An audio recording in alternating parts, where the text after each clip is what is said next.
our virtual photo booth option to click the photos and sharing your experience on social media. So please continue doing that as well today, as we have the official hashtag, which is hashtag FinSec 2022. And please do not forget to tag DSCI on Twitter. And yes, before we carry on with our today's session, I request all of you to visit the exhibition booths to know the latest technologies, service offerings, and security solutions by our exhibitors, partners, and sponsors.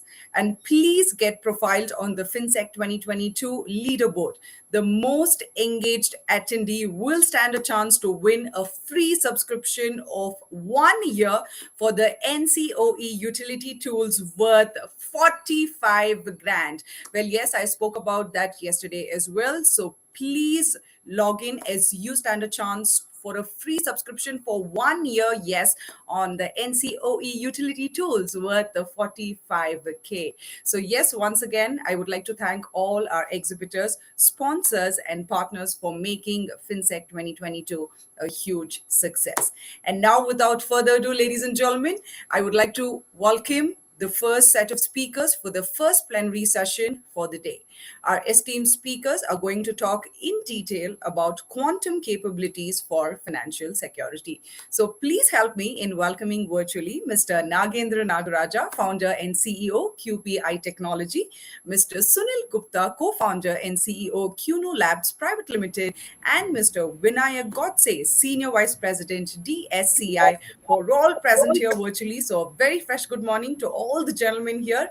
And let's get started, as the topic is quantum capabilities for financial security.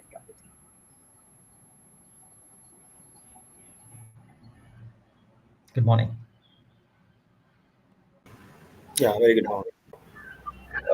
Thank you. And good morning, all. So, thank you for setting the context of the day and specifically for this session and what are the their start session on a quantum capability and how the quantum capability can really making their headways in last 3 4 years of time with some of the key innovators that we have in our country, like CUNY Lab, pioneer in this area in this particular place in India, and now QPI Technology basically. So we are really privileged. I'm really privileged to have getting both of them together to understand what they have been trying to do and how that innovation can be relevant and critical for the financial sector overall, and more importantly for the security of the financial sector. So I've been seeing in other parts of the globe, people are making plan for the quantum quantum, paradigm that we are going into and kind of practicing to identify. So we are certainly seeing some of the implementation, some of the use cases being developed in India on this particular platform, on this particular technology ecosystem with the players that we have on this particular. So what I would really like to uh, put into this particular discussion is to first of all understand the work for the better understanding of this benefit of the people joining here. What do you mean by quantum capability? First of all, we'll spend the time there basically, how they are becoming relevant to the various different industry sector. Until now, people mostly talk about critical sector, but how they are would be increasingly becoming important for the financial sector as well, and how those capabilities can be leveraged for building the better critical security for this decade, basically. So with this, I will like to really start with Sunil. Sunil, help us understand this for benefit of these participants. What are those capabilities basically, which are becoming now capabilities which are now coming to the enterprise level capabilities basically, and people are leveraging that. So what you have been doing and what kind of capabilities are coming, and how can people practically leveraging that actually?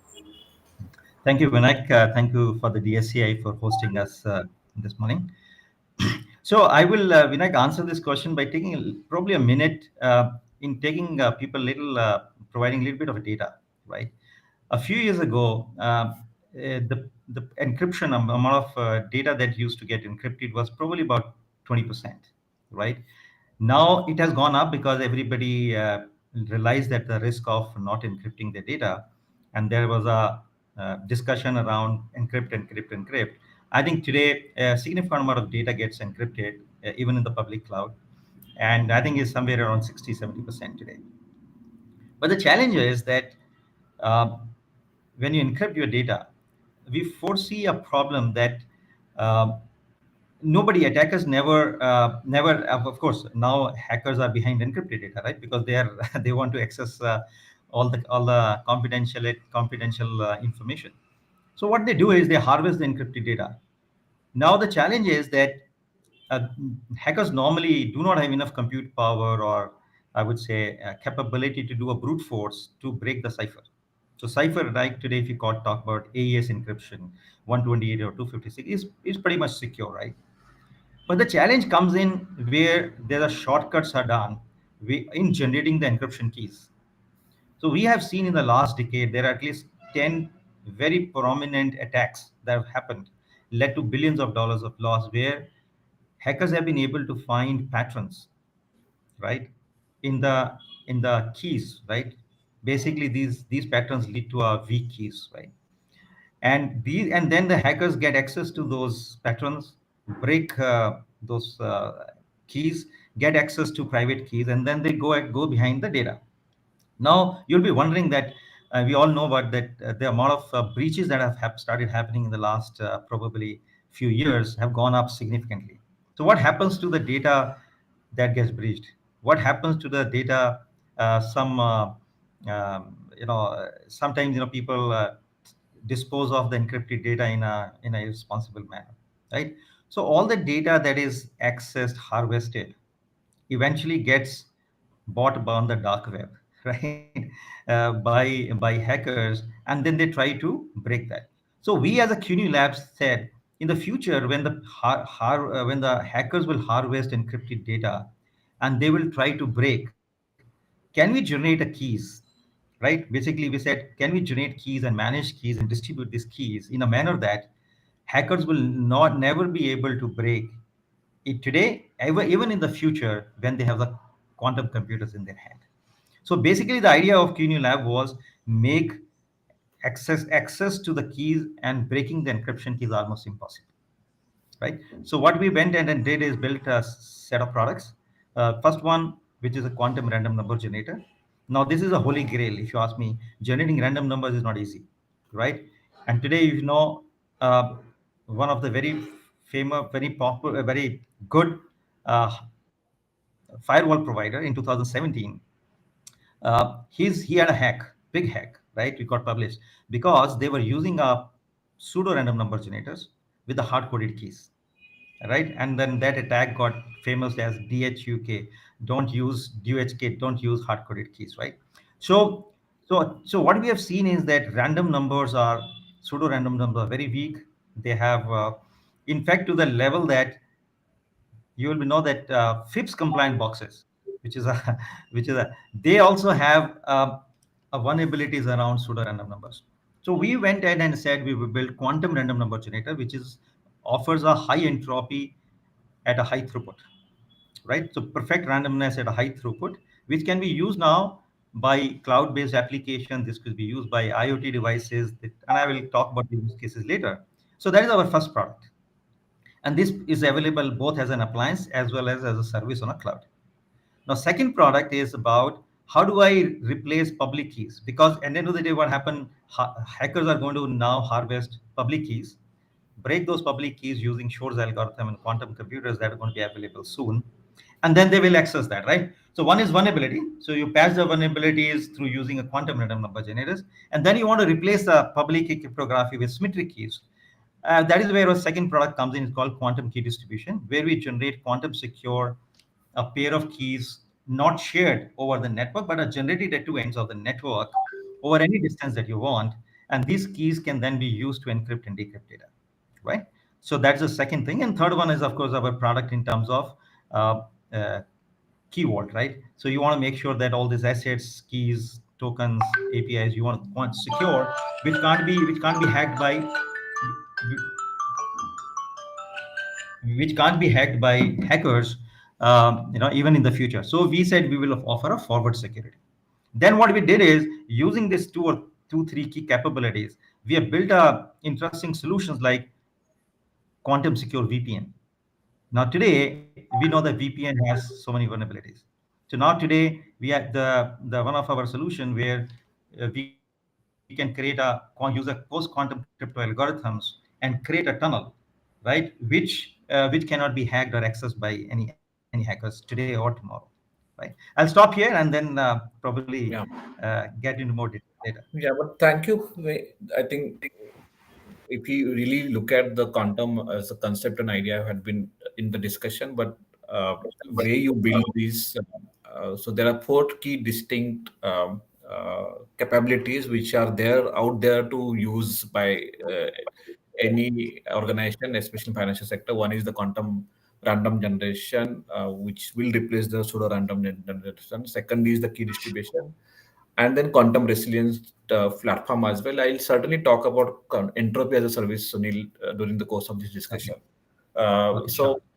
So, uh, Nagendra, I think you are building very interesting. You are taking the approach in a very different direction, basically. So, mostly focus on data center, but also focused on some of those very core hardware specific capabilities also in this one. Help us understand the work that you have been doing and the kind of team that you have built for the doing this kind of work. So thanks, Vijay. So basically, Vinayak, thanks, Vinayak. So basically, what we have today is we are building hardware, we are building the data center manager, and we are building something like a single photon detector. As Sunil suggested, we require QKD and the secure transmission and other things. For that, the core thing is a single photon detector. We're building that hardware in India. And the second thing is we're building quantum computer itself. Okay, so end of this year, you will be having a 25 qubit testbed in our office. Okay, so and very soon in March, April, we'll be having 50 qubits testbed. So we can actually do a lot of this modeling of security modeling with real quantum computer there with a scaled down qubit.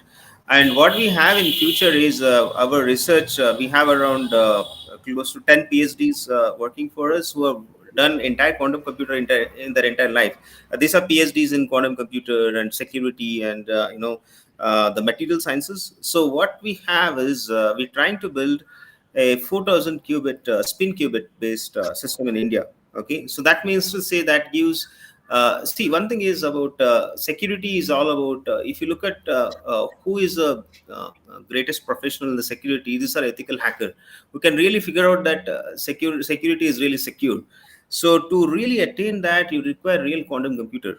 Okay, so you never know. Like today, we have a Grover's algorithm, which is known, which can break RSA, which can break AES in seconds, using a real quantum computer. And tomorrow, you never know what kind of algorithms people can design with quantum computer, right? So for that, you really require a real quantum computer to experiment with, and that is what we are creating. This is India's most powerful quantum computer, which will be in our office by end of this year. That is one thing. And second thing is that's on the processing side. And the second thing is on the communication side. The processing can be good, but as Sunil suggested, QKD, if it is a weak, quantum key distribution is weak, then as he told, like we can't have a the fixed pseudo random numbers. Okay, you need to really have fixed key or the hard coded key. Similarly, QKD really required to be encrypted at single photon level. Okay, so what we are building is a single photon detector, and the bigger and the toughest part, other part is a single photon source. So that should make QKD very secure. So with the real quantum computer and the single photon detector and single photon source, we have made sure that we have a processing capability and we have a communication capability. And we would like to provide this technology to all the players across India and the world, so that financial sector is really secure. And as you told, entropy as a service can be provided on our cloud, which is again secure cloud, what we have Occupy cloud. And then we have a transaction level security, which you are working with already with big banks. Okay, one of the big banks is our client. And apart from this, we are working on detecting anti-money laundering, and then we are using this for fraud detection, and we are using it for actually portfolio optimization. And this although it's not related to security, quantum computer has much wider application in the finance, and security is one of them. And these four or five building blocks, what we are doing, directly affects the financial sector in terms of security, and we'll be very glad to offer them as well. Yeah. Yeah, and that tells fundamentally what is happening and how people are business for it, could be leveraging, or some of them are leveraging as of now. So, my question to both of you, and probably we'll start with Sunil, is so this is a new paradigm altogether, right? So there's some core capability, and on top of that, you build some operating capability, and then you build some application level thing, and then very different players can join. Somebody can maybe building core, somebody maybe building, like for example, operating system, end up a environment, somebody can build application top of it, and somebody can take it to the market basically. So Sunil, I think you have some experience of you are contributing to the ecosystem, and there's some players are also working with you. So help us understand the ecosystem development around the quantum computing in India, and especially from the security perspective. Yeah, of course. Yeah. So ecosystem is always very critical, right? Whenever the new technology comes up, because you can't do it alone, right? So you need. So today, when we started with, of course, we were trying to build hardware first, right? Because for quantum secure communication and cryptography, hardware is very important because real cryptography happens at, and especially in the quantum side, you have to you leverage quantum physics, right? And so there you have to get into a single photon regime, right? And then we have to encode those photons and then detect efficiently those photons using a single photon detector, right? So of course, ecosystem of academia and industry is very important to start with, right? Because what we're doing is it requires a proof of science, right, before we do a proof of tech. So of course, a very important part in this particular domain, I think, is a very strong academia and industry partnership to really understand science of it, uh, and really, translate science into design and a product that can be actually taken to the market, right? So I think that was very important to start with. And then when we started doing hardware, uh, you build designs, you do simulations, right? You need AMI, EMC expertise. Quantum regime is a very low noise system. You have to build hardware keeping in mind there's a high precision, low noise system. So you have to take consideration of EMI, EMC, and you need that expertise. You need to build hardware in a very specific way. Building a security product, you want to make sure that your product itself is not insecure, right? Which means that our architecture level, creating an island architecture so that even if somebody gets into one part of the system, can't go and access the part where you are generating keys, right? So I think as we went ahead in a journey, I mean, we kept bringing in the partners, right? Partners, like-minded partners, and then of course then we have to build a ecosystem of guys who will build PCBs, who will give us take our components, populate those, give us a CKD SKD form, and then we actually did a mechanical engineering, put it all together, and so on. So we are happy that it is a long journey, but we built an ecosystem of academia, industry, ourselves, and also I'll say vendors. Another important part was to, I would say, clients, right? Now, when you do this such type of technology, which is so early, I would say, right, and so advanced, you need early adopters, right? And these early adopters come and work with you, try to identify use cases, do some sort of a co-creation, right? So we were lucky and fortunate to have some of those early adopters who came, like Cisco came in. We had did something with NetApp. We did it with Intel. So some of the marquee clients came together, helped us accelerate our journey. We learned a lot from them in terms of integrating. This boxes are whatever we're doing. Do not stand. They're not standalone equipment, right? These are the infrastructure that is going to integrate and sit in the existing crypto infrastructure, right? So getting the right interfaces, right protocols, all that something was very important. Yeah, but I think a lot of learning. But eventually, I think what our success today is probably this ecosystem that we built and how we have integrated and pre-integrated our products and systems into that infrastructure.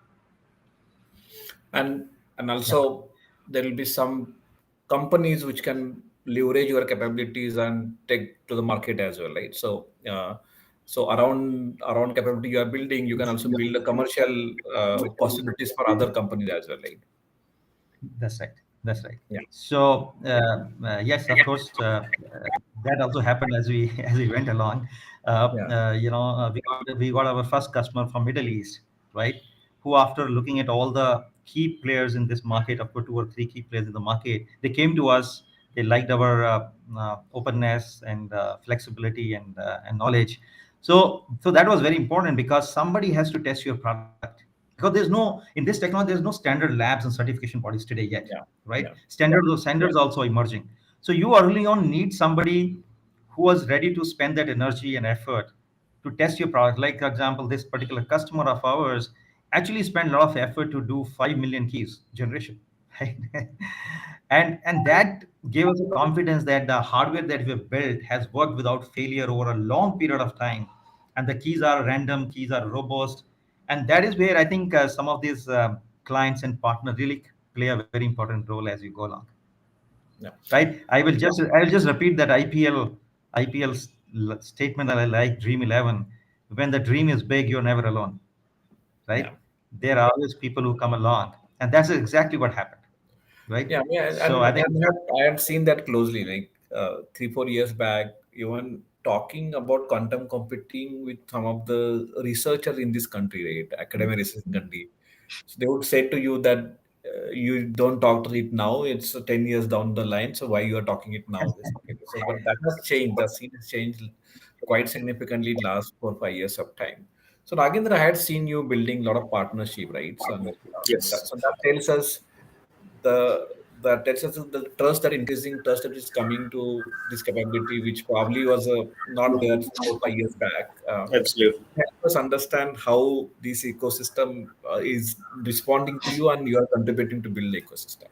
Sure. Thanks, Vinayak. So basically, if you look at the kind of partnership we're building, it's a cross-border partnerships. Like for example, we have opened center in US and center in India, center in Finland, and what we have is we have close to around 8 partners who are working with us from Europe today, and we are all integrating that in a test bed in India, where we have an open test beds of 5 to 6 quantum test bed that will be formed in the company here. Okay, so that gives the ecosystem, complete ecosystem, including CDAC and DOT and even like partners like Sunil. Okay, so where they can test a lot of their security thing on real quantum computer, and we are getting not only the horizontal, the partners who are helping us out, but also the customers. Like these are big banks, very relevant to this particular conclave is a banks. We have one of the biggest banks as our customers. We are working with Snapchat Bank, and we are having at least 7 to 8 other banks who are interested in software solution what we are building right now. So this includes portfolio optimization, fraud detection, and entropy as a service. So the ecosystem is very welcoming, and what we are figuring out is not only it is welcoming, but it is very commercially rewarding, and there is a huge demand for this. So if you look at all the people who will be interested in this, fintech is a very big sector in India, and we have multiple startups and established players, and they will all be requiring sooner or later this technology, because world is moving towards that, and everybody will be aligning towards the frontier of technology. And we find that there is huge ecosystem push that is coming in. Earlier, when we started a company, like we thought like, okay, so we will be doing this, we have two or three wings. Like one is data center management, AI, and quantum computing. I thought like quantum computing will be in a research stage for some time, but that's not what it is. What we are figuring out is most of our partnership and orders and the customers are in quantum computer, and we find even like the biggest financial sectors, they are moving very fast. Okay, so and the center of this financial sector is a core application, their core application on financial management and also security. Okay, so the security not only in terms of encryption and authentication or access control, but they also require some kind of a financial security in terms of fraud detection, or maybe providing the secure transactions. Okay, so that's how the ecosystem is building up, and we are forming a very sound ecosystem in India. We are seeing, like, with all our fellow startups and the big companies, it's a very vibrant ecosystem, I should say, and things are moving very smoothly for us. Yeah. And thanks to DSCI also, like, bringing about this institute like DSCI, so that also add to the ecosystem. Thank you. And so I see there is definitely momentum from market is coming for adopting these capabilities, and you already have some initial plan for that. And I remember when in Europe, I was a part of another meeting, and CEO there came together to set up a quantum initiative to just understand and see what they need to do. But when it comes to India, when we talk to some of those companies here in India, and especially the commercial sectors company, basically, so they always tell us, "Okay, this is not for us. This is for the critical sector, not for us, basically for the commercial sector." So there's still, I see, barrier in terms of the market that people are still seeing this as a very distance capability, which may not have relevance to the what we do it now, or probably what we'll be doing it for next 2 3 years of time. So Sunil, how do you crack that? Means, how do you basically work on that Yeah. actually? No, you're right. It was an initial reaction, but I think we realized that probably we are not done a better job of evangelizing, bringing down the use cases. It takes us time, but now today we have banking, healthcare, drones, fintech in terms of blockchain security. I think we have clients, in all those sectors. And the way it happened is that when you go and sit and look at the challenges, and you without pushing a quantum, right? So somewhere in our domain, I think the challenge was that people you used to connect what we are doing with quantum computers, right? And quantum computers, of course, most of the publication talks about 10 to 30 years. But I think the moment we started having a discussion around your current vulnerabilities and how the current capabilities can quantum security capabilities can address some of the current problems, not the future problems, right? That is where I think the key difference happened. I'll give you an example, right? When the blockchain customers came, a fintech, right? They're having a billions of dollars on their blockchain, right? Mortgage loans. I mean, these guys say, hey, at the end of the day, I'm blockchain is nothing but a distributed trust, right? Now there's no centralized bank who's going to give you the money in case you lose the key or you lose money. So so we are moving towards a distributed trust. And in distributed trust, at the end of the day, every node security, whether it's a public private key, is a security, right? If that is weak, then hackers will just moment they crack a public key or a private key, then you're basically sitting duck, right? There's no security. So as we started talking about and saying, hey, don't worry about your keys. First, I think foremost is make sure that your keys are random, right? So that is where you talked about our Cosmos, where entropy as a service came into play.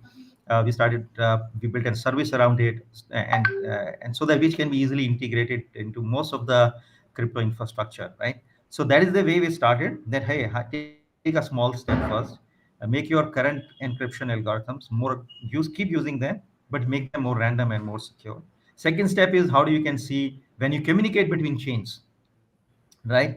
Then is where the security in transit comes into play. Now, because these are not a dedicated private network, so QKD may not apply everywhere.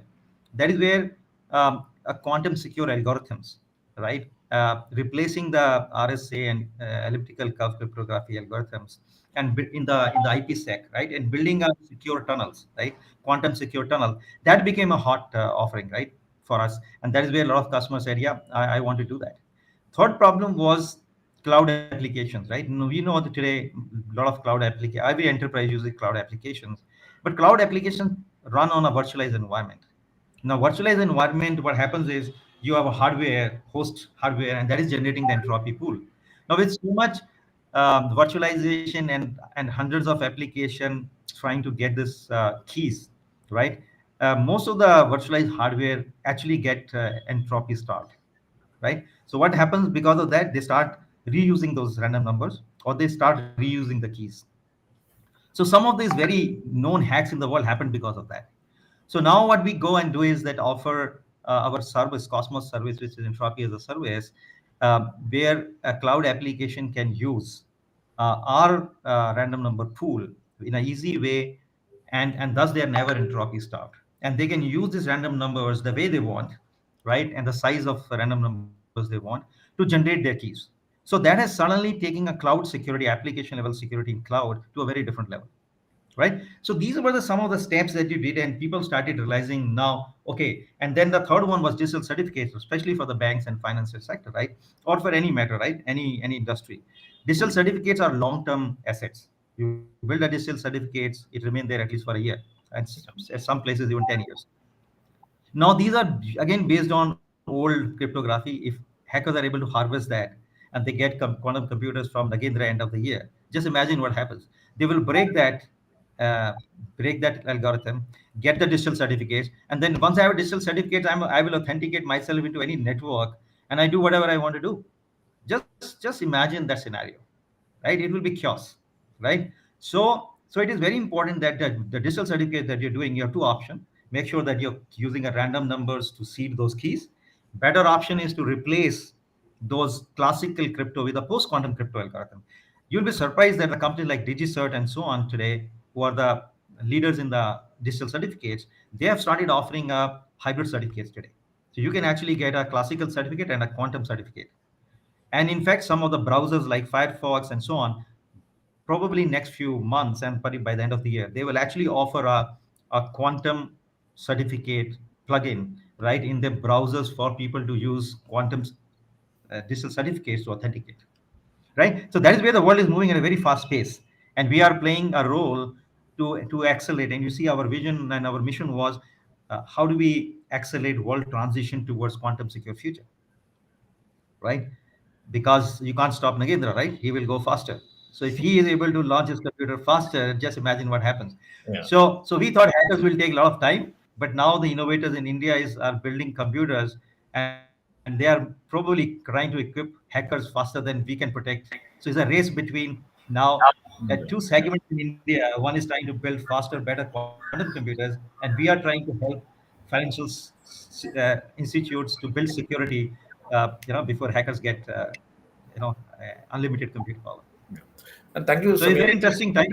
Yeah, yeah. And thank you for Yeah. now the building that picture and giving that picture ki what is going to happen in coming to 3 years of time, and how for entire security the quantum security or would become a very significant part in coming future, and most of the area and most of very fundamental areas like this digital certificate you Yes. talk about, that browser level plugin for the quantum safe certificate you talk about, and how people have started already doing it basically. So this reality is certainly, and that's what definitely I'm kind of a concluding remark, which we can take it as a part of this session. And I would also like to take view upon Nagendra. What do you see? And with that, we can really conclude the discussion. I know discussion, every discussion I do in quantum, always think that we should have more time to discuss that basically. So, but we'll keep Absolutely. that. So, what do you think that coming to 3 years, the things or the paradigm of a quantum computing will be changing the entire landscape that we see and work in both computing side and security side? Yes, thanks, Vinayak. So, see, we had one law called Moore's law, where hardware used to transistor used to double every year or so on hardware. But unfortunately, there is a new era for quantum computer which follows the Navi's law. Okay, so which says that number of qubits or computing capability in quantum computing changes doubly exponential, not even exponential, doubly exponential. That means suddenly when you are in 50 qubits, 1,000 qubits is very real, and Yeah. when you are in 1,000 qubits, then million qubits is very much real because it's a doubly exponential law. So basically, when all the people are saying that IBM has highest is 128 qubits, and then we ourselves are working with 50 qubits now. Okay, it will be in our lab. We just ordered, and we have a control circuit built on that. So our researchers are into the semiconductor spin qubit, which is even more scalable than the superconductor qubits. So when all this technology comes, what we see is a very large disruption because this is a core technology. This is not like an application, or this is not like a protocol. This is a core technology. Quantum computing is a very core technology which will affect a lot of sectors, including financial sectors are the biggest one to be affected in a positive way, I would say. Okay, today we can build the portfolio of maybe like a few thousand scripts. With quantum computer we can build a portfolio of million scripts. Okay, so when we can build a portfolio of a million script, a DTF having a million component, that means to say that will change the financial sector. Oh, as we know, it will become what should I say? Very stable. That's what I assume. Okay, because with this kind of diversity, and I understand a little bit of financials, we can do a lot more better portfolio allocation. Okay, and that will happen in financial sector. Logistics and supply chain is the biggest one which will be affected with quantum computer. Overall, what I see is the speed of disruption or the velocity or acceleration of a disruption will be much higher in quantum computing than in other technologies, and that's coming very fast. Yeah. And with that, I think really thank you both Sunil and Nagendra for Vinayak, joining us today. sorry, Yeah. sorry, Vinayak, I'll take 10 seconds. I Yeah. to mention this important. While we are the pioneers in this technology, our first award came from DSCI in 2019, saying the most Yeah. innovative product award. Yeah. That really helped. And I think I want to say that in this forum that while we are the pioneer of the technology, but I think DSCI has really the pioneer in terms of proliferating this technology and making it. And this session is one of the endorsement of that Yeah, particular then thing. thank you. Thank you so Thank much. you, Sunil, and thank you for nudging me to have this session as well. And thank you, Nagendra. And we Thanks, will Vinay. again join together for another such Definitely, enlightening. definitely. Look forward for that, Vinayak and Sunil. Thanks a lot. Thank you. Bye bye. Thank you.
Thank you, panelists, for sharing your valuable insights, views, and experience. Well, it was quite a good start for all of us, indeed. And now, moving on to the next segment, the second power packed plenary discussion is on reimagining digital identities in the paradigm of Web 3.0. We're going to be having three dignitaries join us virtually here with us. We're going to be having Mr. Gokul Tirumanai, Success Amplifier from Vlinda Labs. We're going to be also joining Mr. Ravikant Agarwal, VP Strategy Polygon, and Mr. Ajit Hatti, Founder Director Pure ID. So over to the gentlemen, please. Hi all, good morning. Hi everyone. Morning, everyone. Let me get my screen shared.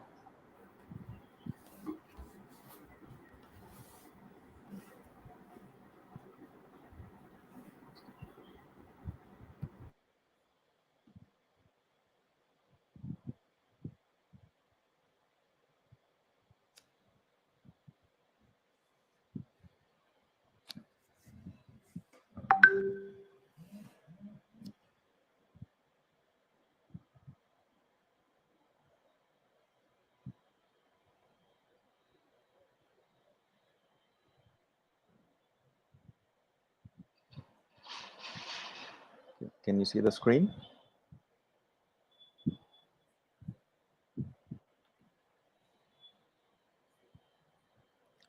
Can you guys see the screen? Ravi? Yes. Okay, wonderful. Good morning, everyone. And thank you, DSCI, for organizing this plenary session on reimagining digital identities in the paradigm of Web 3.0. We have the honor of having distinguished guests on the panel. Let me take a brief moment to introduce you, my co-panelist. Mr. Ravikant Agarwal is the VP of Strategy at Polygon. If you don't know Polygon, probably you're not living on Earth. So Polygon does scalable solutions, provides scalable solutions on blockchains. Almost the whole world is on top of it. And it's from India, right? And we have Ajit Hatti. He is the founder of Pure ID, which does passwordless authentication. And I'm Gokul Tirumalai. I'm from Flinder Labs, and we do blockchain-based solutions, and we have our platform deployed for digital identities all over the world. And it gives me great pleasure to actually bring up this topic. Before that, just a 2-minute introduction from each of our panelists, just to tell about what they do, and just give us a brief intro. Go ahead, Ravi. First, you please. Sure. Hi, thank you, TSCI, for organizing thing. A quick introduction about myself. I am Ravi Agrawal, VP of Strategy at Polygon. Primarily look after some of the key initiatives, new product launches, mergers and acquisitions. At the same time, look after the ecosystem growth. In the past, I've been a management consultant for 17 years, providing consulting to large banking and financial clients. I also had a small instinct of running my own blockchain startup in the past. Go ahead, Ajit. Ajit? Hello, all. A very good morning. My name is Ajit Hatti, and I'm founder of Pure ID. We provide breach resilient identity and trust platform. Many of our customers are from fintech, banking, and edutech and tech sector. I have been working in the field of information security, especially cryptography, from last 17 years now. And you also know me for being a founder of the hackers community called Null. So that's about me. Thank you. Wonderful. Thank you, Ajit. Uh, my name is Gokul, and Flinder Labs has been doing blockchain solutions from 2018, and we have deployed some unique blockchain-based digital ID solutions in the Caribbean, Canada, India. We have verifier status for digital identities, and we are also part of National COE, which comes under DSCI. So we are proud to be part of the organization which comes under DSCI. Thank you very much. So we'll straight away go to our presentation. We have quite a few slides and also prepared a few questions for you all. First, we'll begin with Mr. Ravikant. Thank you, Gokul. So I think if you wanted to get a glimpse in terms of what are we dealing with when we are talking about digital identity, I would like to take your attention on the first slide where we're talking about the evolution of identity.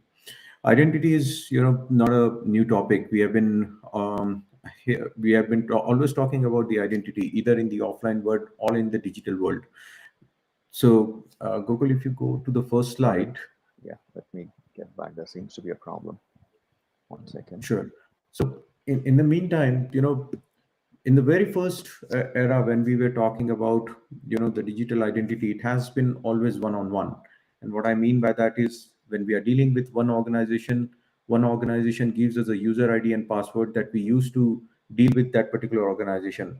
That kind of a model is still valid. We are dealing with, let's say, our particular bank, and we get the bank user ID password. We go to our university, we have a user ID password associated to that. So that's a siloed identity where we maintain multiple identities because we are dealing with multiple organizations. Then we move to a new era where the evolution with the social media companies came in, Facebook, LinkedIn, and what they started doing is they started giving us a federated identity where we can use one identity to connect to multiple organizations. That has solved a problem in terms of user not creating multiple identity, and one identity can be linked to different accesses across the organization. However, the problem of centralization still exists. And that's where the decentralized ID, or the new form of identity, which is the self-sovereign identity, is showing up very, very promisingly. Now, with this decentralized identity or self-sovereign identity, we are getting into an era which has very interesting aspect to be considered. If we move on to the next slide, Gokul, I would like to touch base in terms of what are some of the some of the key criteria that one should look at when we are talking about the next generation of the identity. So on some of the aspect for the next slide, I would be talking about why it is important that we should have a decentralized and a self-sovereign and a permissionless identity. So first of all, the identity that we get are being typically controlled by a third party. And that's where if a user wanted to get the control of their identity, it has to be in a decentralized format or a self-sovereign format. And another keyword that I've used, if you remember, is a permissionless. And this is where my understanding is that everyone is allowed to issue information about someone's identity, but the right is no longer reserved. And that's where, we wanted to have a permissionless identity system, which is not really controlled. There should be a degree of control, but it should be permissionless. The second bullet point is talking about private and non-PII based information authentication. And as I'm sure many of us are aware about the PII information, which is the individual's personal information, and that should be kept private when we are talking about authentication. And this is where an interesting, cryptography in the form of zero knowledge is popping up, which is showcasing how we can have the privacy with the help of cryptographic technology. And it is now made possible to verify information about someone's identity in a privacy reserving way, where we don't necessarily disclose a lot of information while we are authenticating a user. Scalability and the private on-chain verification is a very new concept, and this is something that is being adopted by some solutions. And Polygon ID is one of the solutions where we are introducing private on-chain verification. The idea behind that is, when there is a verification being done, there has to be an instant execution of the next step. And if we are talking about a Web3 or a decentralized way, that means we are talking about how can we make that happen using smart contracts. So if the authentication has been done or the verification has been done, the next step should be automatically triggered within the smart contract. And that's what we actually mean by on-chain verification and execution, which is opening up a whole new set of use cases possible. The next one is compatibility with the existing standard. And this is going to be very crucial, because when we are moving to a new identity standard, we cannot leave away what we have built over past few decades. And that's where alignment or compatibility with the existing standard should be there. So these are some of the very key concepts which we feel are very important for the next generation of identity. Moving on to the next point, I wanted to also share a perspective of how the next generation identity would be more relevant for Web3 world. So looking at the next slide, if we wanted to dissect how the next generation identity would help into Web3, I'm sure many of us are excited about the component that Web3 provides, right? So just to talk about Web3 components, we are actually entering into a very interesting era of internet that empowers user over the network, right? So when we talk about Web3, many of us would be able to correlate the Yahoo generation, where we used to go and read the information. That's the read-only Web1 era. Web2 era is the social media era, where we read and write and exchange information. But with Web3 era, we are entering into a situation where we are going to be owning that data. And that's where, if we are talking about Web3 era, digital identity is going to be playing a very crucial role. And that's where I wanted to talk about four aspects where Web3 would be impacted with the digital identity. The first one starting with the ownership. And in the Web2 era, we are not owning the data, right? So if, let's say, if we are generating so much of data on LinkedIn, Yahoo, LinkedIn, Facebook, and many other platforms, I take an example of, let's say, an Uber driver. If he's driving Uber and he's getting testimonial from his customer, but all those testimonials are held by Uber platform, I, as a user, don't own that data, right? So owning your data is going to be an important aspect for Web3 perspective, and that can be made possible with the help of digital identity. Additionally, as we are moving along with the digital world, entering into various aspects, all our touch points are getting online. we are generating more data. And that's where, again, the importance of owning the data become much more vital and, again, achievable using the decentralized identity. Shifting gears, going to the experiences. With Web3 applications, we are talking about metaverses, we are talking about NFT platforms, and different types of applications that are built using Web3, DeFi applications, and various others. Interacting with those applications, again, can be simplified if we are talking about a Web3 native digital identity. So that's going to be very crucial. When I talk about reputation, the thought that is going in my mind is today's identity gives us access or no access. So that's very binary in terms of having access or no access. But with reputation based ranking or reputation score that can be made possible with the help of digital identity, we can evolve with a various new form of customer engagement. So we can have tiering with the customer engagement based upon the reputational score that is out there. So you get tier 1 access if you have made this kind of score. Let's say you made an X score, you get tier 2 access if you are making a Y score. So that would evolve a new way of interacting with the customers, and the customer engagement model would be, very, very interesting in the coming time. Multi-persona is where I wanted to give a perspective that many of us connect identity to only KYC. However, there are many more aspects when we talk about identity, and this is primarily, as an individual at home, I'm different, and in the college or in the universities, I'm a different persona. At work, I'm a different persona. With friends, I'm a different persona, and all this different persona required a different form of credentials, different form of identity for me to share my information, share my exchange my information. And that's where, again, digital identity can help us to create those level of persona and selectively share those information when we are in a different circle. Last but not the least is privacy. And this is where, the concept related to ZK based ID, zero knowledge based identity, would be very crucial. Something that we own. We do selective disclosure. We only disclose yes and no kind of information instead of giving more data. And that also help us to disconnect us from the social media player to create a digital profile. So if I'm traveling from one place to another, and I use typically my email ID to make my flight booking, my hotel booking, my restaurant booking, there is a digital persona that can be created using the same identifier. However, with the new form identity, what we are able to achieve is we can disconnect all those journey, still have the control of our all of our reservations. However, we disconnect and not give anybody an access that a person is traveling from place A to B, going to be staying in a hotel at ABC, and then going few other fun things. So how can we disconnect that? That is made possible with the help of digital identity. So to summarize, I feel that it's very important era that we are entering in the digital identity space, and very critical for the Web3. Wonderful.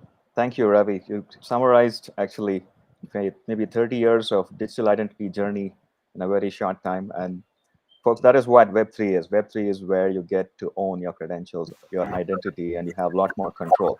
So next we bring up Ajit. Go ahead, Ajit. Thank you, Ravikant, for such a wonderful opening. Thanks, Gokul. So let me start with the question. So this is the picture of Wolfgang. He's a former interior minister of Germany and a lawyer and active politician. So what's wrong in the picture is just his palm can be seen, and with a high resolution image, you can take his fingerprints. And now what we are seeing is in the Web 3.0, the authentication or identities are being verified using the biometrics or behavioral or combination of these, right? So because here you are your identity, and that is proven primarily by biometrics, right? Now Wolfgang's accounts were hacked by lifting up his fingerprints from the glass that he had used, right? So very terrifying scenario, and that's where we are heading. So biometrics are good as long as your biometrics stays on the device or in your wallet, and they don't cross the boundary of your device on which you prove your identity, right? So yes, Web 3.0 brings us a lot of good possibilities, more privacy, etc. But again, the insecurity sides of it are very scary, and that can be tackled with very thoughtful building of the technology, which many of the people are doing, and few of them are already on the panel. Next, if we move on, blockchain forms the basis of Web 3.0, because that gives the distributed and a decentralized access to the information that we're having. Okay, but the question is, what is blockchain? So if you have multiple nodes of ledger, okay, what it means essentially is there are multiple copies of your data, and that is something which you cannot wipe off. If I want to erase my digital footprint on internet today, it's very difficult. But going ahead, if everything is on blockchain, again, that's difficult, right? Now, what we can do when we are using Web 3.0 and blockchain is we have to focus on having the de-anonymized data or the proof of data on the blockchain rather than the data itself, right? And we have to provide convenience means to de-anonymize data whenever it is needed. Okay, so blockchain, yes, again, a scary side of it, but with smart technology, smart cryptography, that again can be managed, right?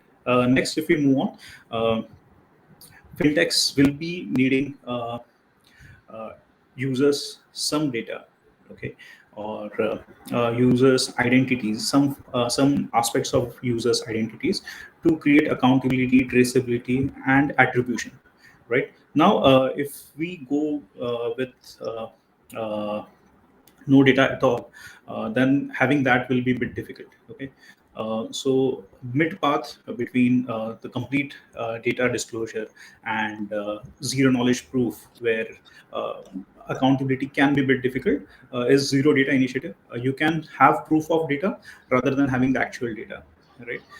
So this again helps you to maintain excellent privacy for the user, and at the same time you don't hold the data, because what we have seen is many banks, fintech, and many other companies, they collect the data with a lot of efforts and then put a lot of efforts and money and resources to secure that data, right? But rather than that, we can leverage the data which is already present with agencies like UIDAI, Aadhaar, etc. Right?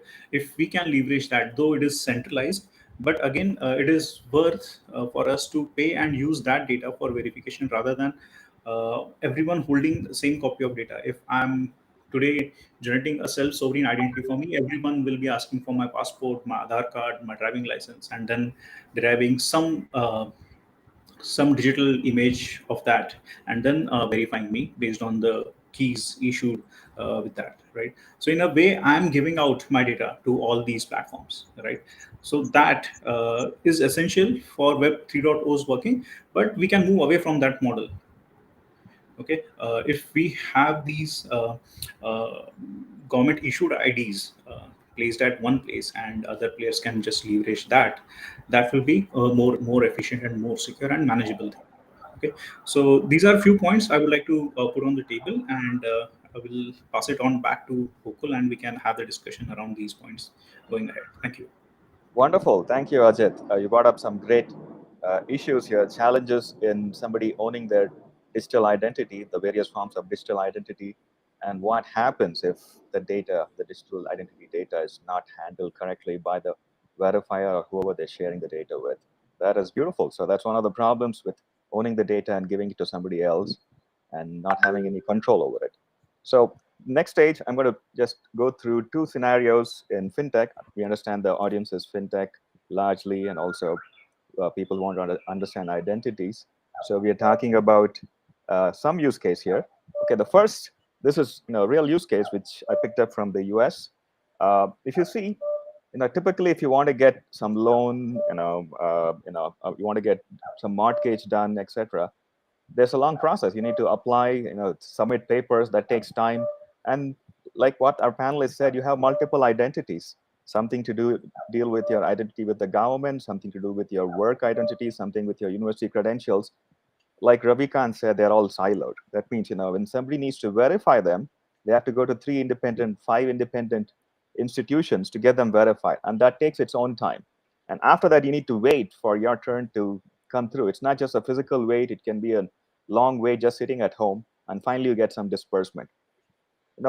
At the start of COVID, this became a gigantic problem because people didn't want to go to a bank or to get, meet people. At that point, along with whatever we saw, there was huge unemployment issues. And in the US and many parts of the world, there were huge backlogs for unemployment benefits. They couldn't progress and make those, provide the benefits for 6 months. And for anybody not having work and money, 6 months is a very long time to wait.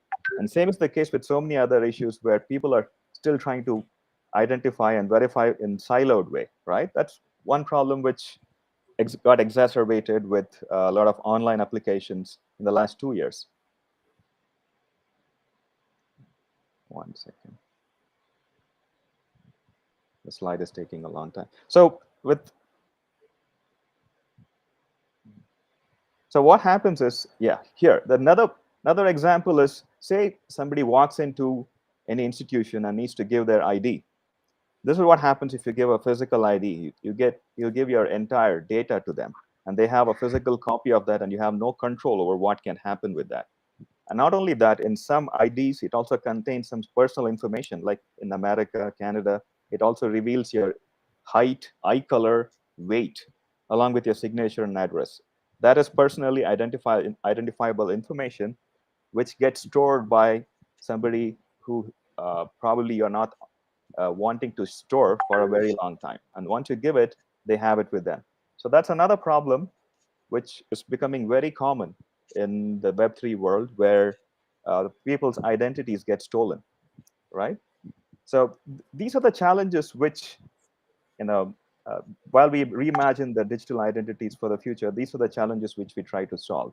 And the way to do that is giving people more control over their identities. So just like how Ravi said, and Ajit was talking about, when people get to own their identities, they are called verified credentials. That means they have a way to hold on credentials which are pre-verified. And because they're pre-verified, they can share with other people whenever they want in a secure way, and also have a lot of control over what gets seen or who gets to see them. And that's one way of having control, as the self-sovereign identity. The person owns the credential. That is one way of getting it. So when the person gets to have control over their credentials, and it is they who share it with a verifier, that means they also control who the verifier is, how long they store, etc.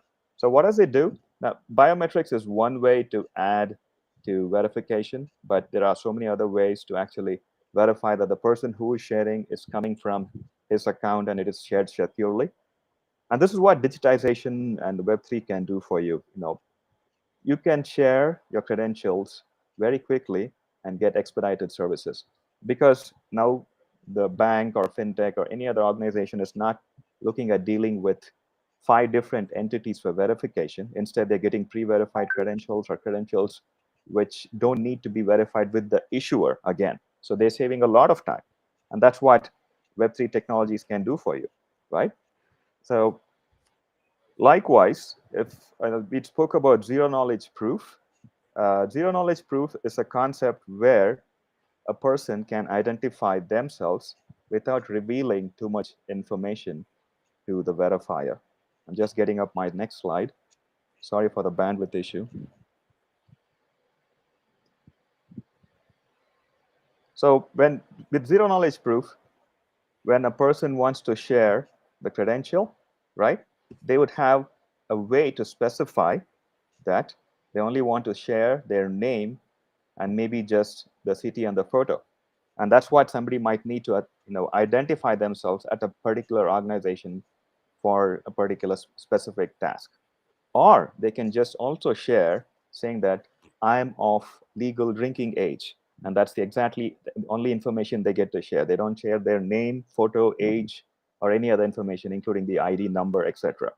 So that is where the person owning the credential has complete control. And because it is shared system to system in a secure way, nobody gets to keep a copy of the credential or details of the credential. And some of the important things which can happen is the person can share it temporarily instead of sharing it permanently, right? That means they only share the information they want for the duration for which they want the verifier to hold the credential. So that is kind of giving the person a control, every individual a control over their identity, instead of saying, please go verify it and get all my details associated with a particular identity from the issuer, right? So there are huge benefits for the ecosystems. First of all, you become compliant with data protection laws. You enable better life for the citizens. That's what the issuers get to do. And you can focus more on the core functionalities as opposed to verifying. So verifying itself is a huge task. Whenever it's even more if it is a physical verification. Somebody gets a physical document to verify, right? And for citizens, it becomes easy and secure sharing and storing of credentials. And selective disclosure is what we discussed.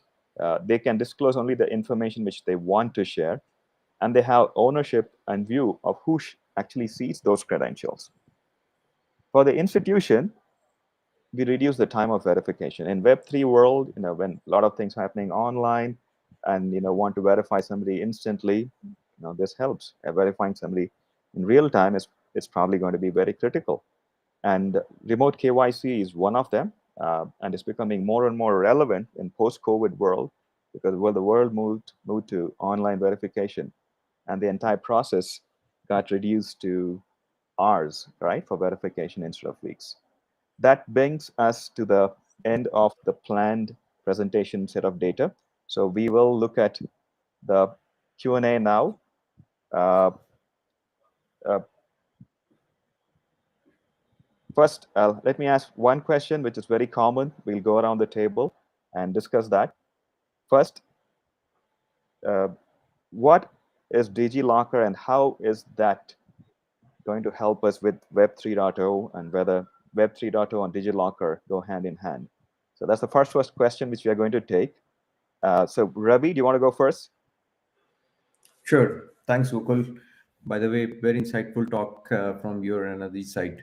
So I think DigiLocker provides, a cutting edge way in terms of, first of all, getting the secured document and information stored in one place, and then gives again a lot of flexibility in terms of enabling the integration with the third parties with the help of API. However, what I feel is, again, when we talk about Web3 native digital identity or the information that a user should be owning, DigiLocker provides an interim stage, but it is still centralized.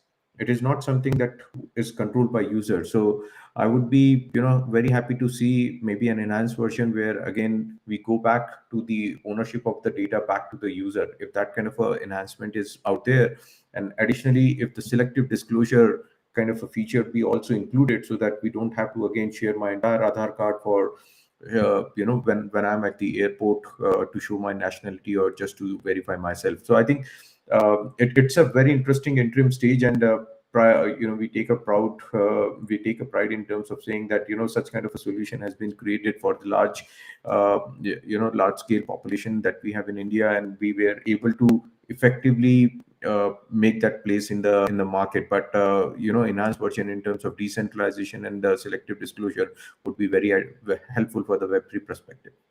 Wonderful. Thank you for that perspective, Ravi. Ajit, do you want to say something?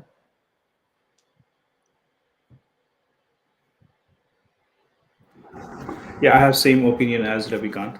Okay, so DigiLocker is a good service. I can keep my verified government provided documents over there, and I can use that to prove my identity. But then again, I should have more control over there. So what aspects or what attributes I need to present, but. Again, distributed versus centralized. So if it is at one place, it is better to guard, okay, and better to revoke, better to change if at all we have to do that. But if it is distributed, then we have to choose between that dilemma, right? And you have better traceability, and you have more trusted party which is holding my data, and third parties can leverage the trust of that party or reputation of that party. But if we have so many identity providers, okay, then it becomes a problem that whom to trust, why to trust, okay, and how much you trust, right? So in that sense, DigiLocker has huge value, but yes, it has to evolve. Wonderful. Thanks for the perspective. And at Flinder, we have integrated with DigiLocker, but it's coming from the individual user, and they allow us to pick up certain credentials which they want, and in turn, we use those credentials shared by the individuals from DigiLocker and package it into another verified credential which a bank might want. So we are using DigiLocker, and yes, DigiLocker has a long way to go, but it is one of the biggest repositories which is going to be on the planet, and that's a long way for even India. That's great answers. Well, I have one last question, which is again a very common question which comes up. Uh, India has Aadhaar, and it is touted worldwide to be one of the earliest and the biggest databases, and phenomenal number of services tied to it in India. And it helps people to identify themselves instantly via an OTP. It also has retina scan and biometrics, including facial and thumbprint. How does Aadhaar initiative and the future of Aadhaar look with Web 3.0 digital identities? And can that be a model for Web 3.0? And what about the other identities which are not controlled by Aadhaar, which may be employment, which may be PAN card, etc.? So that's a question which we get asked. So we'll go around the table again. Ravi, please go ahead.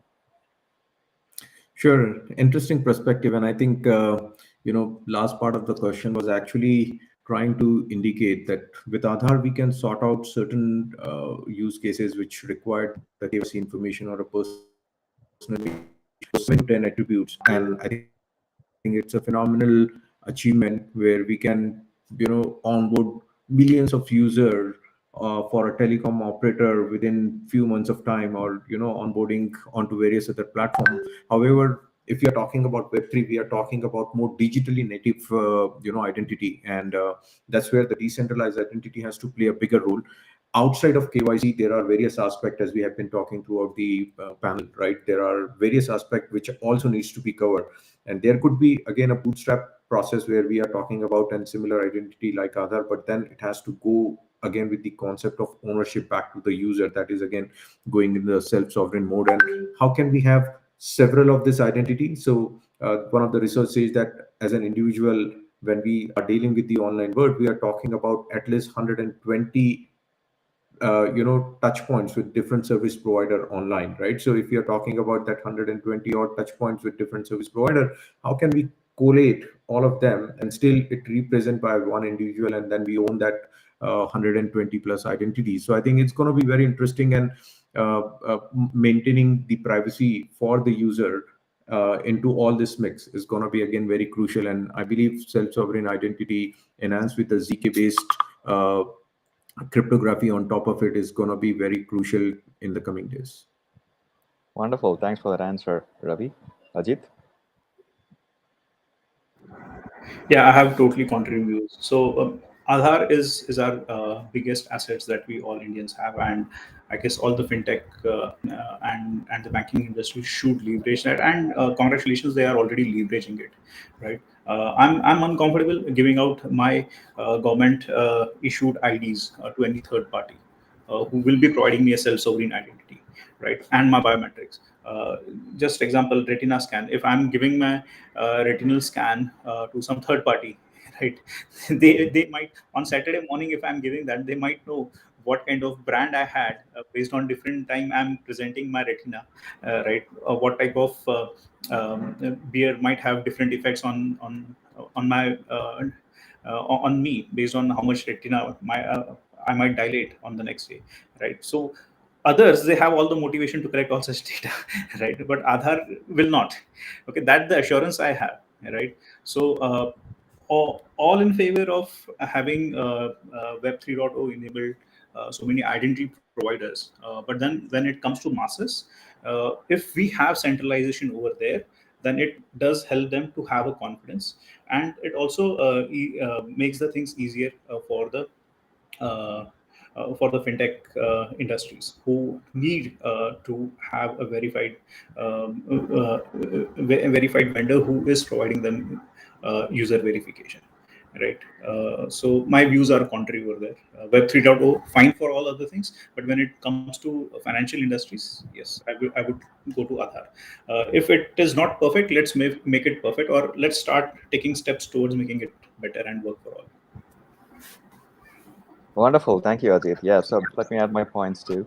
So Aadhaar has come a very long way. World over, when we talk to another country about digital identity, they ask me, Aadhaar, what do you think about Aadhaar? So that's how impressed people are with the database they built, including what the government can do when it needs to absolutely identify one individual.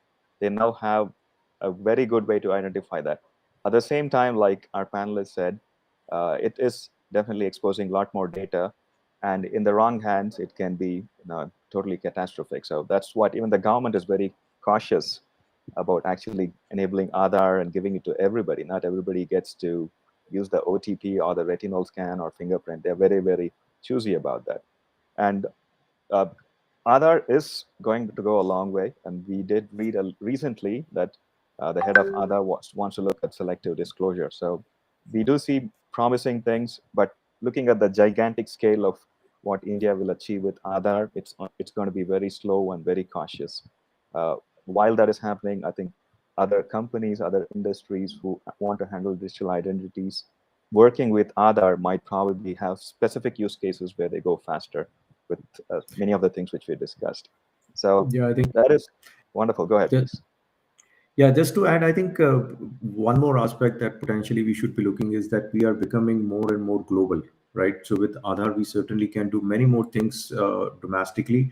But I think when we are talking about Web3, we are talking about global interactions. And for those global interactions, how swiftly and easily it should be verified, I think that's going to be very important. And then to combining some of the attribute which may be generated outside of your, domicile. So I think those aspects would be also very critical for us to consider for some of the use cases that are popping up, and as an individual, if I'm participating in the global applications. Wonderful. Thank you. Uh, we actually exceeded by 7 minutes, but that was a wonderful presentation. Really liked Ravi, Ajit, your thoughts, phenomenal on what digital identities can do in the Web3 world. So with this, I think we are towards the end, and we would like to say thank you to DSCI, and thanks for having all of us on this presentation. Thank you, everyone. Thank Yeah, you. thank you. Wonderful. Thank you, Ravi. Thanks a lot. Thank you. Bye-bye. Bye.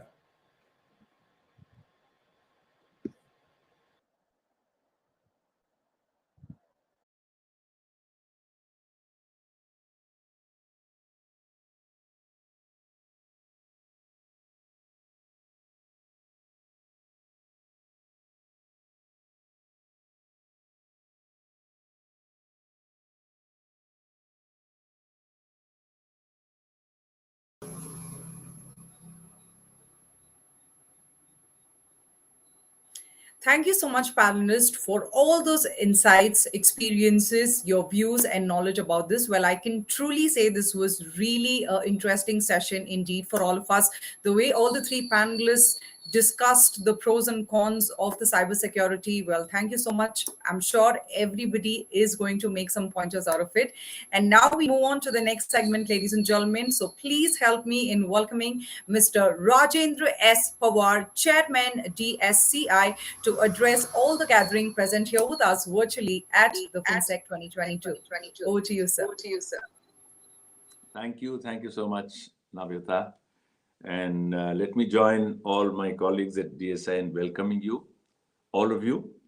You got enough statistics of how many people are attending and so on, but I'm delighted that we have almost 1,700 people who registered, and of which about 800 are unique individuals who've been active, and at any time 600 to 700 people are attending. So I think this session, which is the fourth in our series, started in 2018, I think is gaining momentum.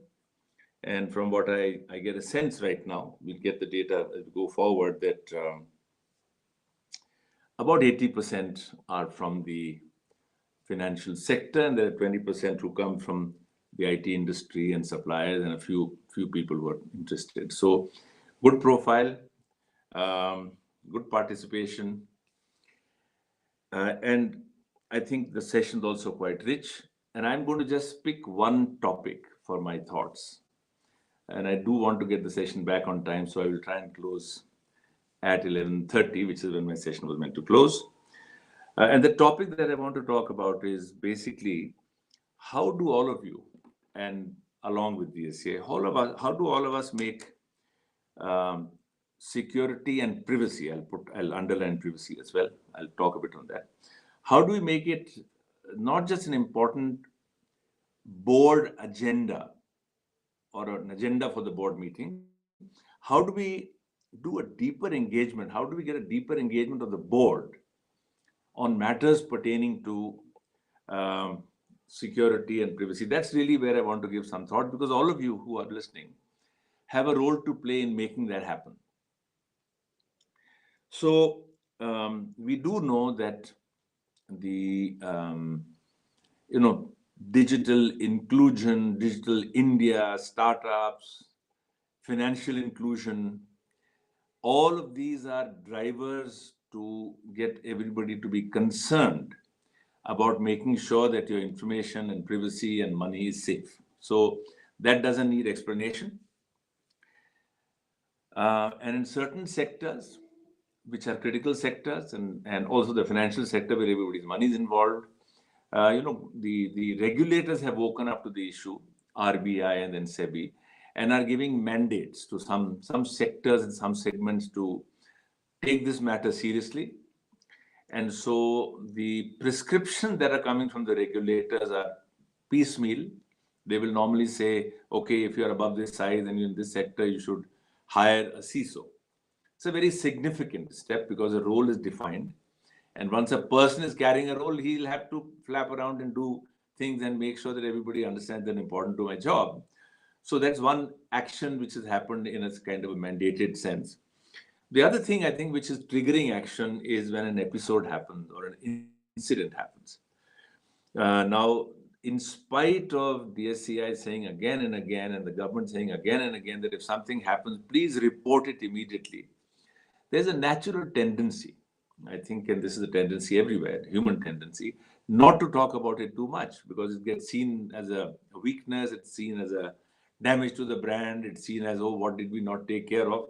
So this issue, I think, is part of the issue that all of you have to educate your organizations on, that it's healthy to communicate.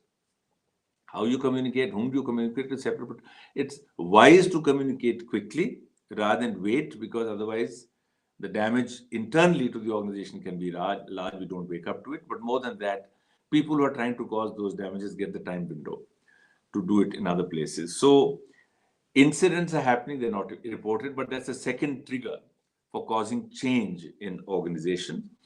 And that is mostly around security. And I'll touch on privacy, which to me is going to be a bigger driver of corporate action than even security. And I'll come to that in a minute. So the coming of the CISOs, and many of you are CISOs, and some of you are CIOs, which is a very healthy sign, and very few CXOs other than CISOs, and I'll touch on that a little bit more. And so in a sense, that's the situation today.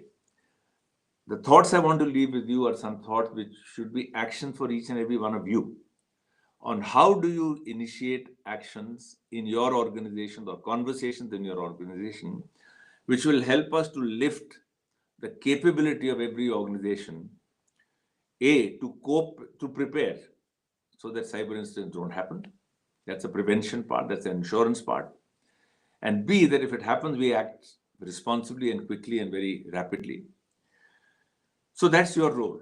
So how do we go about it? And I had just some thoughts. So first of all, to me, there is a lateral process of diffusion of information that you're doing already, and you should drive. And what is that? That basically is that all the peers, all the CXOs, all the heads of various functions should become far more sensitive to both the downsides of cyber security and the sensitivity on privacy.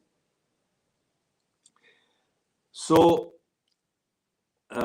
each organization has its own method of planning and review. And I don't know how many of you are now being pulled into senior and more senior level discussions. Chances are, if the CEO or the chairman of the company is got educated or has become aware of someone whom he knows who suffered, even if your organization hasn't been attacked, they will want to bring it to the knowledge. So there is a bit of a top-down happening, but that is sporadic, that is by chance, and that is not a planned process. So what you can cause to happen is perhaps at the CXO level, which is your peers, to really one-on-one seek them out and discuss with them on how you are building a plan, but how your plan is only going to be dependent on what their needs are, and sensitize them. Because they're also getting sensitized when something happens, either in the work structure situation or the social structure. So proactively working on each and every one of the department or function heads and telling them that we want to just understand and we want to explain, and educating them on the cyber security part, which is easy because that's a threat issue. Everybody gets, fear works for everybody. We don't want to overdo it, but we have to define the risks. And quite clearly, each of you as a CISO in the company have spent your time trying to comprehend, to understand that given the organization you come into or you're in, what are the risks? Because the risks are different. They play out very differently in different organizations. So how do you get them to become sensitive? So that is the horizontal axis, and I think the deeper engagement, the more frequent engagement you do to educate users at your level on the security part, more important. Now on privacy, I think privacy is a different dimension. So here I think the education for all peers and functional managers and marketing heads and product chiefs and so on is that your product deals with people, serves people, and their privacy is the risk that you have, a violation of their privacy. Now this angle is not understood enough. So I think you will have to visualize that in your organization, what are the kind of privacy compromises that can happen when your company, salespeople or business people offer their value propositions, or more, when they design the proposition, that you're designing a service from your institution. What are the privacy risks inherent in that? What are the threats of privacy? Those are not being comprehended well. So that's an important discussion, but that goes and alters the product offering of the institution that you work at. And it's more difficult because it's not like something will collapse like a cyber incident will do, but your role is that. Second, I think is you have to find ways, and here I keep telling our DSCI team that the education we have to do at the board level perhaps should be mandated by SEBI or such organizations or RBI and so on, because RBI has said that the board has to take a judgment on crisis management system. And if it's a CEO or a chairman who's sensitive, he will make it happen. The others will delegate. They will often delegate to this committee, or they will delegate it to the audit committee chair. So I think we have to systematically work on audit committee chairs, because risk also is part of their role in many organizations, but somewhere it's becoming a bigger role. So how do we directly or indirectly, and for all of you, DSCI is a platform. If you tell us you want the marketing people to be sensitized because they are not taking care of privacy, then DSCI could put together a program of sensitizing marketing people to privacy issues when you design a product specification.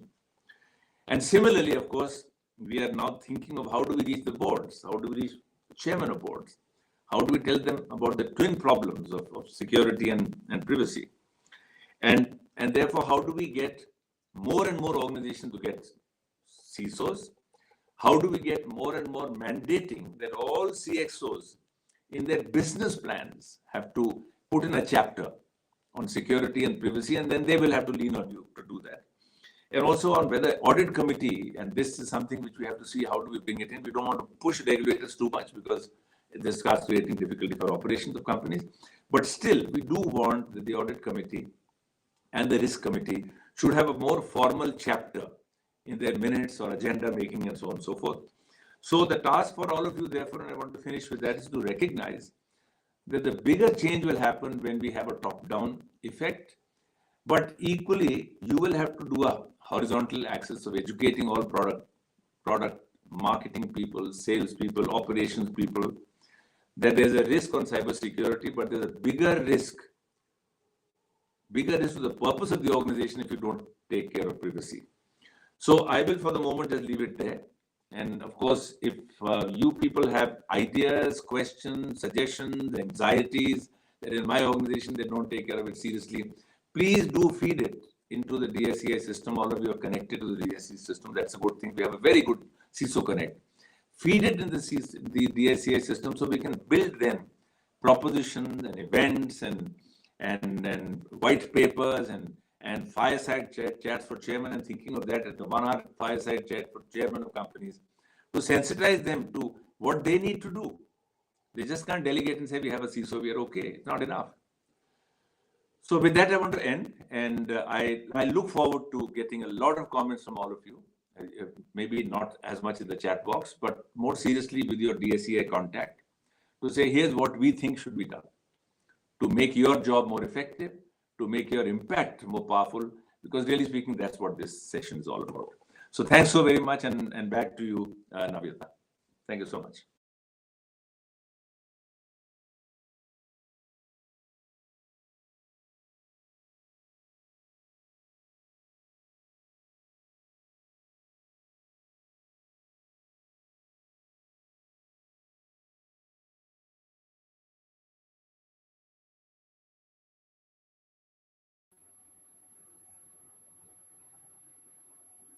Thank you so much, sir, for taking out time for all of us and for completing the moment. Thank you. Thank you so much for joining us virtually.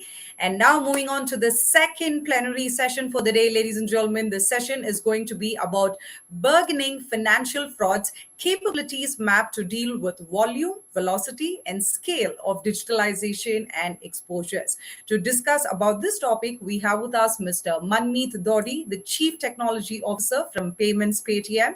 We also have Dr. Nandakumar Sarwade, the former CEO of Reserve Bank Information Technology Private Limited, Mr. Rivi Varghese, founder, CEO, Chairman, Customer XPs and Clarify, and also Mr. Amit Wasava, IPS, DCP, Cybercrime, Gujarat Police. I request all the panelists to allow some time for Q&A as well after your session with the audience at the end. So over to the presenters, please.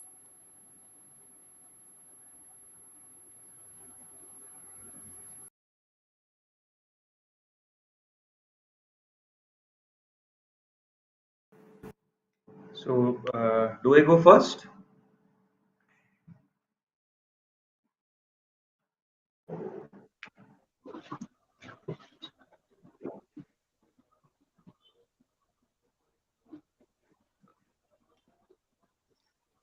So, I am Amit Osava. I head the cybercrime branch at Ahmedabad. And from my experience investigating several cybercrimes, I would just like to share you in very brief what are the difficulties that police faces. The main problem is the over dependence on digital evidence. Compared to the conventional crimes, we here do not have any witnesses, we do not have circumstantial evidences, and most of the time the evidences are not up to the standards on which the law of the country is made on. The law of the country says you have to prove a crime beyond reasonable doubt.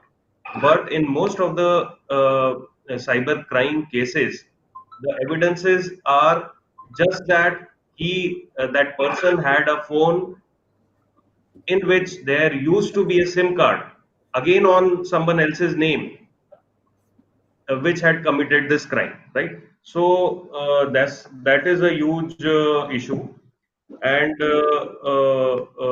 if the banks are also represented here, I would also like to share that online opening of account is very easy, and there is no KYC done at least for 6 months in most of the banks. So this gives ample time for the cyber criminals to get the proceeds of crime in that accounts. There are several cyber hubs in the country where operating for law enforcement agency is very difficult.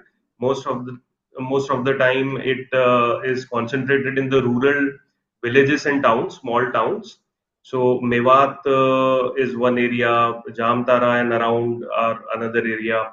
Lot of boys from UP and Bihar have also picked up cybercrime in a big way. Locating and arresting cyber criminal is a huge challenge because we don't know that person, how he looks like, what is his name. Only thing is that he is carrying this particular phone. So that is also difficult. There is no central national database of cybercrime that have been committed.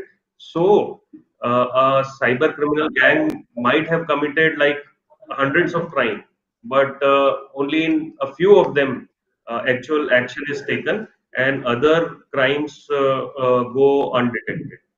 Recovery of proceeds of crime is again a huge problem.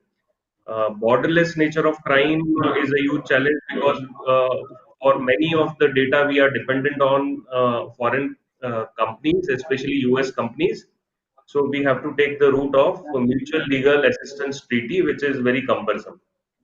Overall, what I feel is I've been to Israel for 8 days, and what I found is there is a huge, cooperation and synergy between law enforcement, intelligence, education department, and the industry, which I believe in India is a bit lacking.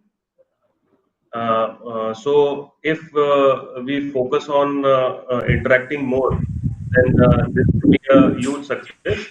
I would also like to focus on use of malware for cyber crimes. There is this very elaborate crime called SIM card swapping, which uses malware, and we have been able to reverse engineer a few of these malwares and prevented several companies from getting cheated and remove the malware from their systems. So companies need to be aware. Data theft is and data leak is a huge issue. In one of the cases, we have recovered 40 lakh user ID passwords, credentials of huge e-commerce companies like Flipkart, Brand Factory, Tata Click, and AGO. Right. So that is also a huge problem, and uh, Aadhaar enabled payment system, right? We believe biometrics is quite safe, but it is very easy to replicate and make a duplicate rubber copy of my thumb.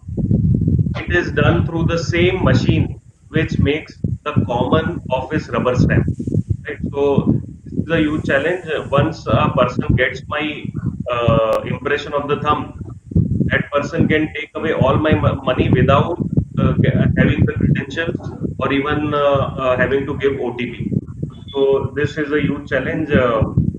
Lot of threat is coming from China also. Chinese gangs have come up with very uh, systematic and elaborate plans of cheating our citizens in the form of loan application, part-time job frauds, investment application, and gambling. So, in one of the cases, we detected one investment application and we found a flow of 50 crore rupees in just a month's time. And there were 100 plus such applications when we had started investigation. So, that is a huge national security issue as well. And overall, I believe cyber hygiene, cyber etiquettes must be taught to people. And here in Gujarat, we are in talks with the education department also to include such things from the school syllabus itself. So this is something that I wanted to share. I believe I have consumed the time I was allocated to. So I'll look forward to interacting further.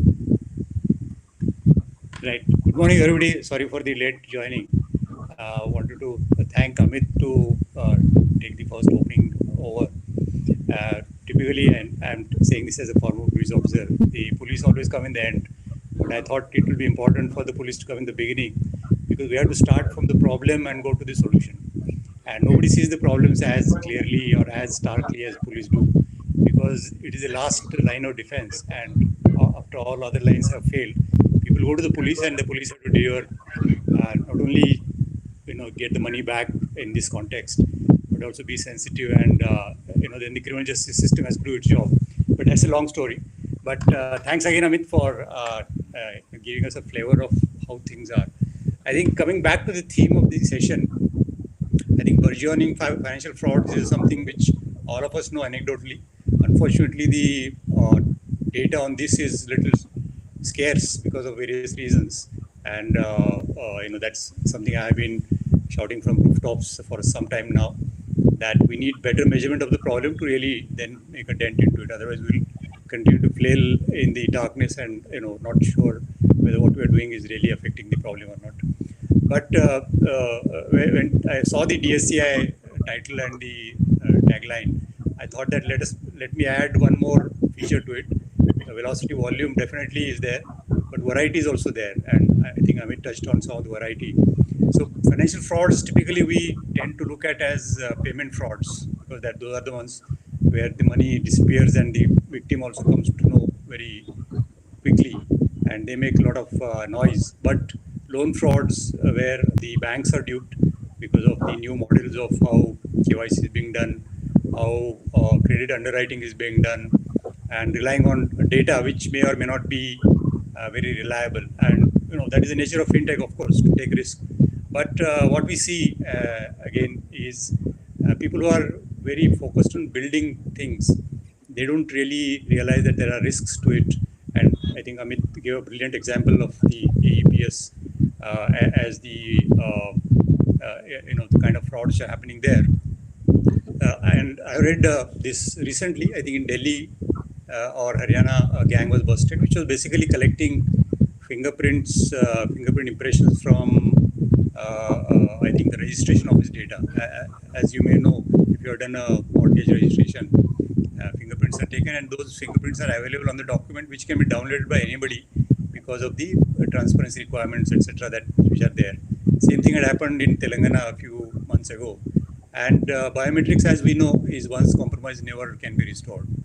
So the risks of building systems which are not really based on good assumptions, not based on good real-life data, can create a lot of cleanup work, a lot of reputation issues, a lot of trust issues, and I think as security professionals we have to pay attention to them. But I think let's come back to the panel theme, and I'm very happy to have three very diverse perspectives in this panel. Amit has already given his point of view from law enforcement point of view, but we also have Manmeet from Paytm, whose job it is to build more secure processes, more create awareness among the users, etc. And we also have Rivi, who actually builds products which will help everybody do their work better. So I would now like to call upon Manmeet to share his perspective, slightly upstream to what Amit spoke, and tell us about how he sees things from his point of view. Sure. Thank you, Matt. Thank you so much for having me here, and it's a real honor to be here.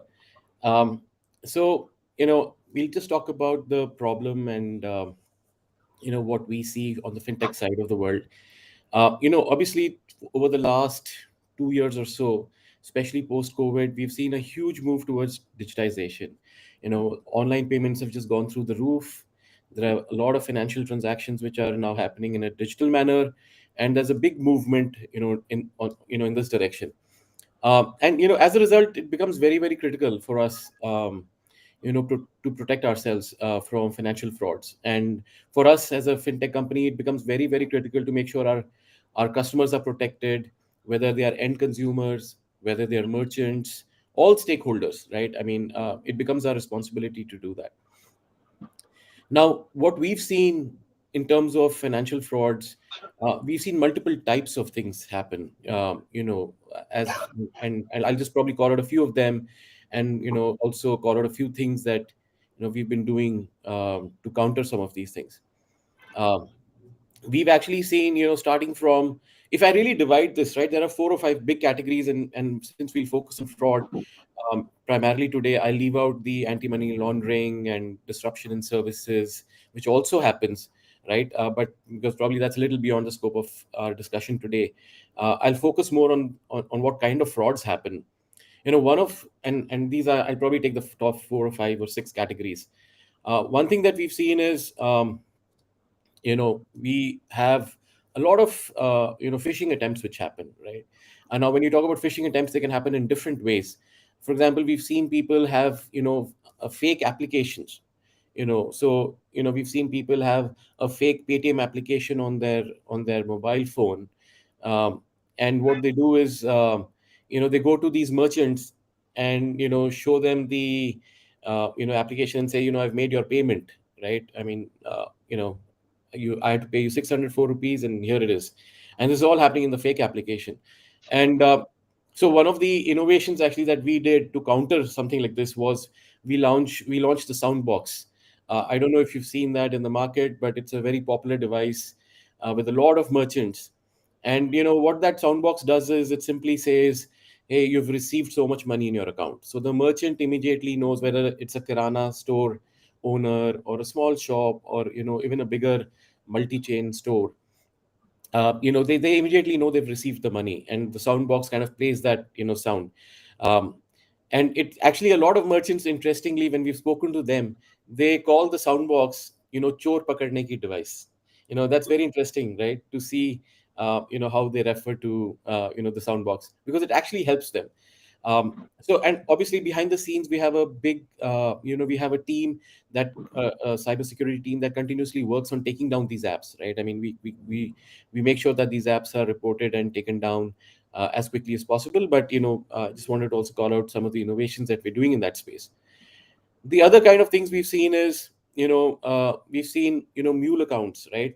Mule merchant accounts, right, where sometimes merchants uh, will take payments, payment services for a certain service they want to provide to consumers, but then they end up using it for different things. And we are very, very vigilant on that. We have a bunch of mechanisms to prevent that from happening, because that defrauds consumers, right? I mean, people go thinking that they're going to pay for something, but they actually don't get that service, and they lose that money. The other kind of things that the other two or three big things that we've seen, which actually happen a lot, is attempts to take over accounts. So there are people who try to take over accounts of others, and there are a variety of things they do there. um, you know uh, so I'll talk about four or five different things that we've done to prevent some of these account takeovers from happening. So we work with Try. So what people often do is, people who are fraudsters, what they try to do is they buy SIMs in bulk, and then because your number is really tied to your account, your fintech account. They try to download all the fintech apps, and then they try to see if they can log in, because they now have that number. Now these numbers may have been given up by the original users a few months back, and they may have gone on to different numbers, but fraudsters use this mechanism. So we worked with Try on creating an MNRL list, which basically shows that these are the set of numbers that have been surrendered over the last few months. And whenever we see another login happen from uh, such numbers, we throw a lot of challenges. We ask the user to take a selfie and verify their selfie, to make sure that the person actually who's trying to log in through this number is actually the guy who actually did um, was the original owner of this account. Then lot of times frauds happen because people call up and say, oh, my number has changed, so can you now transfer my account to this number? And frauds kind of try to happen via that mechanism. So even there, we've implemented a selfie check, which verifies that this is actually the same person. We do a lot of verification, and then that helps us catch such things. Another thing on account takeovers, and it's very something that happens a lot, is people use fish for OTPs, right? They say, hey, you must have received this OTP, this, and can you give me this OTP? They use all kind of schemes to get the OTPs from original users. So what we've tried to do is we've tried to get away from OTPs, because that's a big reason for where fraud happens. And now we've basically used something called device binding, which basically ties every device to a certain ID. And if we do not receive that ID, we don't allow the login to happen. So, we've kind of tried to eliminate OTPs, not only from a mobile phone, but also when you log into a website, instead of OTP verification, we now have a QR code verification. So that also helps prevent these account takeovers from happening, because that's a big problem area for us. Then you have card takeovers, right, where people try to take over the cards of other users and use them, get the card numbers and use them to go ahead and uh, you know uh, you know cheat the original owner of the card. Now, in that front, I think we are implementing something called tokenization of cards, where basically as a company we won't be able to store card numbers, and in fact that will be replaced by something called a token. Now, this is a great step by RBI, and we are one of the leading players in ensuring that all cards get tokenized, and basically means that cards cannot get leaked at all. We get away from that problem forever, and we are very, very closely working with RBI. I think that's been an area where we've made great progress. That will prevent card takeover. In addition, we also have something called a trust score on cards. There's a metric we calculate on cards, and if we believe or if we see that there are transactions happening on these cards which are outside the metric that we have created for every card, a score that we've created for every card, then we start throwing additional verification steps. Then we start throwing additional you know steps that a user has to take to complete the transaction. In addition, we have a very elaborate. Manmeet, if I can come in, Yeah. I think the list of things which are required to be done is very, very long. Yes. And I'm sure some of the audience has already been working on those. But the velocity part is very important. I think the fraudster is becoming faster and faster. And we hear of the story of how the OTP compromise results into withdrawal of cash within the next few minutes, because the mule is waiting and the signal goes and the money is withdrawn. I think we have to really look at that kind of speed to deal with the problem. But I'll come back to you on this point later. But I wanted to take Ravi's point of view as to how technology can really step into here and do some of the more complicated work at the back end to ensure that people who are in the operational side in managing fraud get the right kind of tools. So, Ravi, would you want to share your perspective? Thank you. Thank you. Am I audible? Okay. You are audible, yeah. Thank you. So, when you look at all these, what we are doing with cybersecurity, we are talking about swim swap, everything. Ultimately, it comes down to somebody stealing the money. And, we are the last person, sitting in the bank trying to, protect the person's money. Now, there are two ways to look at it. You can say fraud is very segmented. 1000 log ko ho gaya hai, it will also happen for, this category. That's one category, way of looking at it. But we can make fraud very personal. It's very individual. Okay, we call it as segment of one. What is segment of one? Just like a human being has a soul, atma, a customer also has an atma. Okay, which is something unique for him. Which says this is the salary he receives, this is the payments he does, this is the school fees he pays, this is the ATMs he visits. That's the segment of one. Okay.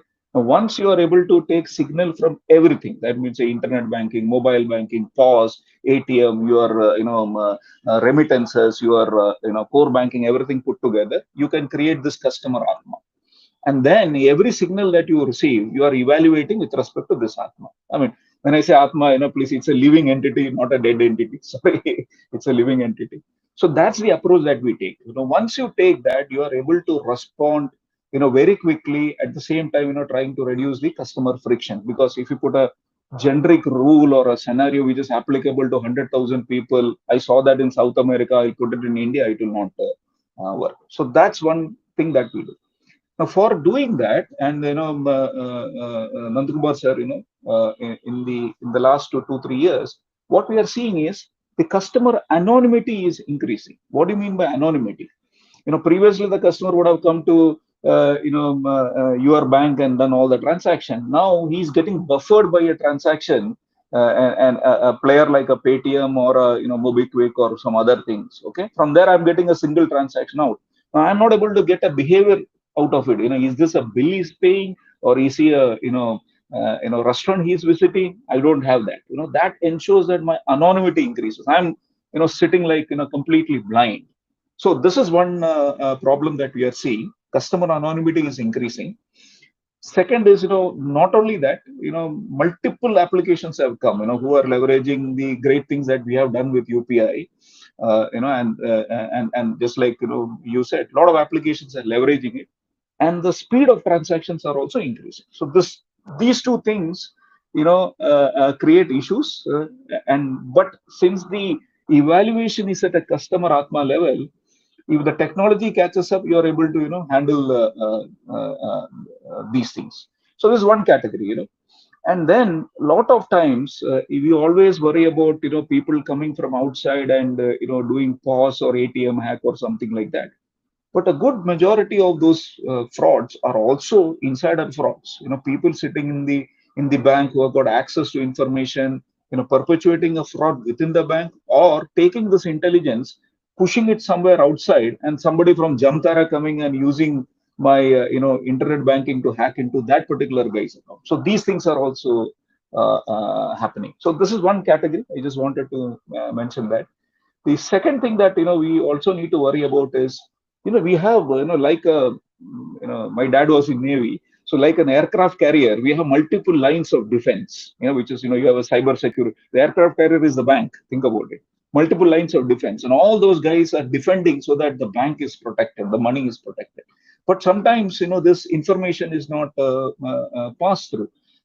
People who allow genuine IPs inside, they themselves are perpetuating the fraud. He is running an attack on 20 of my accounts. He's running a mule account syndicate where the guy has collected 50 accounts, more or less the same IP address, and he will log in and act like a regular customer on internet banking. Your device ID is remaining the same, your things are remaining the same. How do you detect it? So this is one category.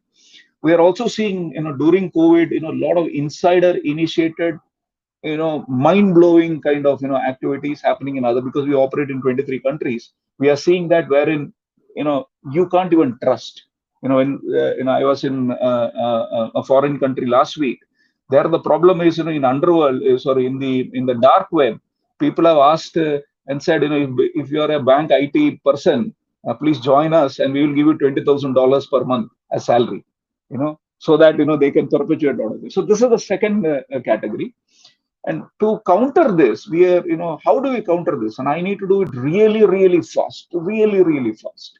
And I don't even have time for the core banking to revert back whether the transaction is happening or not.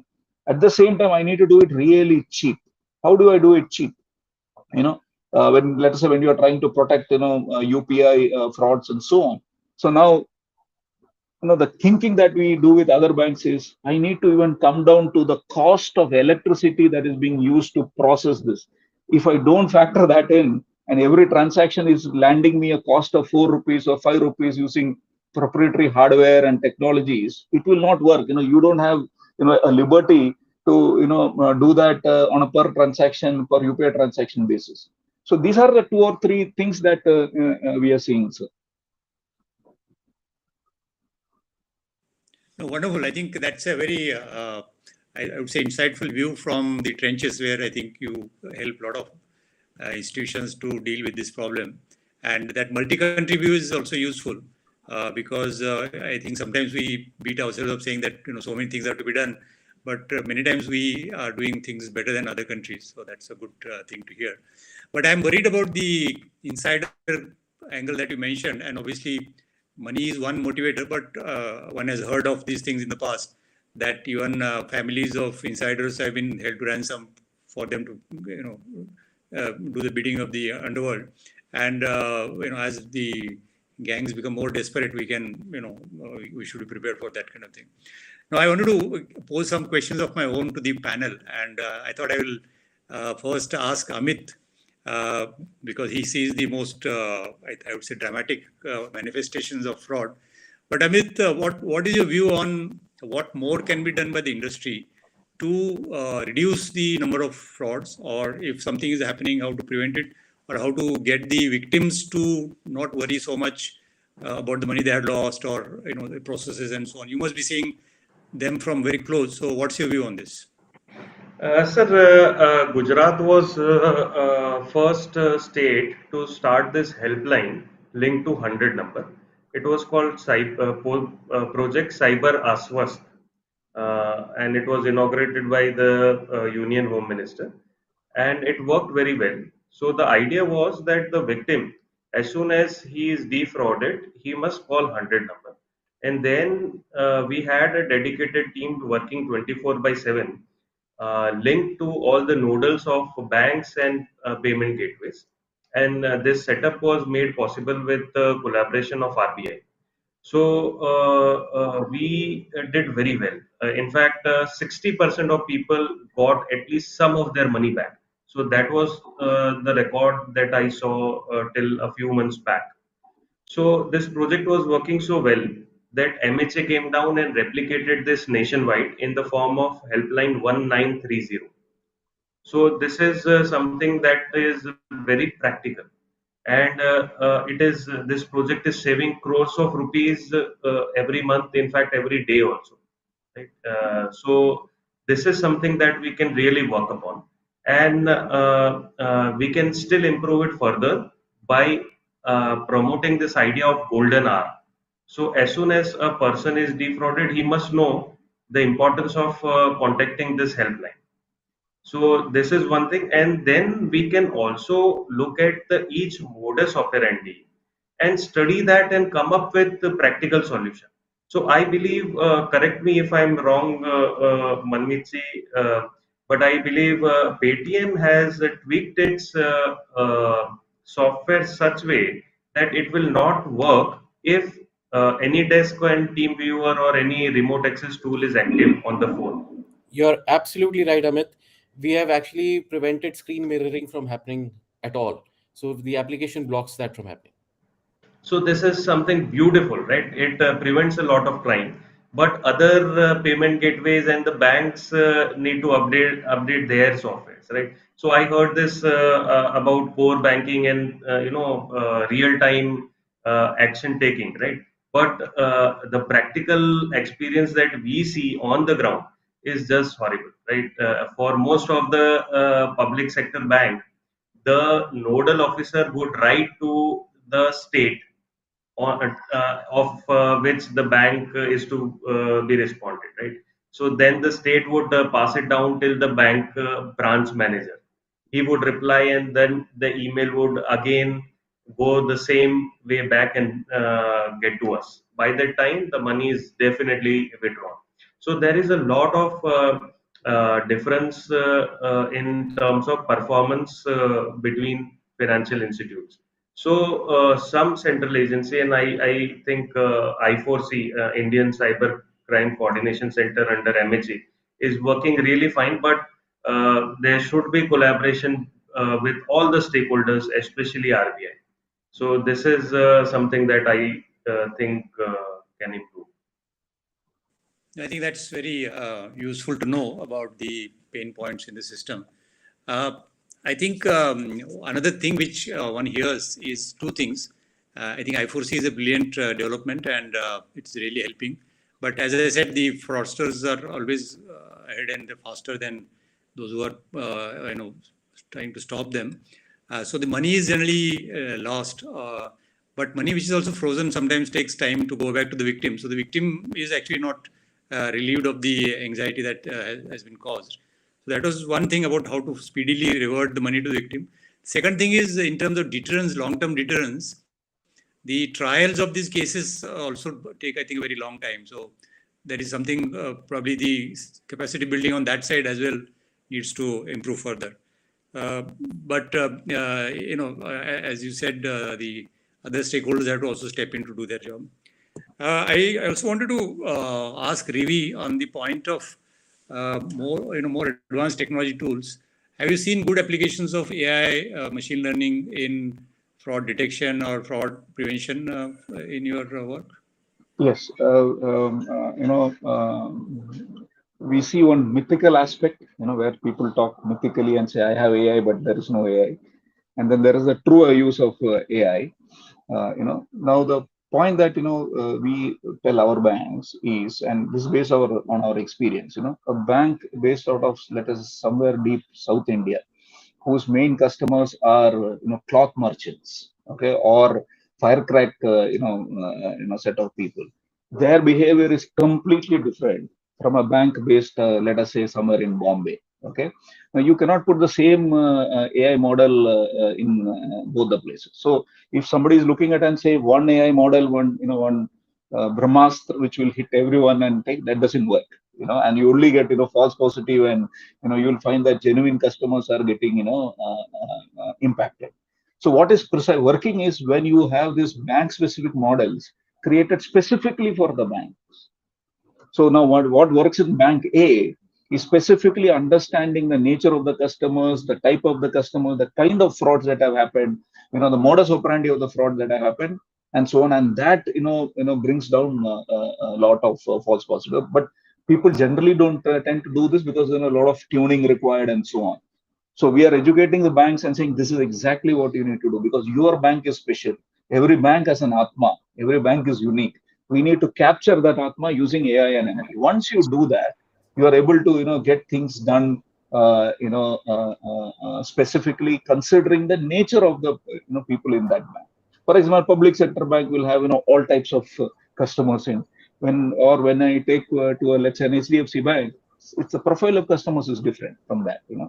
So AI is working, it helps, and it requires continuous tuning. And we work with the bank to tune it and so on. But a lot of people think that like buying software, you buy AI, put it there, and it will do it perpetuity. You don't need to do anything forever, and that doesn't work. That is software. Otherwise, we would not have called it as AI. You need to adjust it. So the answer is, sir, it is working, but the effort required, we need to put a different type of effort to make it work. Yeah, I'll just add I one comment. like your simile of Atma, though sometimes Atma reminds you of Bhutatma or Pritatma, but I think that uniqueness is something important. Sorry, Manvit, you were saying something.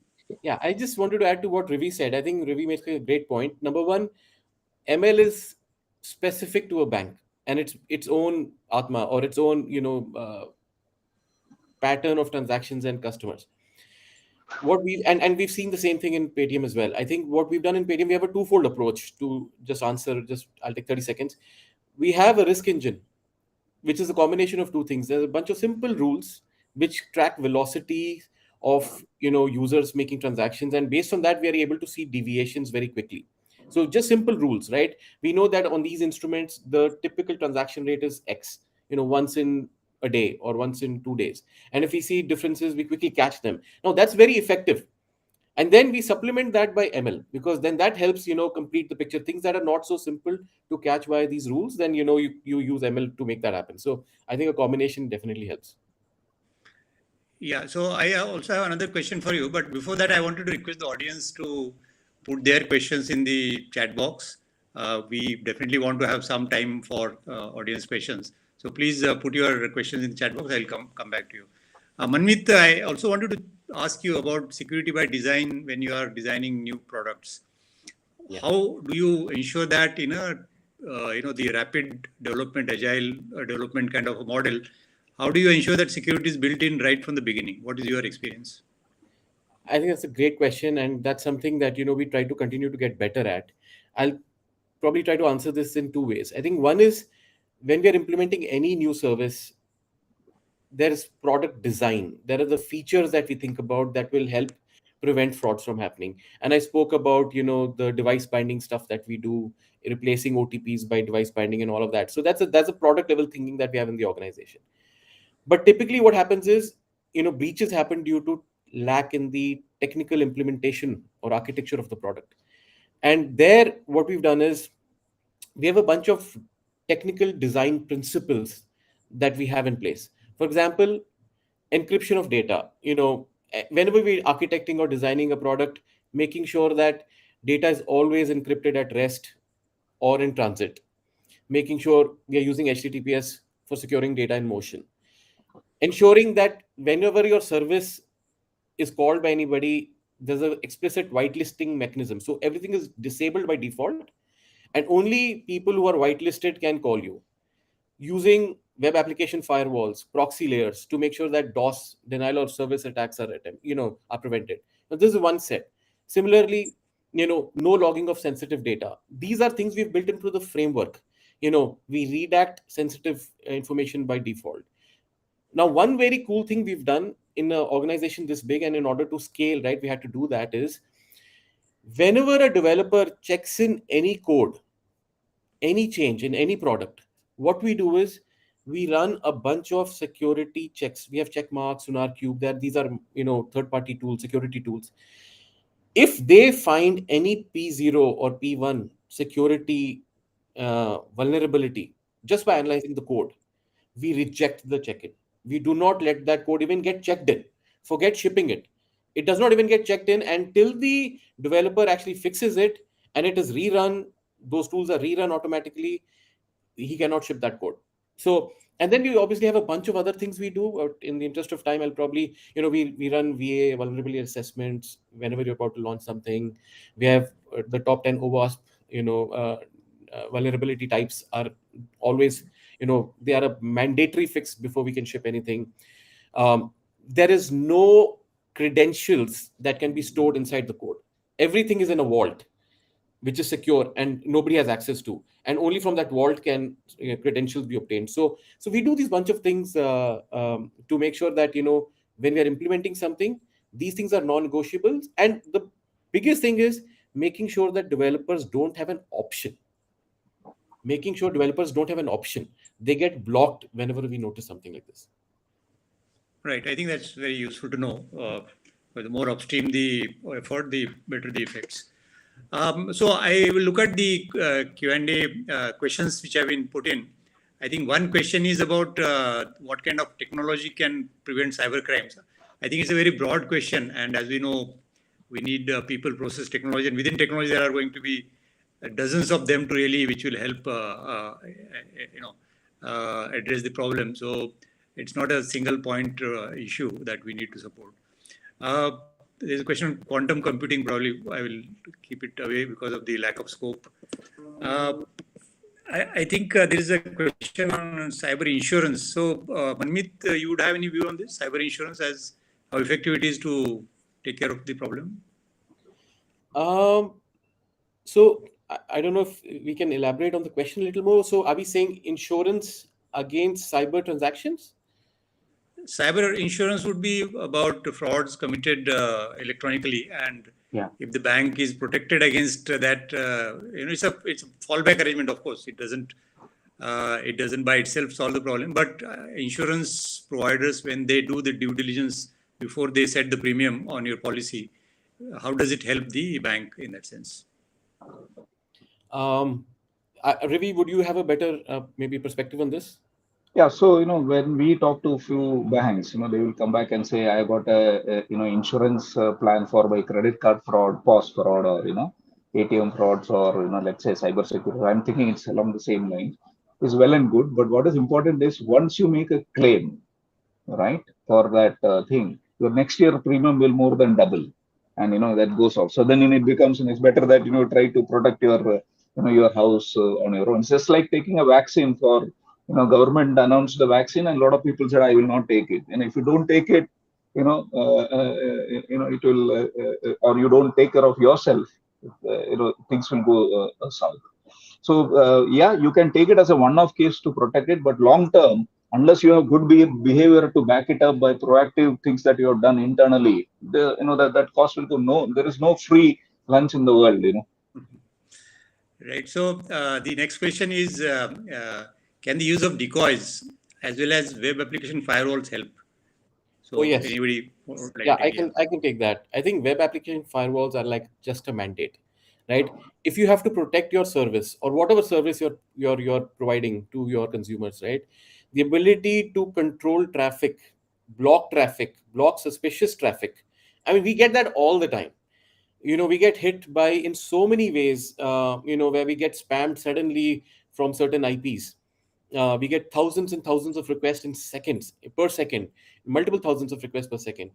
A web application firewall is absolutely mandatory, especially in this age, for you to protect your consumers from making sure that there is service availability, because if you don't have that, your services will fall down, you will get hacked, because people are persistent. So I think WAF is just a simple, clear mandate that all of us should have, anybody providing financial services should have. Right. There is an interesting question about the misuse of QR code for committing frauds and how security can be built around those. So, any thoughts on those? Anybody?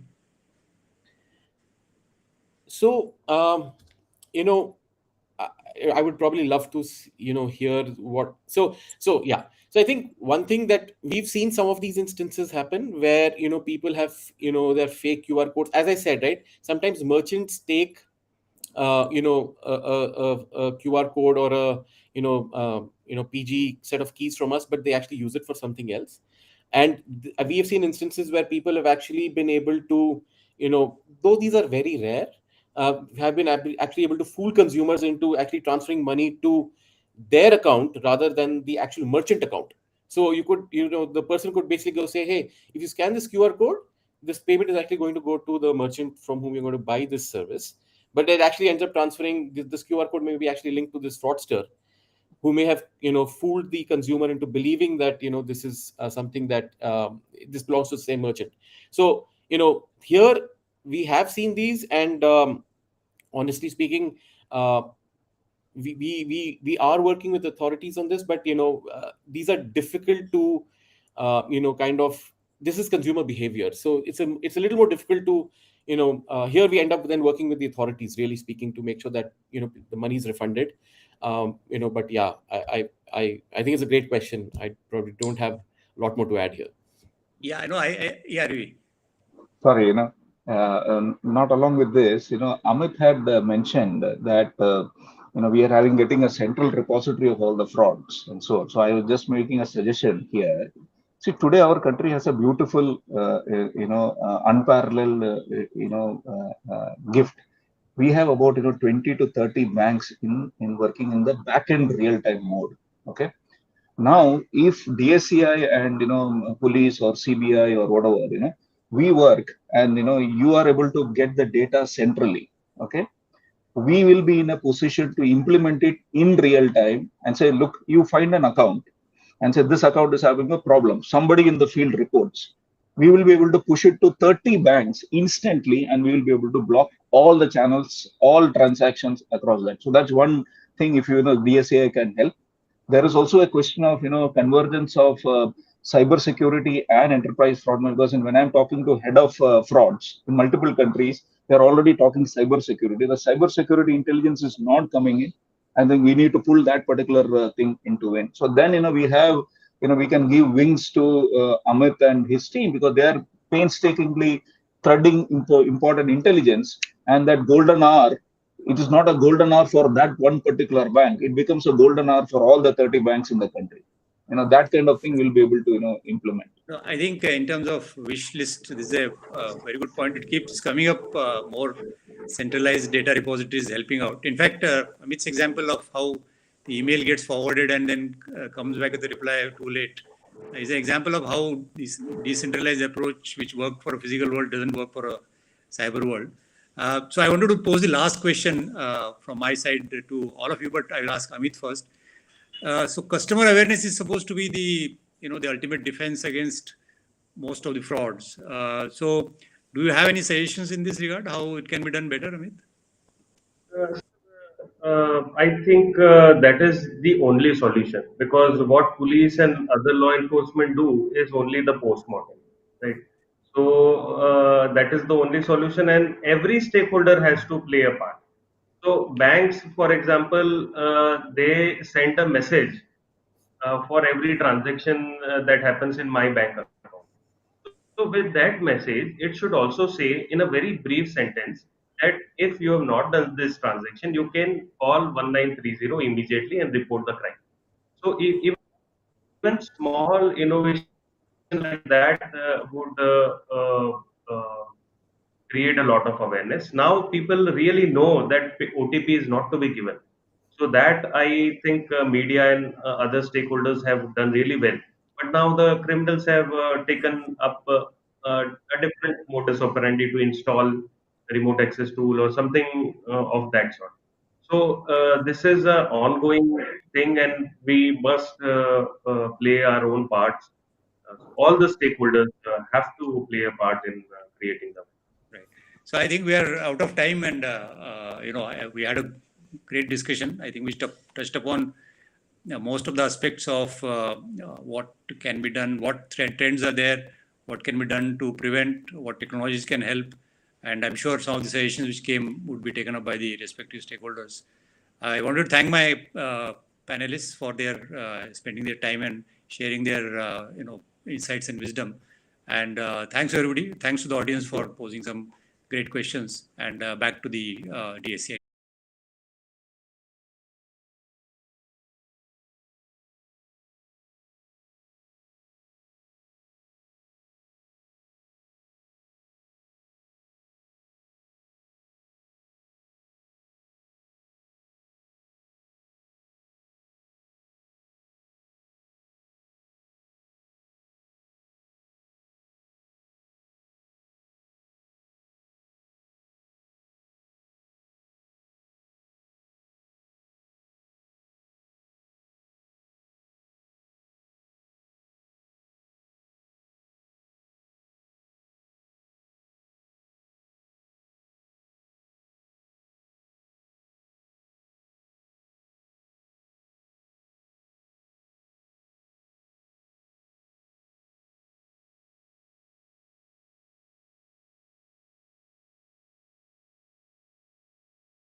Thank you so much to all our advanced speakers. Well, I must say this was really a very, very interesting session indeed for all of us. So thank you for joining us virtually. And now we move on to the next segment of the keynote sessions, ladies and gentlemen. I request all of you guys to please visit our expo booths where you can interact live with representatives of our sponsors, partners, and exhibitors. And also, please take the virtual photo booth and do share your experience on social media by using the official hashtag, which is FinSec 2022, and do not forget to tag BFSI. And now we move on to the next segment with our keynote analysis for today. It's time for us to welcome Mr. Mohan Bhatt, Managing Director and co-founder of the company, to deliver the first keynote address of the second day of this session.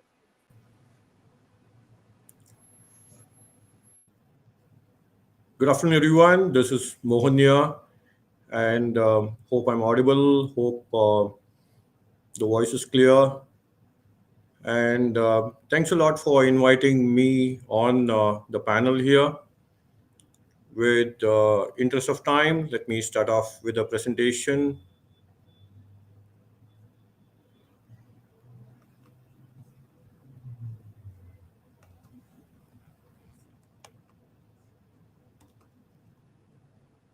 So one of the most important topics, what we are going to discuss here, is with respect to the security which we need to use internet. So isolation of internet is very important, and internet is being a free flow knowledge base which is being used by world over. But with the knowledge base which people have been using, there are a lot of attacks, viruses, worms, trojans, and anything and everything is hurting the systems everywhere. So there is a lot of deliberation which has been happening about how the internet can be used in a very safe manner. So one of the ways in which we have been looking at is virtualizing the entire internet so that you can actually use internet without having the concern of getting compromised. For example, a small idea is like, okay, when the COVID was there, COVID is to pass very frequently through air and all what not. So people had to meet each other, and the COVID could not stop the business. So virtualization was one of the ways in which people could touch base with each other and start working. So the same thing has been applied to internet also. When you want to use internet in a very secure manner, you virtualize the internet so that it becomes insignificant to actually attack your mission. So internet is the most vulnerable network in the world, which is trying to be upgraded to become more secure. But hackers and many other organizations are misusing the internet under multiple different mechanisms. So as we speak, there are many attacks which has been happening in the name of data analyzing, in the name of information share, in the name of finding out mechanisms to enhance business. A lot of attacks are happening legally and illegally also. There are a lot of businesses which has been there, which has been based on information capture. So if you look at it, there is an adware.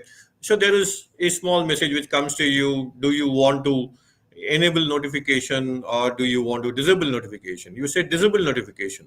But what happens underneath is something which we are still not aware of. So it could be an acceptance of notification, or it could be an acceptance of a cookie also. So anything what you plug or anything what you connect to on the internet could be a concern.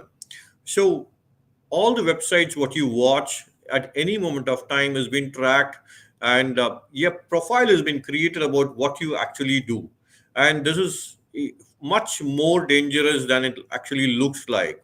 So tomorrow you may have a visitor to your uh, email, or you may have a visitor to your office, or you may have a visitor to your call, and you may not be sure that how did he come to know about you. So all what you have been doing over internet can be passed on to organizations which can analyze what are you interested for and actually create a game plan to actually put you across to a sales cycle. So informations which has been there of individuals are being targeted and it has been profiled, and this becomes a serious piracy problem, or it becomes a serious problem where people are not aware that they have been profiled. Internet on the PC which has been there is needed for work, play, learning, and for you getting connected to the outside world for your own activities like transaction of your money and transaction of your data and everything. So when you use internet, it is a very dangerous environment, and we need to accept that when you request for any data from the internet knows that you are actually connected to the internet, and there could be a data which has been requested from your side which can be received by you and which could be a threat. The threat which has been there could be stopped by the perimeter security, but the latest threat is not only stopped by the perimeter security, it is able to pass through. So the modern threats which has been there is of the malware which has been there, the 97% of the malware, which is actually changing itself so that actually many of the defense systems are going to go down on that.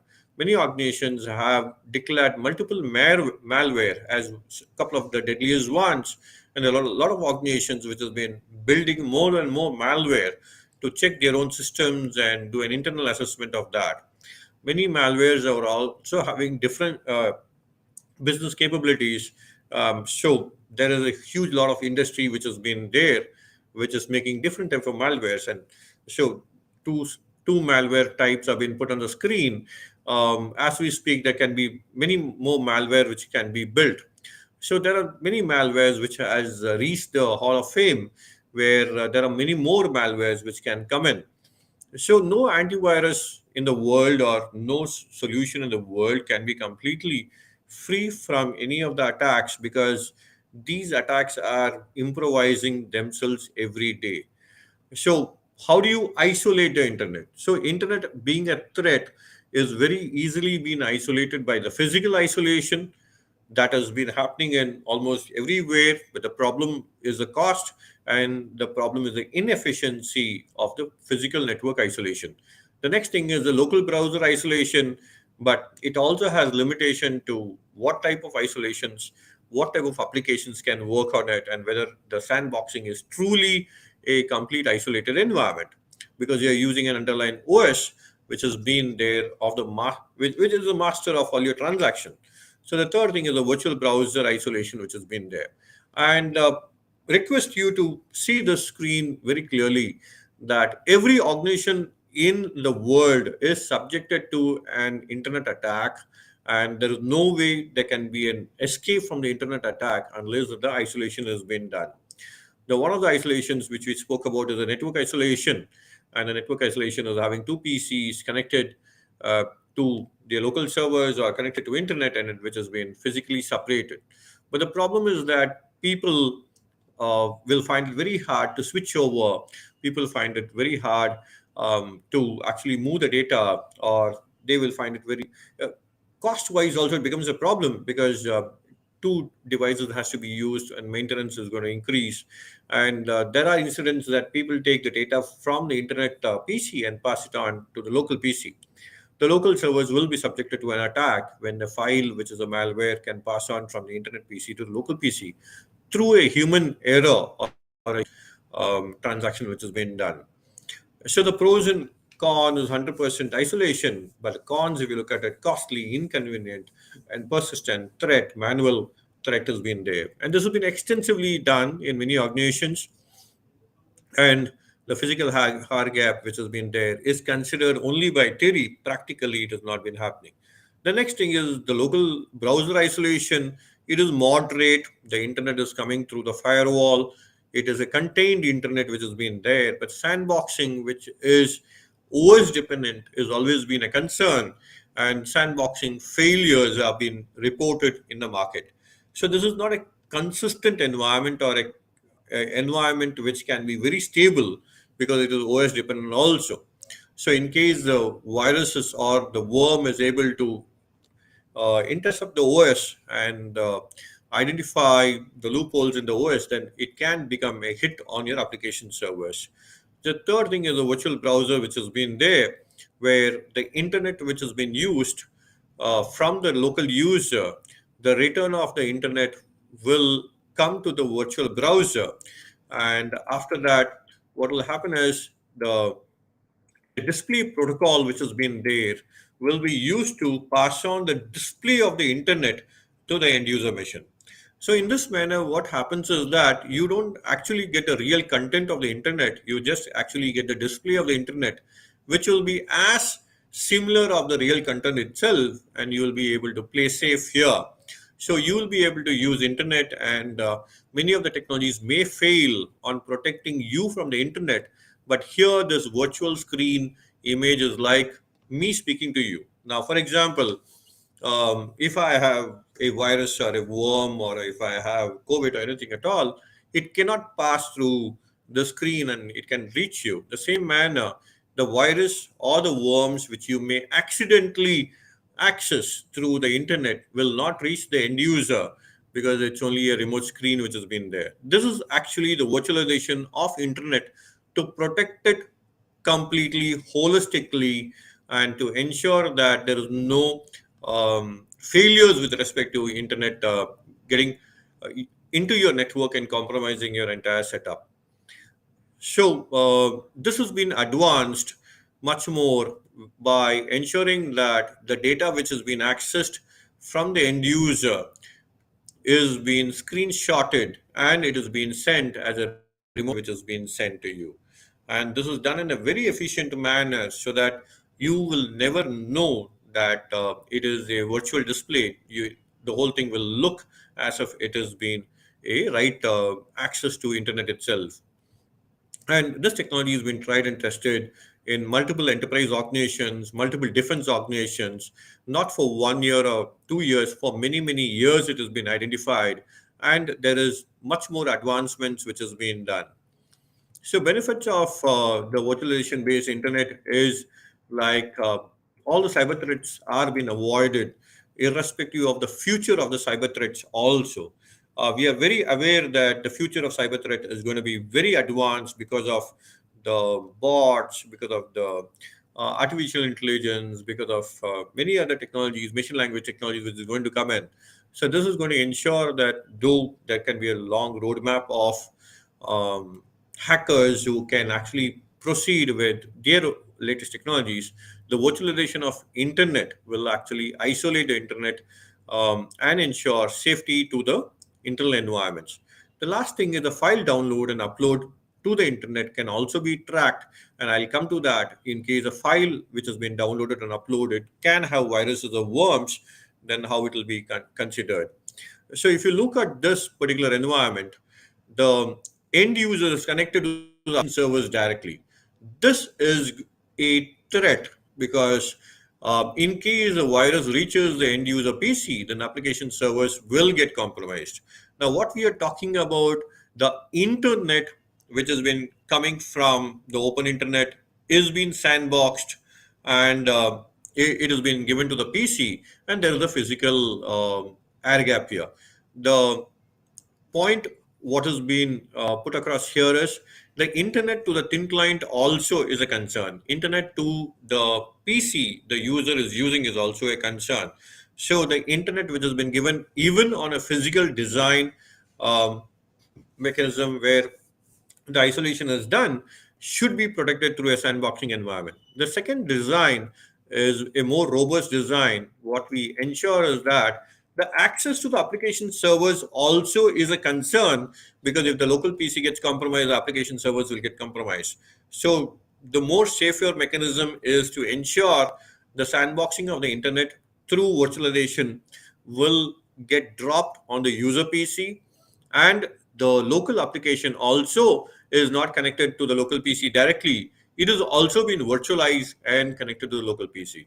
So the end user doesn't actually get a complete real-time data. It is always a virtualization of the data which comes to him, thereby ensuring that the application servers and the internet doesn't interface with each other. And this is a safe way of working on it. Next way of working on it is the design tree, where the application servers are connected through the network, and there's a air gap which has been created and a sandboxing which has been created, and the internet has been delivered to the local machine. Now, how do you ensure that the files downloaded through the internet has been completely protected? Point to be taken is that this setup is already running in a couple of different organizations, different setups, and it has been tried and tested and proven working for a pretty long time. The data which is going to come down from the internet is not given to the end user. The data which has been coming down from the internet is virtualized and given to the end user. But in case the end user wants to have a physical copy of the data and he wants to work on the data offline, then the data is being uploaded to a CDR server where the file has been regenerated and the file has been recreated, and it goes through all the tests of access for antivirus, viruses, and any other test which has been there. Still, the file is getting recreated, and the recreated file has been downloaded to the end user. This has been found very interestingly successful, and people are being educated about how much file is actually getting downloaded. In one of the organizations, we saw that they were using internet, and when we ran this program, we saw that they were actually running almost like 40,000 data in a month's time. The 40,000 data was getting downloaded. So that was a surprise for them. And in the interest of time, the features developed or delivered or designed for internal isolation has been put here. The internal isolation can also work on a Linux-based environment by sandboxing the browser itself. The self-healing platform which has been there can always be done, where the virtual environment on which the internet is used is rebooted every time a session has been disconnected. For example, I use internet through a virtual environment, and the virtual environment requires an OS. So once I finish my session, the OS has been destroyed and a new OS has been created so that the internet can be accessed. Um, there is a huge paranoia over the internet. So anything and everything has to be looked into. Secure file transfer again is through a CDR, digital signing, which has been there. Audio video conferencing is supported over the secure internet platform. Kiosk has been done, and the internet proxy filtering and detailed URL filtering. And one point which has not been put across is data center camouflaging or internet camouflaging, to ensure that the end user who is actually connecting to internet, his information is not passed on to the internet again. So if you look at the deployment of virtual browser is being taken really seriously, and on the screen you have the Pentagon also virtualizing the internet, so that the informations of the internet, like um, the material from the internet like virus, worms, doesn't get into your system, and your information about who is browsing the internet, and your informations of privacy and your informations of intellectual property is not exposed to the outside world. See, for example, I want to go on a holiday, and I browse a couple of websites, and to just understand what about hotels are there, and if my information has been Mr. passed Bhatt, on. I'm very sorry to Yeah. interrupt, but you just have like quickly 30 seconds left because already we are running late. Yes.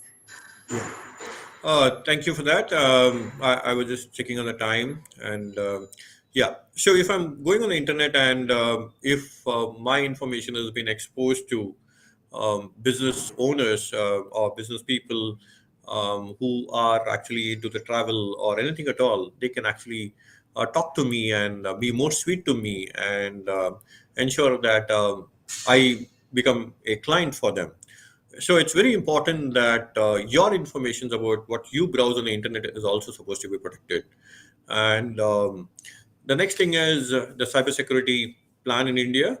So BSNL is an organization which has been compromised multiple times, and many of the organizations who have not been doing internet protection has been compromised many times. And the worst information which has been there is weaponizing of the compromised environments. Many of the environments who are not having the right protection on them, the people are weaponizing that ill protected environment, and from there they attack the other environment. So this is a serious concern of ensuring that internet has to be used under a protected environment. Yeah, that's it. Any questions? I don't think so there's time for that, but I'll be very happy to connect and take all the questions forward.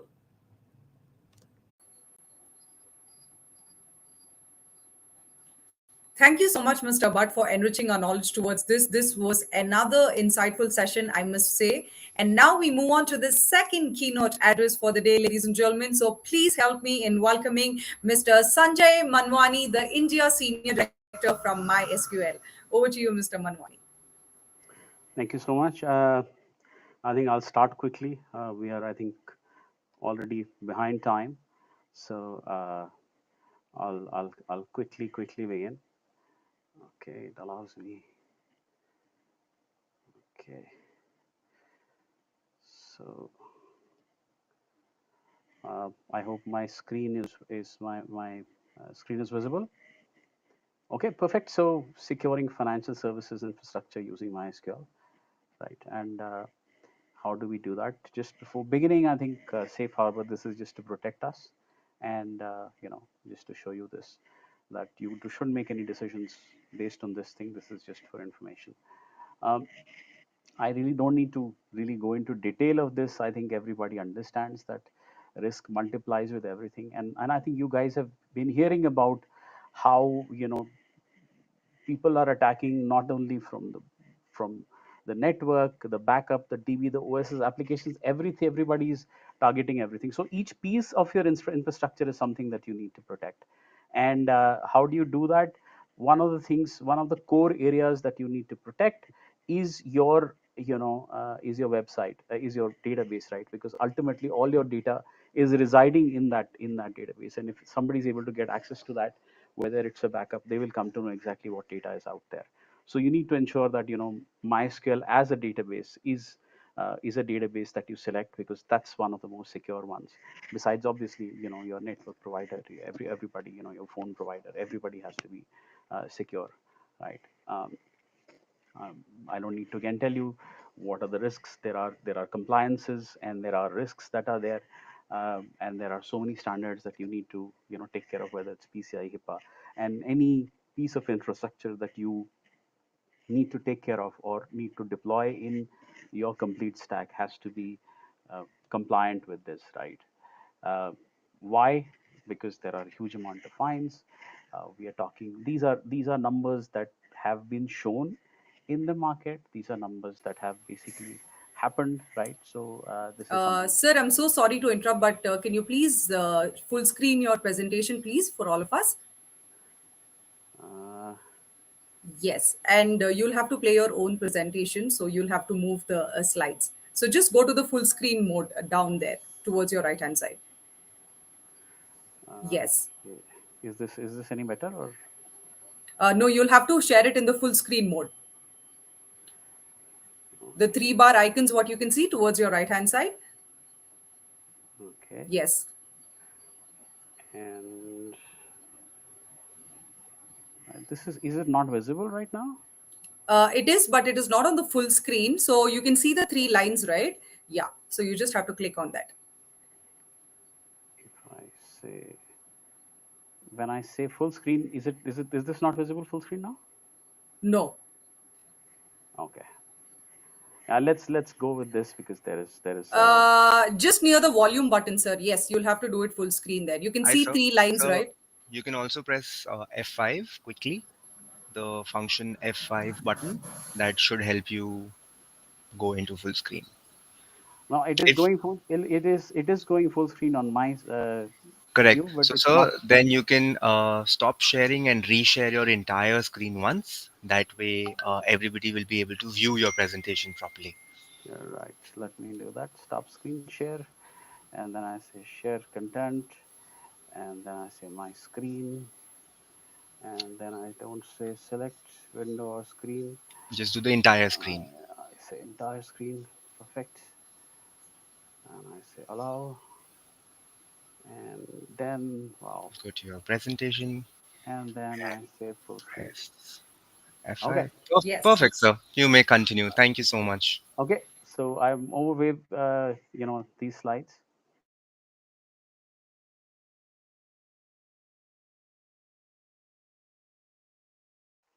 So there are large amount of losses that happen, and basically the standard is about $141 per stolen record.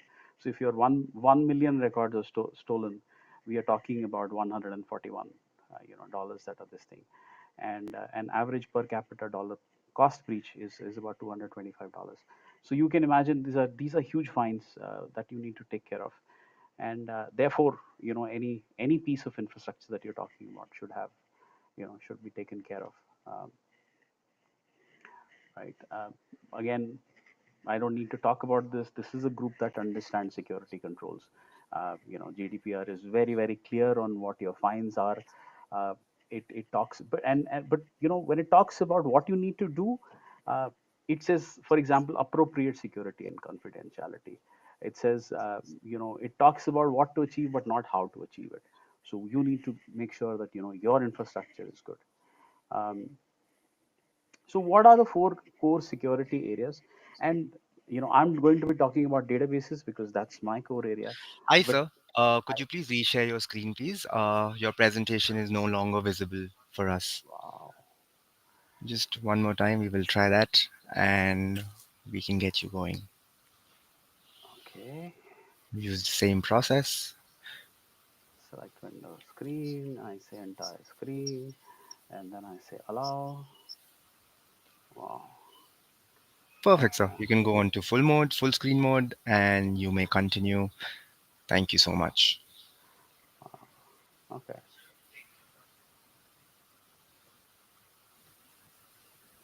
So is it working or? Yes, sir. This is perfect. You can continue. Okay, so I'm sorry this kind of destroys my flow, but okay. So the 4 points that the way that we look at, one is assessment. So how do you find out what are your risks that you need to understand. What is prevention? Prevention is, how do you encrypt things? How do you mask and anonymize? How do you make sure that people have perfect access? Anybody unauthorized should not have access to what they're not supposed to go to. And obviously separation of duties. Then there is detection, that let us suppose a breach happens, because as I'm sure you're listening to it, people are advancing, and they will be able to catch, change their ways of connecting, of hacking, and be able to get it. So once, if they do get you, or if they get in somehow, then how do you come to know that they have, something has happened?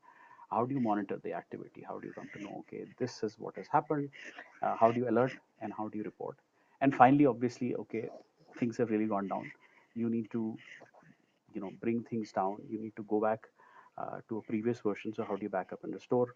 Um, let us suppose one of the servers has been hacked, so then you need to ensure that you have high availability, that you can shut down that one server, and you can go to another server that has not been compromised. And these have to be warm standby servers. By warm standby servers, we are talking about that, okay, these are already updated. So for example, in case of databases, there are queries that are running, so each of your warm standbys has to be updated to the latest query status. So if the for example, if these are banks that you're talking about, so the last transaction that has happened in the bank should be there in that. So those are the kind of things. So uh, MySQL is we are providing a lot of things. There are products, features, best practices, white papers. You can really have a look at all these things. And let me just go into details of what we talk about, what we think about when we are talking about our enterprise security architecture. So one is that in the center, let us suppose there is your database, right? And then there is, I think I'll start with the most important thing, which is audit. So we monitor every transaction that happens in the database. We monitor every transaction that happens in the database. We monitor every transaction that happens in the database. We monitor every transaction that happens in the database. We monitor every transaction that happens in the database. We monitor every transaction that happens in the database. We monitor every transaction that happens in the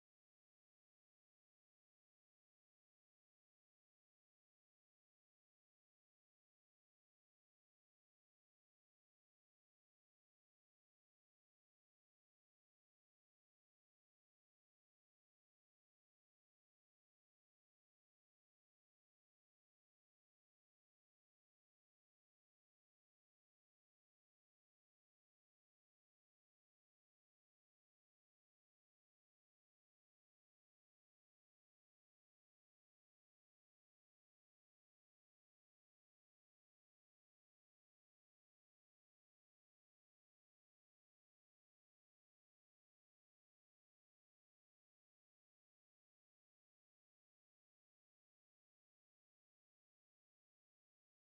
that happens in the database. We monitor every transaction that happens in the database. We monitor every transaction that happens in the database. We monitor every transaction that happens in the database. We monitor every transaction that happens in the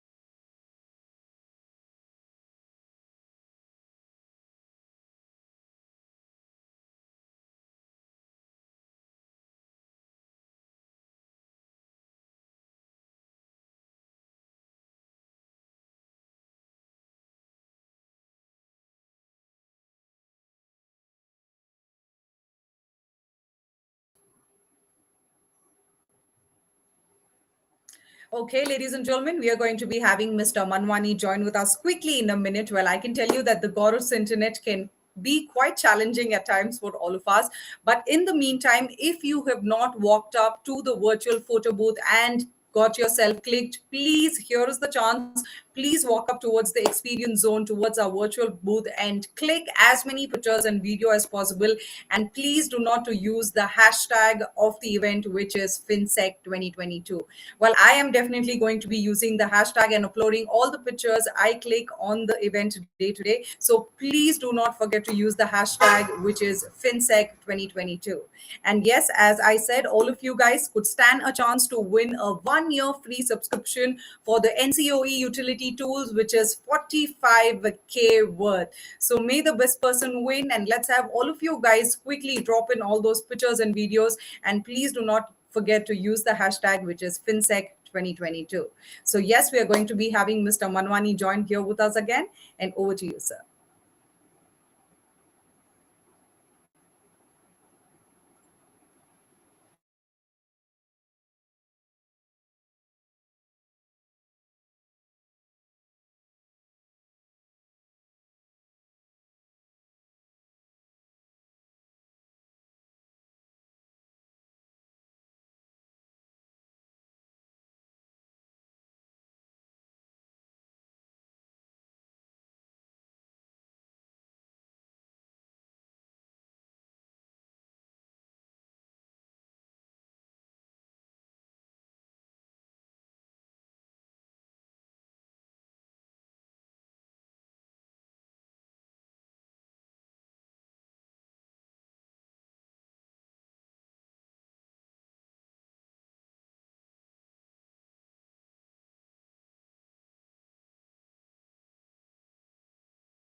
Hello, good afternoon, everyone, and welcome back on the second day of Financial Conclave 2022 that we are conducting virtually.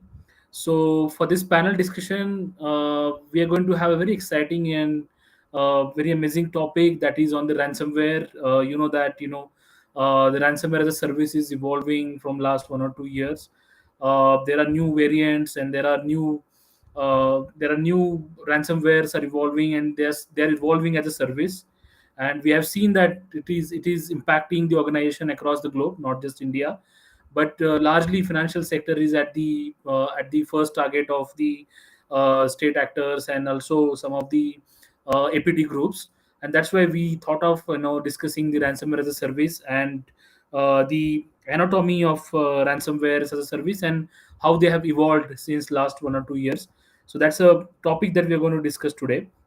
To discuss this topic, I'm having eminent panelists with me to discuss this particular topic. I would like to call my panelists one by one on the screen. So first, I would like to welcome Mr. Prashant Singh, who is Director Cybersecurity Technology Specialist for Microsoft India. Welcome, Prashant. Thank you, Vivek. So second, I have Mr. Ramesh Gurram. He is a CISO with Multi Commodity Exchange, MCX of India Limited. Yeah. Hi, Ramesh. Welcome. Hello, everybody. Thanks, Vivek. I have with me Mr. Pawan Chawla, who is a CISO and DPO for Future Generali India Life Insurance. He's facing some challenges. He'll be joining us in a minute. Okay, he's Yeah. already here. Great. Yeah, Pawan Good is already afternoon, here. everyone. Yeah. Yeah. Good afternoon. And last but not the least, to moderate this panel, I'm having with me Mr. Ramchandra Kulkarni, who is a Managing Director, Technology Risk for a Goldman Sachs. Welcome, Mr. Ramchandra.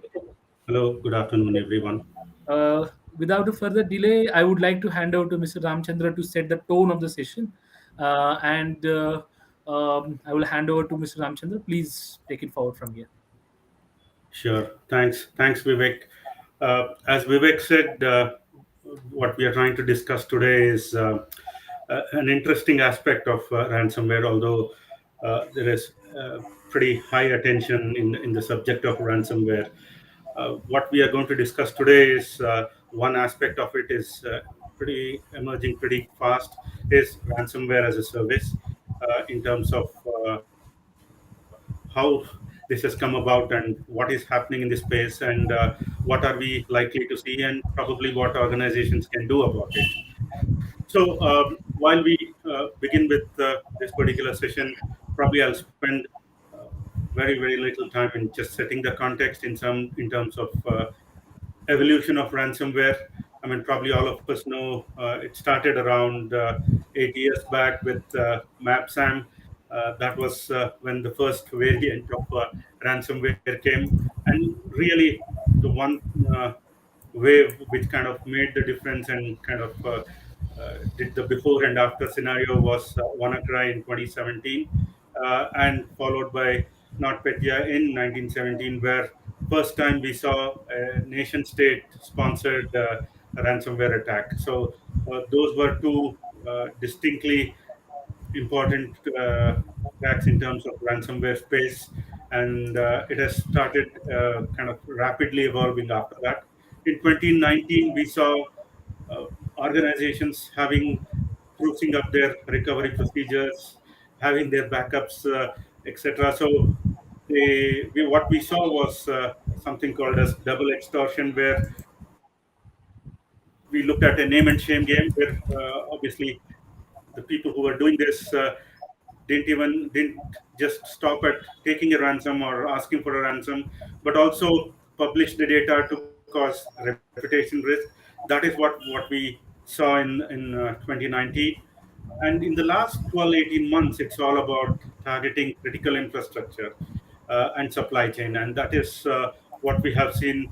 Either it's the example of Colonial Pipeline, Kaseya, and what's something which is closer home. Probably we have all read in the newspapers in the last 24, 48 hours is one of the players in the aviation industry suffering from this in India. So it has been evolving and evolving rapidly this particular space. And in terms of ransomware as a service, again, this started with pretty well-known criminal gangs on the cyberspace. A couple of them, DarkSide, Revel, who actually started this in terms of ransomware as a service capability, where they kind of built up all the capability in terms of encryption tools, communication, etc., and then kind of leased it out to fellow criminal gangs, and that is how it started. And this allowed the entry bar for these criminal activities to be lowered because all the expertise was provided somewhere else. So what we have also seen is in the last 15, 18 months is ransom demands are up, and the cost of cleanup in terms of what happens when you start paying and then starting recovery and then the whole associated cleanup, and that has doubled in terms of the whole process. The average cost of ransom is multiple times compared to what we saw 3 years back. And then in fair amount of cases, despite organizations opting to pay for a ransom, we still see only a minority of them have got all the data back. They have only got part of their data back. So that's something that is worrying in multiple aspects. And with this background, probably we will see today in terms of what are the specific things that we are seeing in the industry. And as Vivek said, we have a eminent panel, and I will be joined by my colleagues on various aspects of this.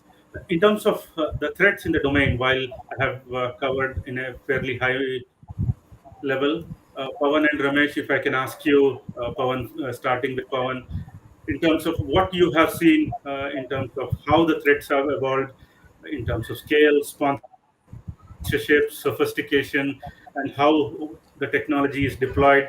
What have we seen in these last 2-3 years compared to the first 2-3 years of ransomware? We'll begin with Pawan and then we will follow it up with Ramesh.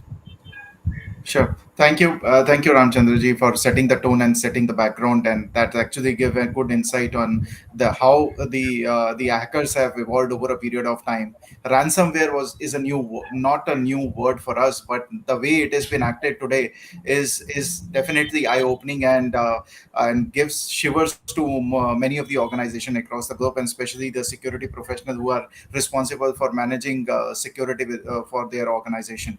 So ransomware from being a small attack or code impacting few systems now had become a full-fledged service. It's a business model. It's no more an attack or no more a service. It's no more a threat. It's a business model which has been working and evolving every year. Today, if you look at it in 2021, if I take an example, the average amount of a ransomware which they might have got is has reached up to 6 million. That's the average pay they have got. Now if we talk about ransomware service, now it used to be just a small attack earlier. Now it has now people can buy ransom kits at as low as $40. They can hire affiliates to plant a attack in a particular organization starting $10 per hour and could go up to $1,000 agreement as well with those people. So that's how the evolution has happened, and it has not stopped there. Now today, if you look at it, it's not only the ransom which we are talking about. They have become extortionists as well. They don't only encrypt your data or give you a key to decrypt. They actually steal the data as well from the organization, and they further demanded further ransom to not exploiting the data on deep and dark web. So that's how the business has evolved of ransomware in last couple of years.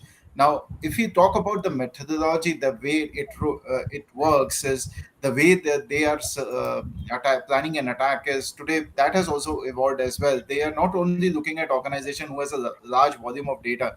They have gone to a level today where they target organizations who have taken higher cyber liability insurance, because they know that it's a sure shot money which they are going to get where in case such kind of in case they are successful in planting an attack in a particular organization. So that's how the business model has gone today. In the dark web, anybody can go hire get associated with a RAS service provider, pay them a specific fee which is as low as $40, and then $10 per hour, have hire them for a certain period of time. They will help them out identifying a target, planting a target for them, configuring the RAS kit for that particular organization, looking at the exploitability of a particular organization, and then compromising the system machines, asking for money to decrypt the files and the systems which have been encrypted, and then taking it forward. So it has that's how it has evolved. The revenue models have also changed of ransom in past few years, from a normal one-time fee to subscription fees. There could be a one-time license fee, or there could be a portion of profit they may ask for. So that's how the threats have evolved today. When as you mentioned that we should there is an evaluation of threats which is happening. Unfortunately, we don't evolve that way, and we put limited controls in securing the organization. But yes, if you look at it, the overall industry of hackers today, they have much more advanced features. They have much more advanced technologies to plant attacks in different organizations. Yeah, thanks, Pawan. We will come back to the economics part in a bit deeper discussion later in this session. Ramesh would be interested to hear your views as well. Thanks, Mr. Ramachandra.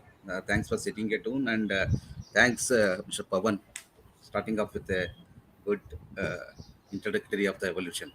So, what I would look at this evolution part is, if you see, it all started in the year of 1989 when Joseph Pop, some researchers started up putting in embedding some malicious code into a small floppy drive and distributed across 20k thousand users and tried to compromise them and get some benefit out of it.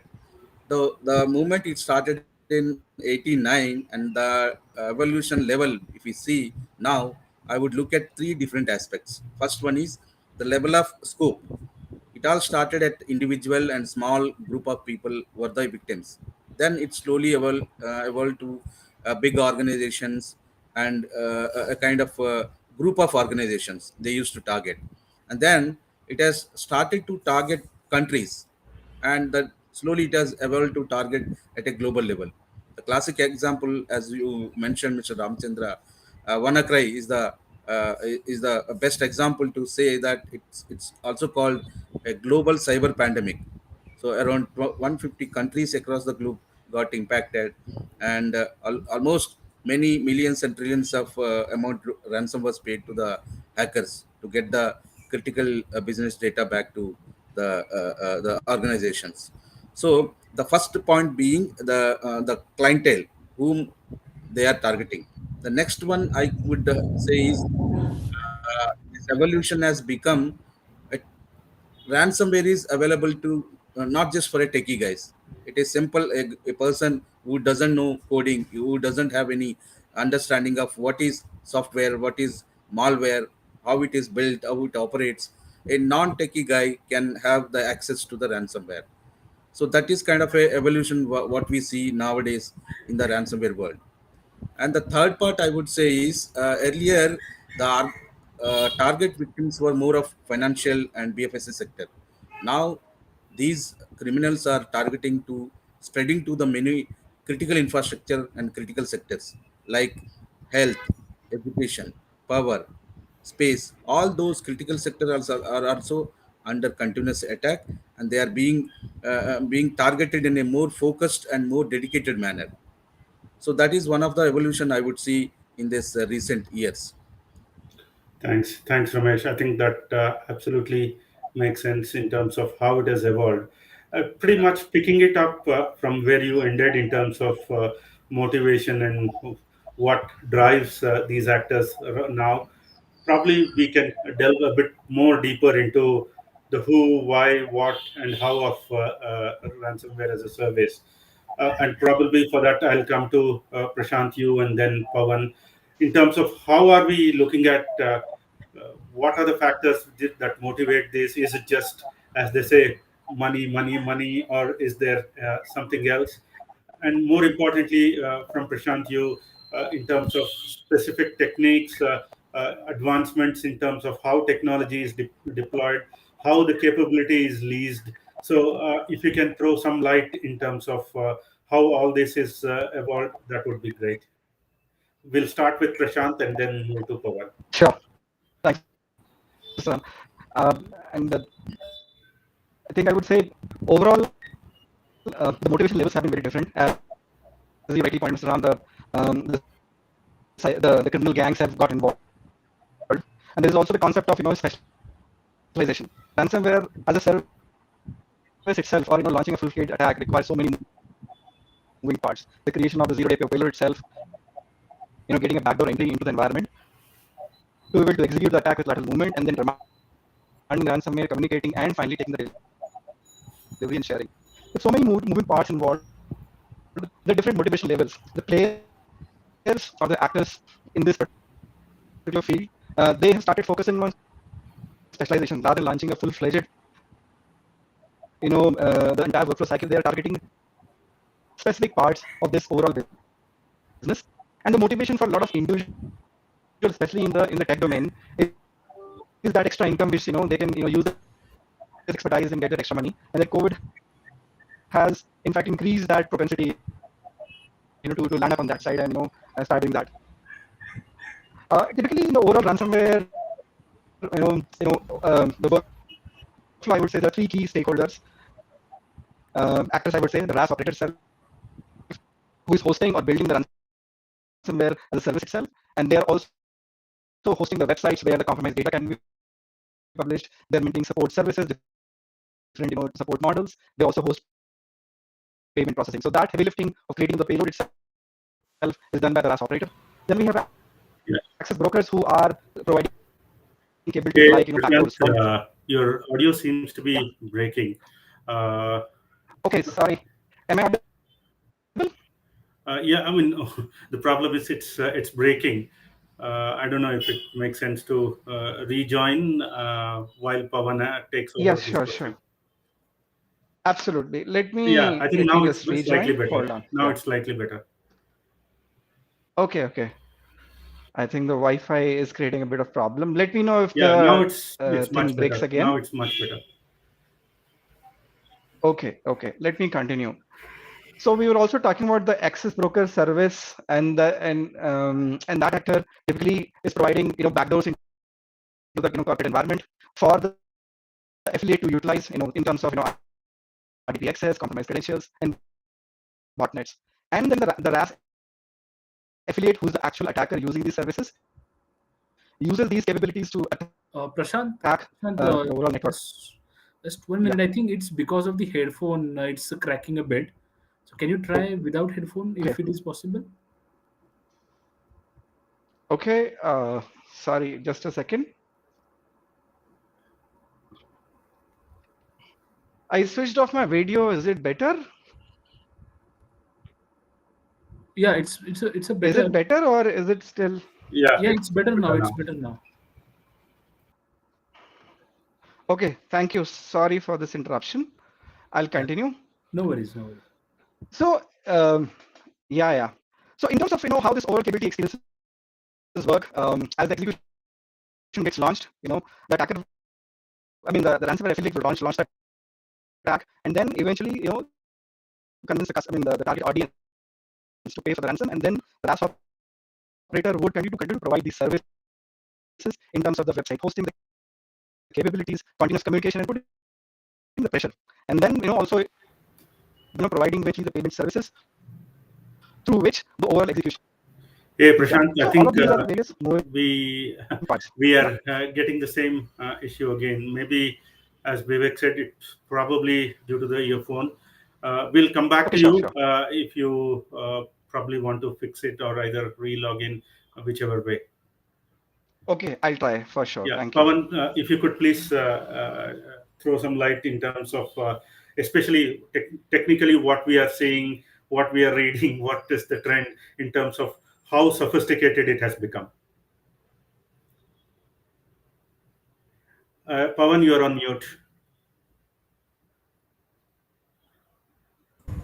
Yeah, I hope I'm audible. Yeah. So we are talking about evaluation of ransomware. The way you look at it, I mean, the way it started as a hobby when few people started hacking certain systems as in an interest of just fun.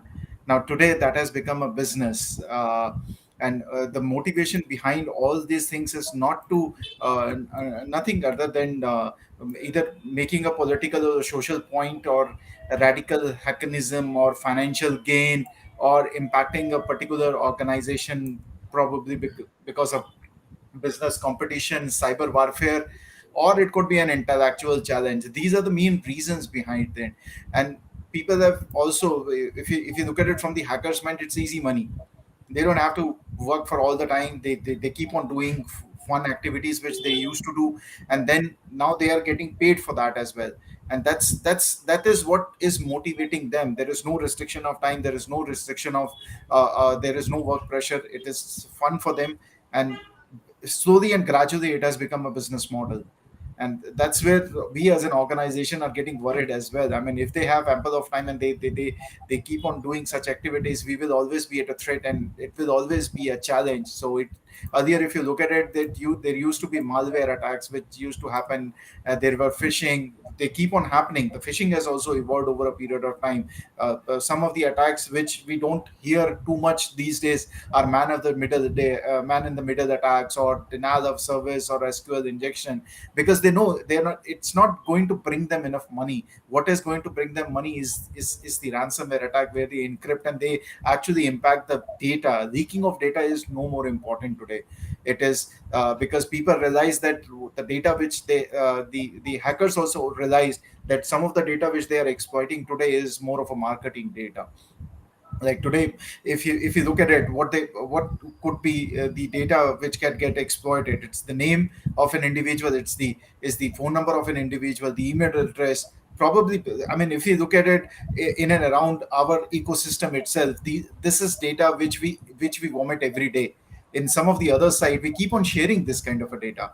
Even if there is a alumni form, these are the simple information which they ask for along with your date of birth. We keep on filling those forms in schools, colleges, or any other competition, freebies which are getting circulated or get distributed. We give all these data very happily, and that's where they also realize that this is not going to help them out. I mean, they have to have something else in their hand, and that's how the evolution has taken place. And it has gone to a level where now, from just being planting an attack in an organization or encrypting, they are actually stealing the data as well. They have become extortionists, and they would like to encash that at a later stage. Today they may give you a key to decrypt your data, but after 6 months they will definitely going to come back and tell you that we have the actual data as well, give us more money, otherwise we'll put it on the internet. And that's how that's the evolution we are seeing today. And just to add, absolutely right what you mentioned. Just to add one last point on that, we've also seen in some cases like nation states actually sponsoring that in terms of providing funding, providing expertise. So it's not just criminal gangs getting involved. In certain cases, right up to countries getting involved in this, just to See, have their we own. keep on hearing this thing that the World War III is going to be the cyber war. It's not going to be the physical war. So slowly and gradually you'll see it will become it will see a day of light. Yeah. Just to add to what Pawan said, so data are not only PII and PHI. Now these guys are targeting to exploit the this thing, uh, uh, um, what we call a business critical data, or what you call trade secrets and IPR data. So those are such a kind of important and crucial data for any organization. If that is lost, and the existence of the organization will be at stake. So slowly they are moving from stealing the personal data to the business critical data, or IPR, Yeah, intellectual makes property sense. data. No, absolutely makes sense what you said. Just keeping the same discussion thread in terms of economics, like how this money is sought, how is the money paid? Like we have heard on and off that people pay through bitcoins, people pay through A method, B method, C method. So how the economics of this kind of work? I know, Pawan, you touched upon in your initial comments, but Prashant would love to get your thoughts in terms of what you have observed as part of your own understanding, your own research within Microsoft, in terms of how this whole economy or ecosystem of how the money gets sought, paid, and then consumed work. Sure. Am I audible? Better, I hope. Uh, Mr. Ram, just to confirm, am I audible properly? Still your voice is cracking. Still, yeah. Okay, the voice is cracking still, is it? It's fine now. Can you come a little closer, Prashant? It Yeah, will be probably again. you should come a little closer. Is it better now? Yeah, Yeah, much it's fine. better. Okay, so apologies for this.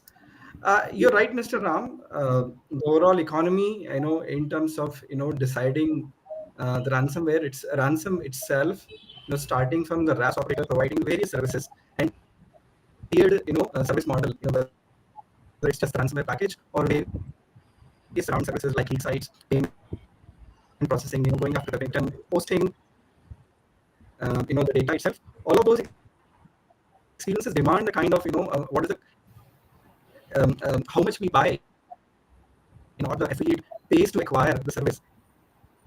And at times it's also on a profit sharing model. Hello, Prashant. No, we are losing you again. Actually, it's breaking horribly. Okay. I We'll come back to you, Prashant, in a minute. Ramesh, would Hello. you want to add something in terms of this question, in terms of the sheer Hello. Am I audible? economy and what has been your observation?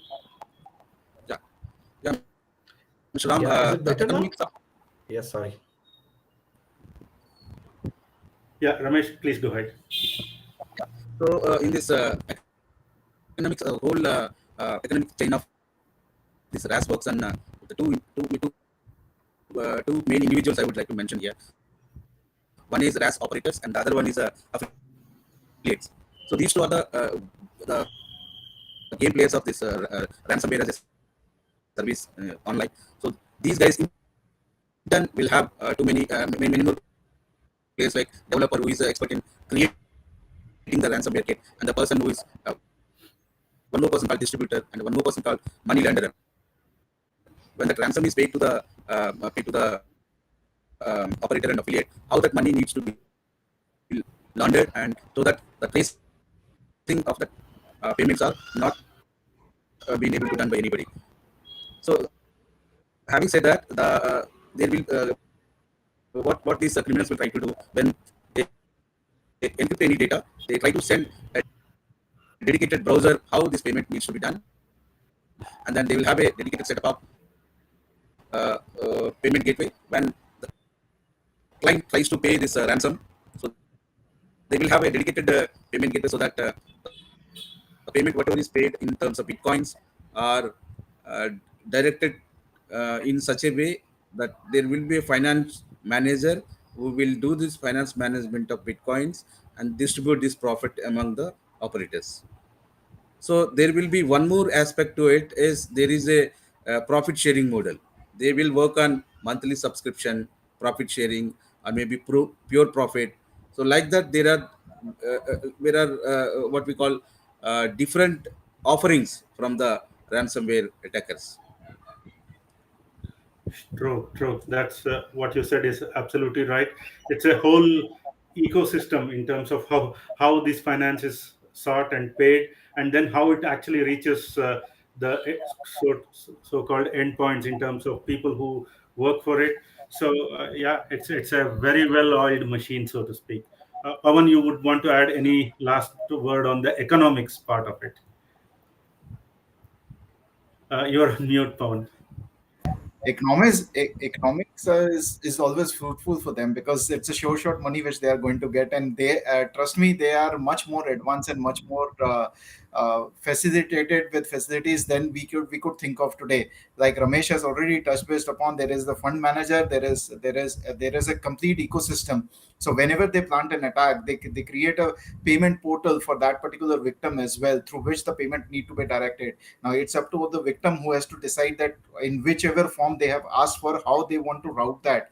And you need to have people in place who can help you out in fulfilling that requirement. Now it could be a cryptocurrency, it could be a bitcoin, or it could be dollar, an online transmission of plain money in which they could ask for. So that is post the money is paid, it get distributed among.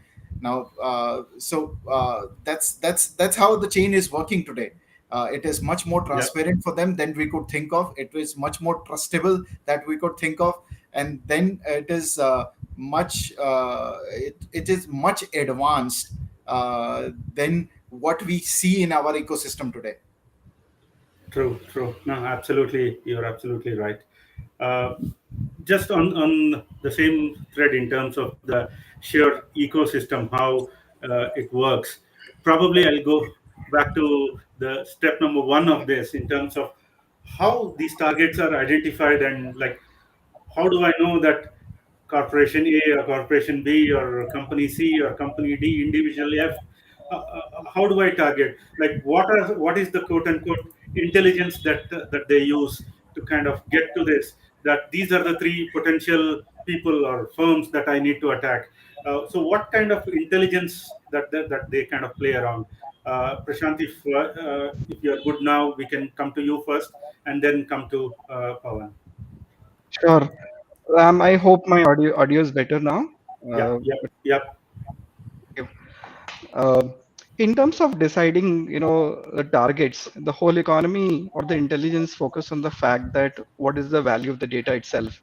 What would be the return of the investment? This means the criticality of the sector and the data associated with that sector, whether it's a financial sector, health sector, high net worth individual or the government sectors. Okay, that is one aspect the way attackers are gathering the intelligence. They're also targeting company revenues and the profit models and trying to understand, basis, the overall returns. That is also a factor of decision making. Size of the organization also can be a deciding factor, whether you want to do small scale attacks, which can be launched within a single day and you can quickly realize small, amount of money, and you can keep repeating that, day after day. Or you can target large organizations where the time frame can be days and months, but the payment can be, potentially large. Different other motivation levels, or I would say intention, whether you have you have intention of pure play damage. If you are a nation state sponsored actor, that also we have seen on and on. Socio-political motivations, like, you are here to prove a point, and that's how you're targeting a particular individual or a sector, or particular geographies where, the wealthy geographies where, the investments and the return on investment is high. These are so many factors which are involved in isolating which particular target individual or the organizations we should go after. Thanks, Got Mr. it. Ram. Yeah. Got it. Thanks. Thanks. Absolutely makes sense what you mentioned. Pawan, would you want to add anything? And I'll come to Ramesh after that. Few things which a threat actor could have think of as before targeting is from where they can get a short money. Like I talk about when I introduced this particular topic and initiated that, yes, there are the couple of things which I could see that from various forums and all, I could read, though I would consider myself lucky of not being a victim so far. But yes, what I could read and see that what other organization have experienced and the way they have handled the situation, there are few aspects which are very important, is to see the threat actors which they are looking at today is one, that whether they will be able to get the short money from there or not, what kind of cyber insurance the organization has taken. Second, the IPR Ramesh talked about. So in case there are intellectual property in that particular organization which can be exploited and can be used in any form, is another mode of motivation of attacking a particular organization. The third is how popular the organization is, because the damage of the reputation is much more important than anything else. So that's another factor which needs to which they is been considered today. And fourth is the amount of critical data an organization is dealing with. Specifically, if you look at it today now, from a consumer based companies to healthcare industry, the target has moved. Now most of the hospitals who does not have a good ecosystem of cyber controls, I would say, they have been targeted recently. Now look at the recent examples of hospitals have been attacked in US, because they have a lot of data. They deal with consumer personal information. They deal with which could impact each and every individual. It's not only a particular hospital or a particular individual that they are targeting, but it's the entire ecosystem which has been targeted, and that has been challenged today. Similarly, I mean, when we talk about because in one way or another, it is going to impact the individual and the overall ecosystem. So that is what has been considered today. Yeah, sure. Thanks, Pawan.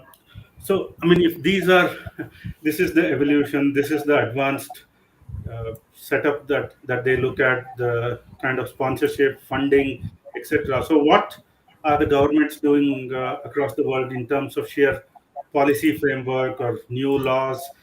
Is pretty interesting space. And probably I'll begin with one or two examples that we in Goldman Sachs have been interacting in the last few months, and then I'll ask Prashant for his views as well. So, I mean, number of governments across the world are looking at specific laws around ransomware. Uh, I mean, certainly US has taken the first step in terms of introducing the Ransomware and Financial Stability Act back in, I believe, if I remember right, September or October last year. And basically what it says is any ransomware paid, which is paid by any organization, it has to notify the Treasury Department's financial crimes network. So there isn't any obligation. I mean, today there is no obligation of reporting. Now there will be an obligation of reporting. The second most important thing which that act talks about is before making any ransomware payment, which is greater than 100,000. Again, there has to be a reporting, and it has to be reported to FinCEN, which is basically the authority which looks at all the cyber crimes or financial crimes. So within 2 business days, they have to report anything which is beyond 100 days. Sorry, 100,000. So that is what the laws are looking. There are similar laws in Singapore, which is now being contemplated, as well as in UK. There is another act within US itself on Office of Financial Assets Control, which talks of how facilitating ransom payments has become an explicit crime now, and what are the penalties and violations that you will be subject to, and what punishment you will be subjected to. So there is fair amount of regulation, which is also the governments across the world are kind of initiating. Uh, these are some of them. Obviously, there are a number of other countries which are doing, and I'll let Prashant talk a bit more on this subject of policy and governments, what they are doing across the world. Sure. Thank you, Ram. I would say I would not be highly informed from a regulation or law perspective, but I would definitely comment on some of the policy and procedures being thought through from a preparedness perspective. And definitely the intensity, I mean, the way the US government or the Department of Justice elevated the stature of ransomware, attacks to a terrorism, to an act of terrorism activity after the colonial pipelines and the whole SolarWinds, attacks, which targeted a lot of the common sectors and definitely impacted the energy supply as well. So there is definitely a lot of intensity in the prioritization of these attacks to bigger stature. I mean, even things like ransomware and digital extortion task force has been created, which works, which tracks nation-based, ransomware and extortion, activities that's happening, and also helps in Department of Justice's preparedness on overall policy making and responsiveness. Similarly, various security organizations are acting on it. Thanks. Mr. Ram, Thanks. do you want me to? Yeah, I can probably take a pause. Thanks, Prashant. So, I would turn it over to Ramesh first, and then to Pawan in terms of an Indian context. What you are seeing in terms of what is happening from a policy space. Is there any guidance which comes from regulators, either from the government or the financial regulators? What has been your experience in terms of policy making and guidance? We'll begin with Ramesh and then go to Pawan. Ramesh, you're on mute. Okay, let's switch over to Pawan and then come back to Ramesh. Sure. So one of the things which I can talk about, and I see that it's a clear move by various agencies within India itself, is bringing in the awareness on cyber threats and cyber attacks which are happening. There are stringent timelines which have been put in place, and now it has coming to a level where people have to organization have to report if something is suspicious is been seen in the organization within 6 hours. So that's one thing which has been done. So as an ecosystem, if I talk about ecosystem and addressing all these cyber threats, including ransomware, it still need to mature. It is still have not matured yet. That is something which needs to be bring in. There has to be a clear guideline which should come up, which tells that what to report and where to report and how to take it forward. And most importantly, because there are multiple agencies today interacting with various organizations, especially regulated driven organization, there has to be a single forum and single point of reporting which needs to be bring in, because it is practically impossible to report at multiple places at the same amount of time, or because currently what we are seeing is one agency says that it has to be reported in 6 hours, the other says it has to be reported in 48 hours. So that should not be the case. I can give you an example, not experience, but what I've heard is in Singapore there is a single agency to which you have to report, and then it get populated to the other agencies as well. Similar kind of a model has to be bring in India, where organization should report to only one controller, and then this information get passed to the others as well. And that's the kind of ecosystem expectation organization may have, and we would like to see. And that's how we will be able to form up a particular policy, including the steps what an organization need to follow in case they face any kind of a cyber attack, including Yeah, ransomware. absolutely. And I believe the government is looking at specific guidance fairly shortly on this, something on the lines of what we spoke, what US has done. So that's coming pretty shortly. Uh, and probably the last few minutes we will use it for just as a response mechanism as an organization. I mean, what are the things that you could do? I mean, obviously there are a number of things, but what are the, let's say, top 2 or 3 things that we can do to kind of prevent these type of attacks? What is also true is lot of this in terms of prevention is doing the simple things right. I mean, just keeping your basic hygiene right of your systems, that will ensure 50-60% of remediation. That is what we have observed. But I would want to get your thoughts, all the 3 of you. We'll begin with Ramesh. In terms of just mitigation, response, prevention, what are the top 2 or 3 things that you would recommend? Ramesh? Ramesh, you're on mute if you are speaking. Okay, we'll go to Prashant, please. Yeah, hi, Mr. Ram. Uh, Go ahead, please. Go ahead, Prashant. yeah, thank you. I hope I am better this time Yeah. in the audio. I think Many it starts apologies. getting angry after 60-90 minutes, your Seems voice. like it. Yeah. It's like the bad day today for me. I would say, Mr. Ram, you are absolutely right in terms of, we all being grounded in the basics. Like there are a lot of technologies available to support there today as a post-breach response or, in a detection or response scenario. But ensuring organizations are looking at the weaknesses as a subject matter. This means ensuring review of the infrastructure, doing vulnerability assessments or penetration testing, ensuring the network segmentation, ensuring the upkeep of various kinds of hardware and the assets, including digital assets, IoT assets, OT assets. Those are the basics to ensure that the prevention can be stopped. Even as you go to the cloud, ensuring that the things like access mechanisms, either multi-factor authentication for app access or cloud infrastructure access, ensuring the limiting the number of permissions, also ensuring posture management to ensure all aspects of security hygiene are met. If these prevention and defensive controls and hygiene controls are done, your requirement of skills to be able to be more prepared to respond and invest in more specialized tools will be, I would say, your reliance can be less because every tool requires a lot of skill and expertise to be available. Having said that, having an effective tool strategy for an overall response, defensive, pre-breach and post-breach, that will absolutely help because the new tools in the range of things like EDR, XDR, CASBs, all of these also utilize the power of the cloud and use machine learning to determine the attacker tactics basis the events they unfold.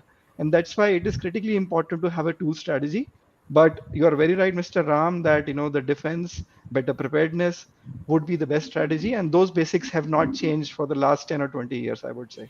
Thank you. That is true. That is true. And I'll speak like a news anchor. Pawan, you have just 30 seconds for your top 2 things. Yeah, so I will only talk about 3 things: implement reliable and new advanced endpoint protection, because our parameter has changed today. It has become from office to a laptop or a machine, which your employee is using today sitting at their home. Encourage people taking multiple backups to ensure that in case some kind of attack which happens and which could impact the system, they should be able to recover the data. Third thing is the do some advanced anti-phishing simulations in the organization, because that will give an awareness in the organization, and the employees to know that what to do when they face such kind of an attack. And the last thing which I wanted to touch upon is invest in training employees, because everything, whatever happens with a click or some mistake done by any a particular individual. So the more we keep them educated, the more we engage them in phishing activities and spread the knowledge, the more we will be able to secure our environment. I think with the number of people working remote, number of people working in multiple places, the how do we educate, how do we make sure our people do the right things always is a big challenge. And at least I can speak for Goldman Sachs, we are investing quite a bit more in terms of training. So with that, I guess we are at time. And thanks all of you for your insights and your perspectives on this subject. Obviously, there is a lot more to talk, but we are at time at this moment, so I'll turn it So over back to Vivek. we are having few questions, Mr. Ramchandra. We can take Okay, do one or we two have questions time? which we have, yes, which we have from audience. Okay, So sure. one question is pertinent to the gathering the intelligence and the information from a dark web. So the person is asking that whether government of India or certain or any private entities can proactively look for the intelligence or maybe the information from a dark web, which will get information about the this kind of transactions of the ransomware service happening, because most of those transactions happen on the dark web, right? So is there real time way that private organization or government can do monitoring and share among the peers, so that those kind of incidents can be prevented? Anyone who wanted to take, maybe Pawan or Prashant? So let me take that question. So this is not legalized, so I'm not sure Yeah. that how you will be able to pull it out from the dark web. But in case you know how to pull it out, that's something which you can do, and there are services available to pull that information out. There are entities in India which are of ethical hacking organization. They can help you out in pulling this information out, because it itself is an organized crime, so things cannot be made public. But whatever is happening, you will at least get a visibility in the deep and dark web, which can be used to stay aware or stay updated in the ecosystem itself, and can take proactive step to protect your organization. Yeah, I mean, I would only add by saying, yes, I mean, as Pawan said, pulling out from dark web is a different animal altogether in terms of taming the beast. But just as an intelligence gathering and sharing and consuming, uh, we as a Goldman Sachs in US, we have like something about 14 sources of information. It could be on FBI, it could be FSI, which is the industry body. There are a number of other regulators who do the feed. Here also, the India CERT does do the feed. I know because I've spoken. I don't want to be speaking on their behalf, but obviously you will need to look at how you can consume it. How do you get it to your organization? How do you consume it automatically? If once consumed, how do you act on it? So the whole workflow needs to be done. But does CERT or does somebody in India give us this intelligence? Absolutely yes. Thanks, Mr. Ram. Quickly, as Microsoft also, we have a similar responsibility. We do gather intelligence from dark web and through directly and through broker agencies. Across with, we also have the Microsoft Security Intelligence Association, MISA organization, in which we engage and connect with a lot of industry OEMs and partners in terms of intelligence sharing as well. And we also work with the government of India and certain in terms of large scale attack patterns. We do share intelligence as well. So we do empower our solutions as well, and do we work with customers and government bodies across the world. And we also we have digital crimes unit who works with governments who take down the larger botnet networks, like cutting their off, zoning them, isolating them. Impacting their DNSs, sinkholing them. So we do a lot of these activities worldwide to ensure wherever possible we can help overall customer base and government agencies. I think Yes, that is the absolutely. positive development which has happened 5-6 years back. It was more of I mean, talked so much, but we don't share intelligence, or attribution is a problem. Those were the discussions among all the people who are practitioners. Now that discussion has kind of gone away. I wouldn't say it has completely gone away, but now it is how do I consume? How do I act on it? How do I reduce the risk? So which is a right direction in terms of reduction of risk. Absolutely. Yeah. Definitely, there is a positive development happening in this space, Mr. Ramchandra, because organizations are coming forward to share their information, to have interactions with, especially in cyber intelligence, how this can be shared across and how it can benefit to the organizations to have more proactive and more, kind of effective controls in place to handle these kind of attacks. So I have a liberty to take one more question because we are just heading for lunch break. So I'll take one more question. So usually in case of ransomware, we talk the only solution there's ransomware we can save from is the prevention, right? So there's one question about is zero trust architecture today is the most trusted architecture that organizations can adopt to prevent ransomware. So that's the question. Uh, Yeah. I would Can like, I take that? Yeah, go ahead, Prashant. yeah. See, I would say, like Mr. Ram mentioned, zero trust architectures, integrated threat management strategy, post breach, a response strategy, tooling strategy. There are so many viewpoints, but the idea is that as long as you are grounded towards the best practices, all of these frameworks and mechanisms are helping you achieve that view. In fact, zero trust, yes, it's one of the industry benchmarks. It does help you create an overall framework, not just from a ransomware perspective, but overall ensuring the overall cybersecurity posture, is bettered. But I would say, as long as you have a good defense strategy and good response strategy, you can fit in any framework. Those things will still keep you grounded in terms of responsiveness. So best preparedness is the best defense, and having a post-breach strategy, which is also part of the zero trust, uh, definitely you are covered from a recovery and response perspective. I will leave the tooling part because there can be no end to tooling, but being more informed, doing your own homework, and deciding the best tools basis your organization risk appetite. I mean, there can be everything and anything can be bought to fit a framework, but at the same time, basis the budget available and the overall best practices, you will decide and the risk aspects of which particular assets in the organization you have to save more and protect more better. Those kind of things help. I would also recommend and suggest adopting a cloud strategy is also one of the approaches through which organizations are bringing better service resiliency. But I mean, that is also some of the approaches which are helping organization as well. Thank you. Mr. Ramchandra or Pawan, quick insights on this. Yeah, I mean, I would only reinforce what Prashant said.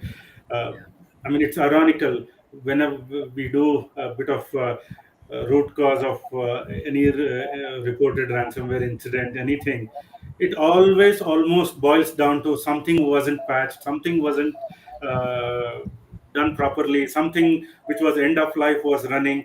It is always one of these things which come out. So I mean, I will only go back to the best practice is keeping the best hygiene and making sure your basic stuff is done correctly. 80-90% of the threats are mitigated by that. Yes, there will always be something extra, but if you do your basics right, you will have a good handle on most of your threats. I would just like to add, just come out of the illusion there is no 100% security. So let's face the fact that whatever we are doing, whatever we are suggesting, whatever we are implementing, whatever we are following are the best practices, and we should continue to follow best practices and ensure that whatever we are aware of and whatever is in our control stay protected. Okay, great.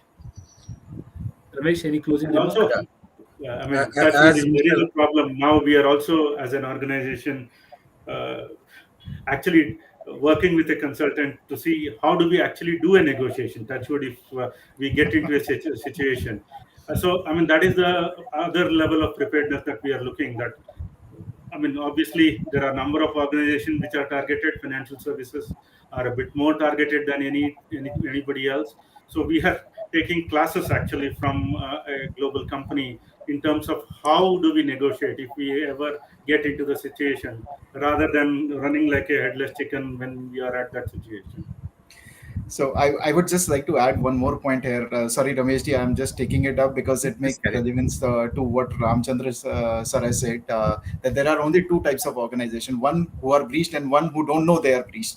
So since you are preparing for it, so that means there are organizations who have been breached, but they don't know until the other somebody comes and tells them that they have been breached, and now it goes into negotiation and other aspects. So that's everybody has to be prepared of. Yeah. Sorry. Yeah. So for me, I am a strong believer in, as Mr. Ramachandra has rightly pointed out, we should keep our basic cyber hygiene well intact, and then from there on we should follow the best practices and minimum level of kind of security ecosystem always maintained in our organization. And next big part, what I would like to highlight is the ransomware is going to evolve. It is going to stay here, and it may evolve double extortion, triple extortion, and whatnot. We cannot imagine now.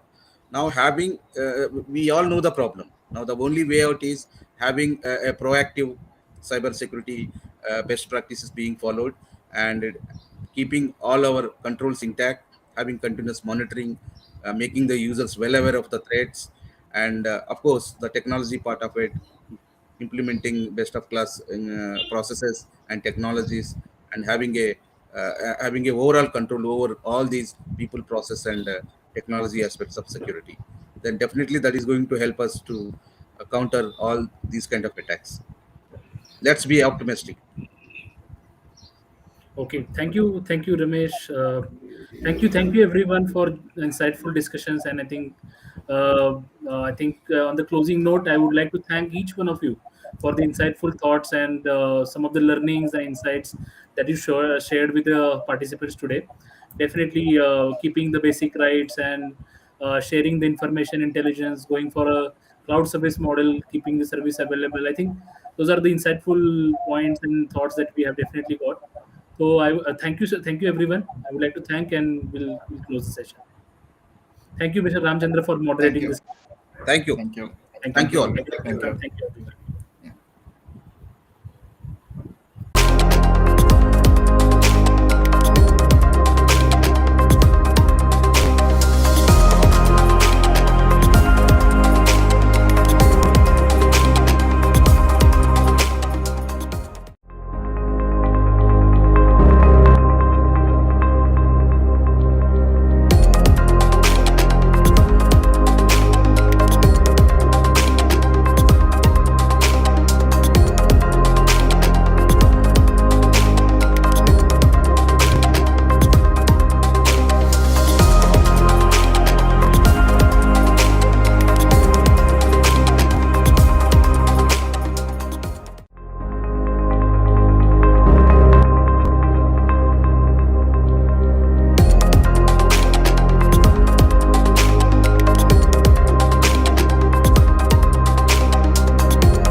Good afternoon, all, and welcome back after a quick lunch break. We are ready to kickstart our next session, and I will invite our four speakers for the same. I have Mr. Srinivas Rao, Managing Director, State Street. I have Miss Victoria, CISO and Data Protection Officer, Kusto. I am Mr. Vinod Kumar, Practice Partner from Wipro, and I have Mr. Rajesh Thapar, who's Senior Vice President, Axis Bank, who will be moderating this session. Please welcome all the speakers on the stage. Thank you all.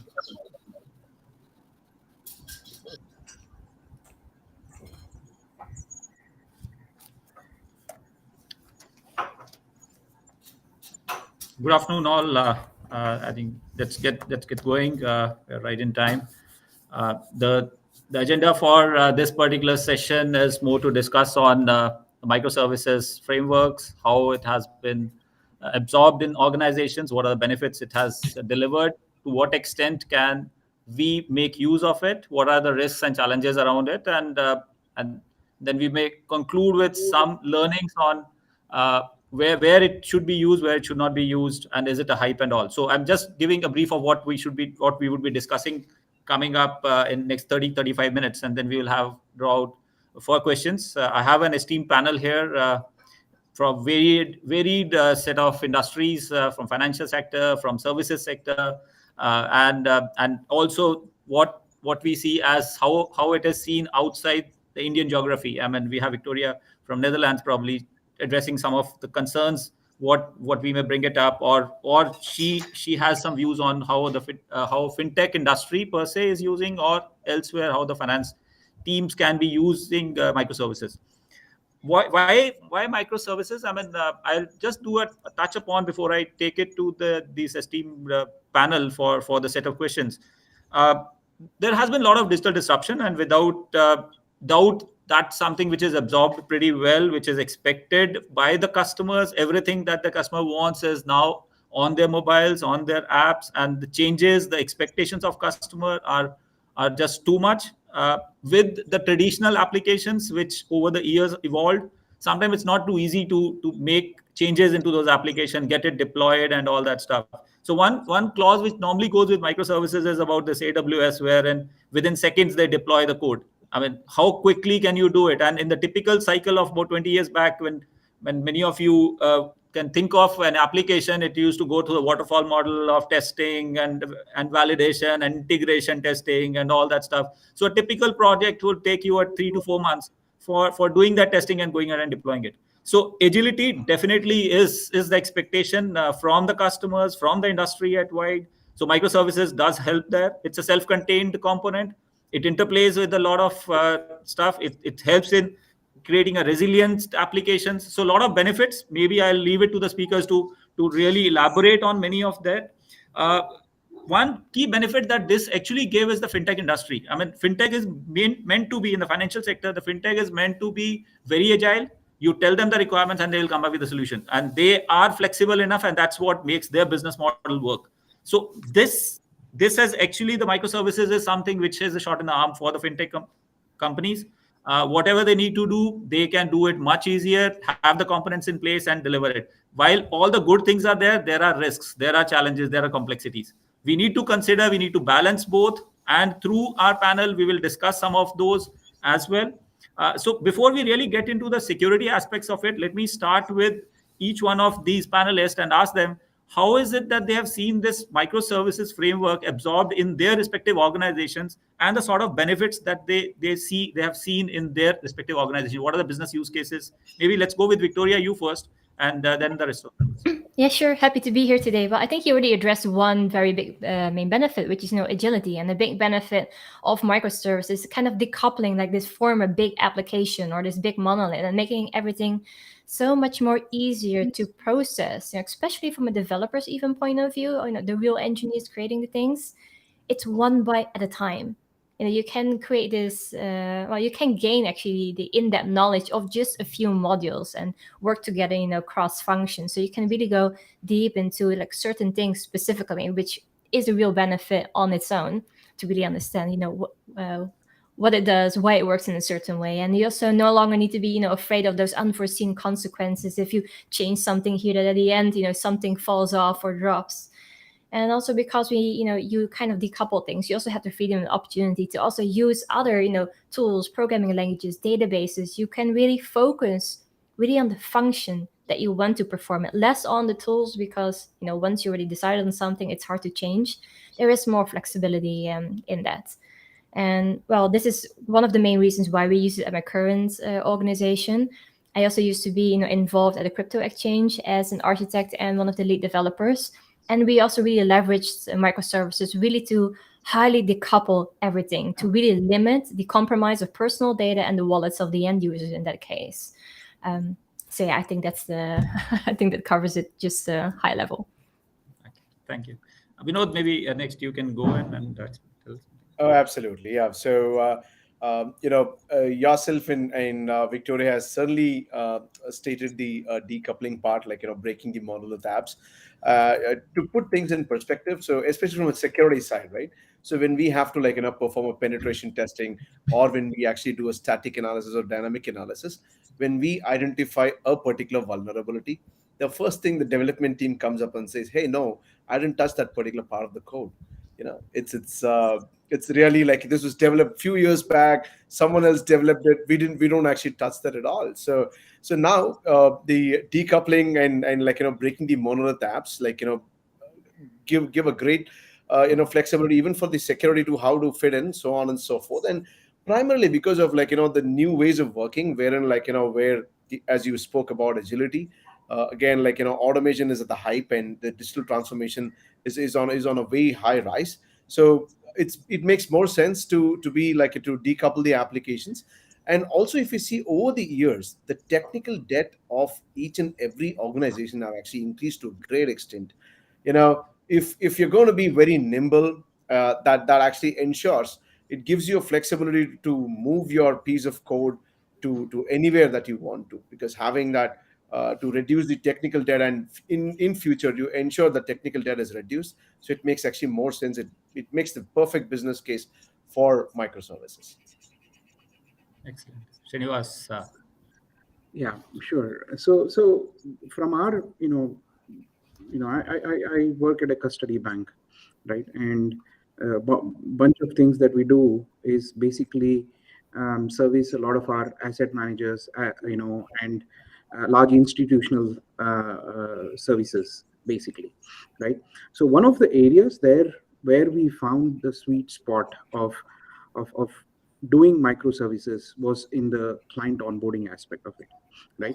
The whole aspect of account opening, AML, KYC, different aspects of different rules across different geographies, right? Various clients, and the customization of things that we do with each of these clients, right? I think what happens there is the complexity and at scale, right? And that is exactly where you will see microservices come into play, right? If you have an application small enough, or a medium size enough, not really complex, do you really need to go ahead and use the microservices architecture for those cases, right? So what we've developed an algorithm, I would say, is when do you go with a microservices architecture, right? It's something like this, right? If you say, if you need to build like a large or a complex application rapidly now, and that is where our onboarding comes into play,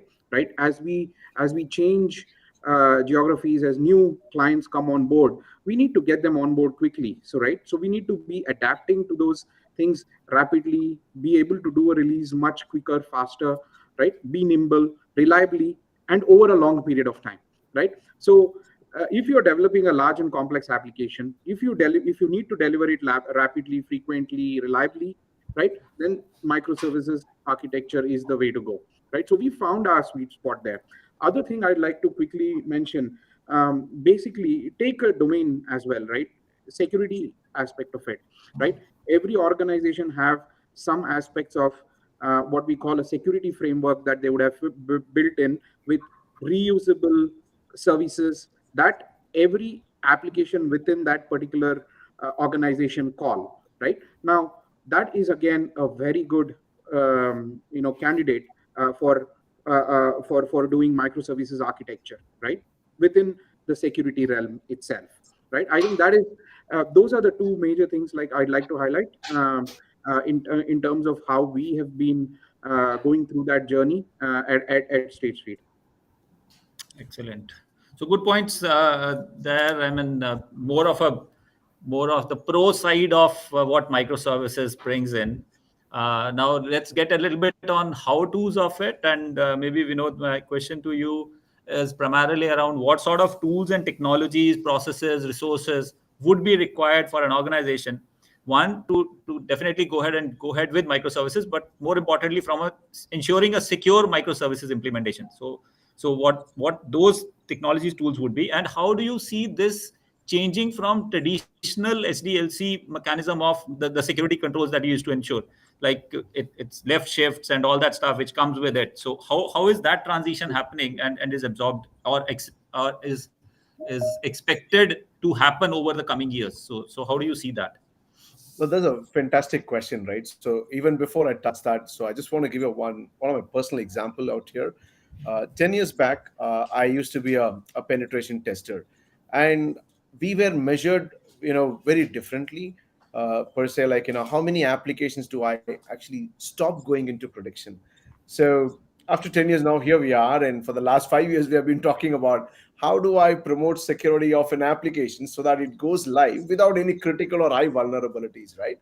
So this is a huge transformation, for me, and also, like, this is what we have actually seen in the industry now, because long, security testing especially has always been a cop outside the car. What that means is, we generally engage during our system testing phase, come in, run some tools, do some tests, and give a 40-page document to a developer and say, hey boys, go ahead, it's your problem, go ahead and fix it now.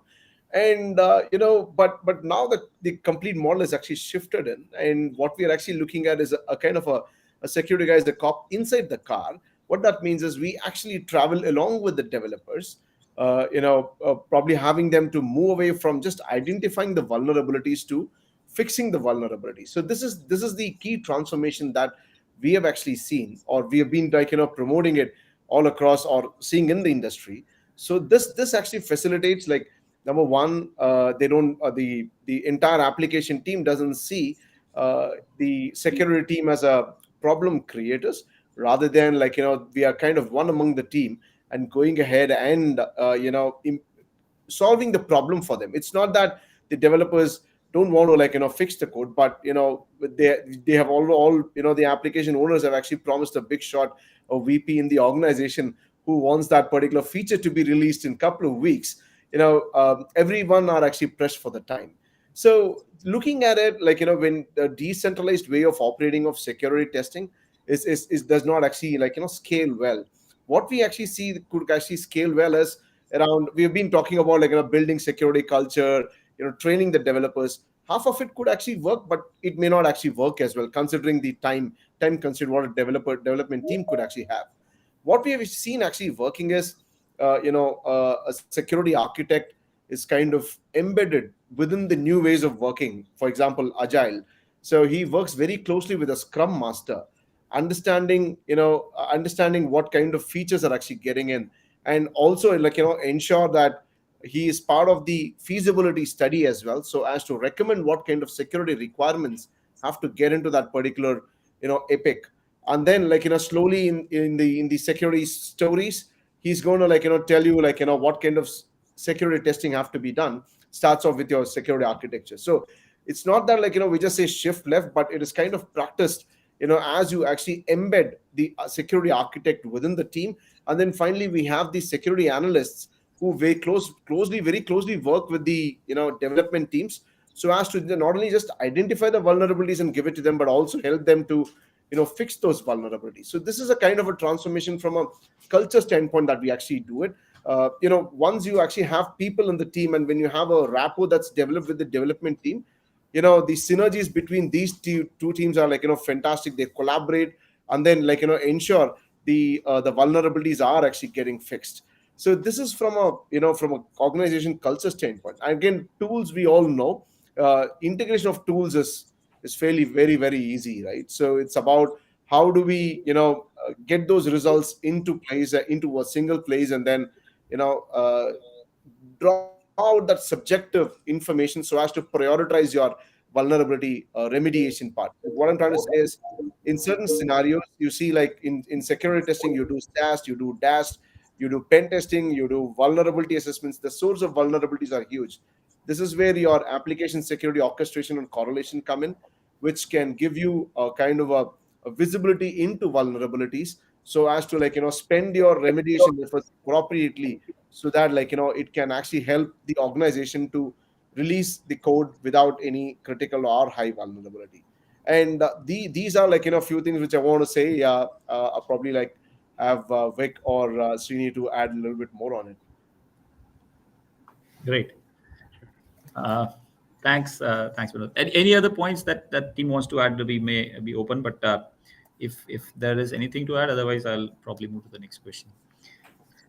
Oh, I think I only need to add, because we decouple things, because things become smaller, indeed, it's so much more easy to integrate stuff, even like security, but also even for what we already kind of discussed, the whole agility, the whole deployment, it becomes so much more easier to integrate things because they're so small, and because it's like a bite-sized thing. We also kind of noticed that really changed also, our frequency of releasing stuff. First, it was like once in a week with lots of huge testing, and then we were all like relying on this rollback mechanism just in case, because you never know what change might have affected something else. And now it's just like multiple times in a day, we all very confidently can feel we can release something, just one small thing, even if that small thing somehow we have to roll back, it doesn't impact the rest of the application. And that already gives such sense of relief to actually everyone involved in the whole process. That's one other thing that I'd like to add is, what happens is, with the microservices architecture in place, you need to look at security all through end to end, right? Secure by design. That means when you're coding, when you're designing, you build security in. You need to look at security in your delivery pipelines, right? Across the board, all of your SDLC tooling, right? You need to be sure about your security practices in the delivery pipelines. You need to be sure about your security in the container aspects of things, right? Whether that be your Kubernetes services vulnerabilities, container services vulnerabilities, all of those aspects. And then finally, you're looking at the time-based testing, right? How do you involve that in terms of your security practice, right? I think what happens with security is it is not a single point or a point in time practice that you need to create, or a discipline, right? It needs to go all the way from design to the point of deployment, right? And that increases the surface area of where you need to look at across the board. Yeah, good points. Good points. I mean, so going forward, Srinivas, the next question which comes to my mind is, with a lot of benefits that we see, and while we did discuss on how the organization are approaching that, but and it seems somewhere that this particular framework or this particular methodology is absolutely wonderful to achieve, and almost everything should work, or application whatever we have should transform, and then that makes it more scalable, reliable, and all the benefits that we just discussed. But may or may not be. I mean, that's where the next question to you would be: what, according to you, should be the criteria for organization? And you did touch upon in the initial comments, what should be the criteria which the organization should put in place for thinking and considering what application actually become a candidate for this? So that's one. And second is, what considerations that would be important if I think that this application should be moved from monolith to a microservice based architecture. What is the steps, what are the successful approach scenarios, rather than I keep iteratively learning and following? But say it has a lot of benefit, but you have to follow a structured path. So what, according to you, is a structured path the organization should follow? Absolutely. I think there are two, as you rightly pointed out. I think microservices architecture, I mean, the aspect of the pros of it and adopting it are huge, right? But is it the right architecture for everything? I think that's a question that we need to pause and ask, right, as we are going through that journey. And there are certain considerations, one, the application itself, right? What is the problem that we are trying to solve?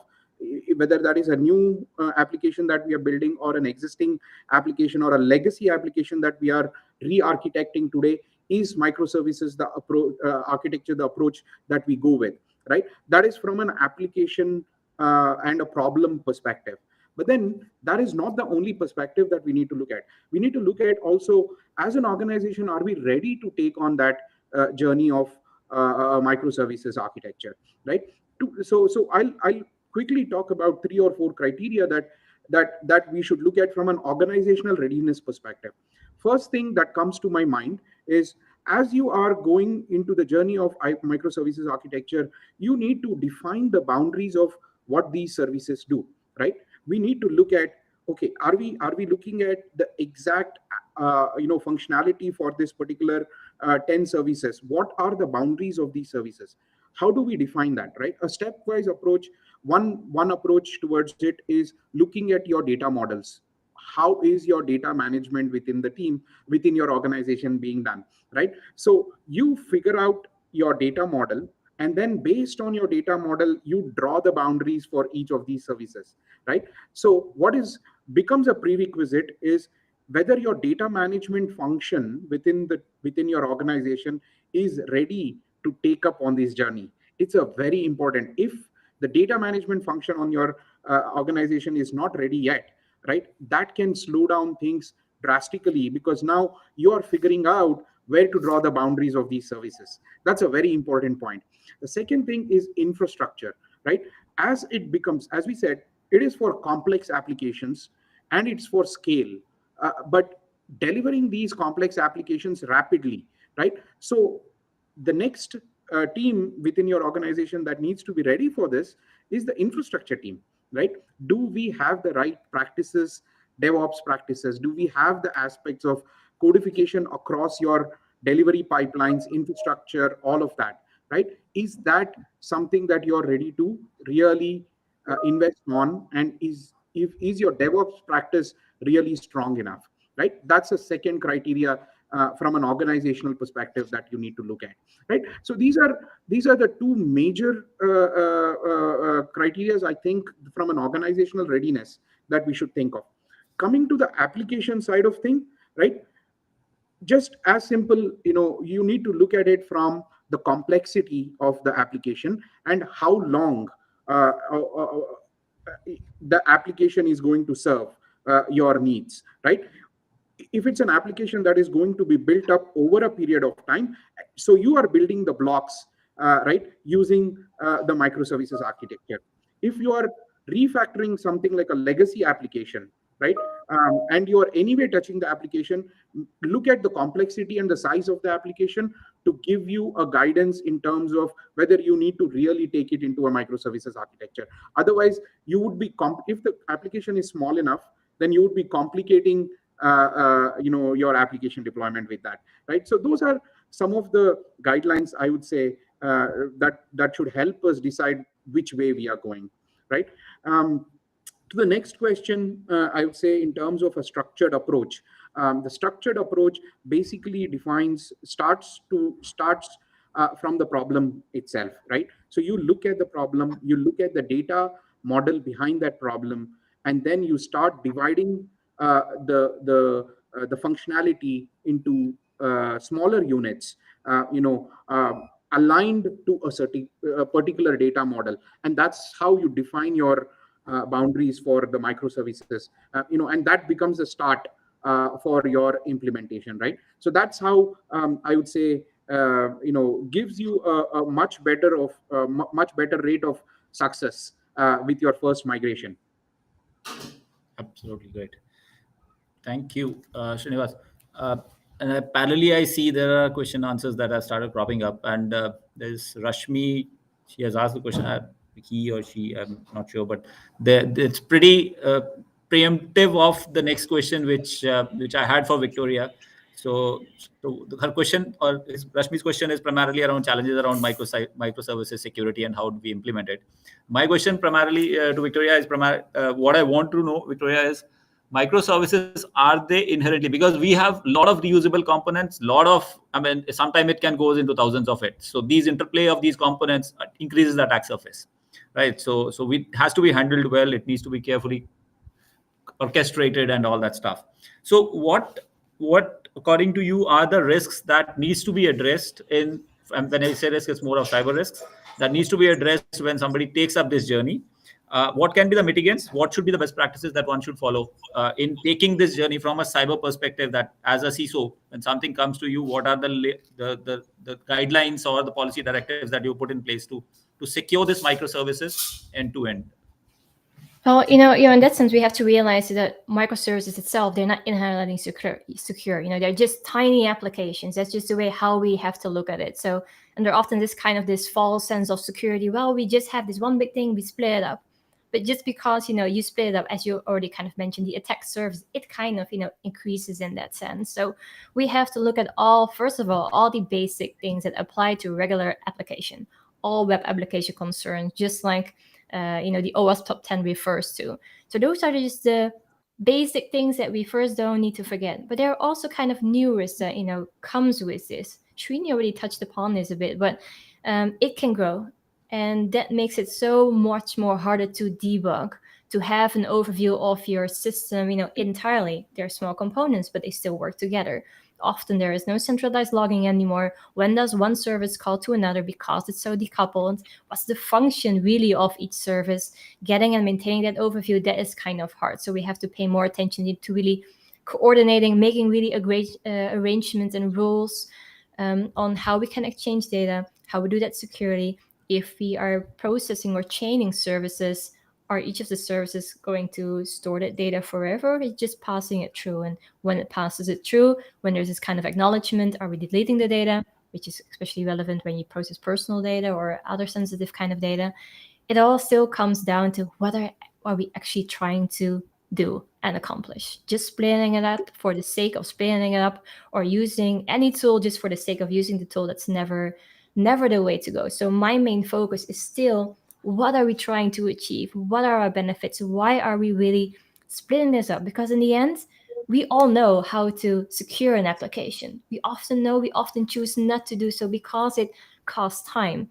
And that is kind of the risk that is also being introduced if you go too overboard, making decoupling things in such a micro, really like a micro and nano way, then no one really wants to do that. So we also have to be very wary and not going too far, and trying to still stick some of the functionalities that are relevant enough together, so you don't get lost in this whole fragmentation of mini services that no one knows who owns it. We even get lost at times, like from who does this belong, or other risks are introduced, that because you have the freedom to create your own little application, that you might use some very exotic toolings or programming languages that maybe your other colleagues, from a development point of view, that they don't have the knowledge of. And if that person leaves, it's on a holiday, then you have suddenly issues with single point, of knowledge. There are so many different risks which can be, addressed with this. So we really have to take one step back, really trying to understand on a functional level, what are we trying to accomplish before we can even move on to the technical things. But regarding the security controls, well, they're the basic things. Authentication, especially for APIs, you are more looking to like JSON Web Tokens, OAuth. We shouldn't forget about still authentication, the authorization, avoiding, returning more data than actually you want to give back. Still the validating of inputs, even if it's one small trusted service, even if you only use it internally, it's not even publicly out-facing, you still have to validate it, because what happens if something does go wrong from the other service, especially if it's chained, you can't implicitly trust it. You still always have to verify. Rate limiting is also one of the things that you also still need to take a look at. It would be a shame if your service is affected by that, or it can't services other services. Very typical still thing for any web application. Sufficient logging, versioning. If you decide like, oh, let's upgrade this, But you also need to know, okay, but what happens if other services, and they definitely will, are using your service? How are you going to manage that part? You can't suddenly like deprecate it and everything breaks. So there's so many aspects that you want to take into consideration. But for me, it all comes down to still having a high level overview. Why are we doing this? Why are we creating this? How critical also is each service in the overall landscape? I think if you have an overview of that, it becomes fairly easy to know what kind of things you want to apply. It's still, it's still custom. It's still a custom assessment in that sense. You also, especially in the microservice environment, there might be, certain exceptions that you don't want to apply all the whole full security controls, because if you do that too much, you also get issues when it comes to performance. It's all still about balancing. There might be other creative ways to still address security with other compensating controls, but it really depends on your architecture. Yeah, well said. So, Rashmi, probably it addresses your questions on how you secure microservices and the challenges and the risk around it. We know maybe the next question too would be, see, all these are for its interoperability and platform independence. Containers are used for actual launching it out. So, okay, and very important is that you secure these containers as well. While individually microservice communication is protected through various mechanisms. So what are those best practices which you feel are required for container security, and some of those, if from your experience, which you think are probably overlooked many a times, believing that something, because there is a lot interplay of a lot of integrated components which are overlooked during this entire cycle. So any like comments on that? Absolutely. See, the coverage plays a major role in here. Even before we actually start off, integrating the security activities within a microservices. First, you should understand where are the microservices, how many microservices do we have, and have we all actually onboarded them. So coverage plays a major role even before giving a prescription for the security recommendations for a particular microservice.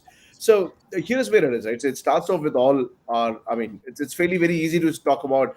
We have image scanning, we have repo scanning, and once if it is once the applications goes live, so just ensure we have the runtime protection part. But however, getting all these into act is one of the key part.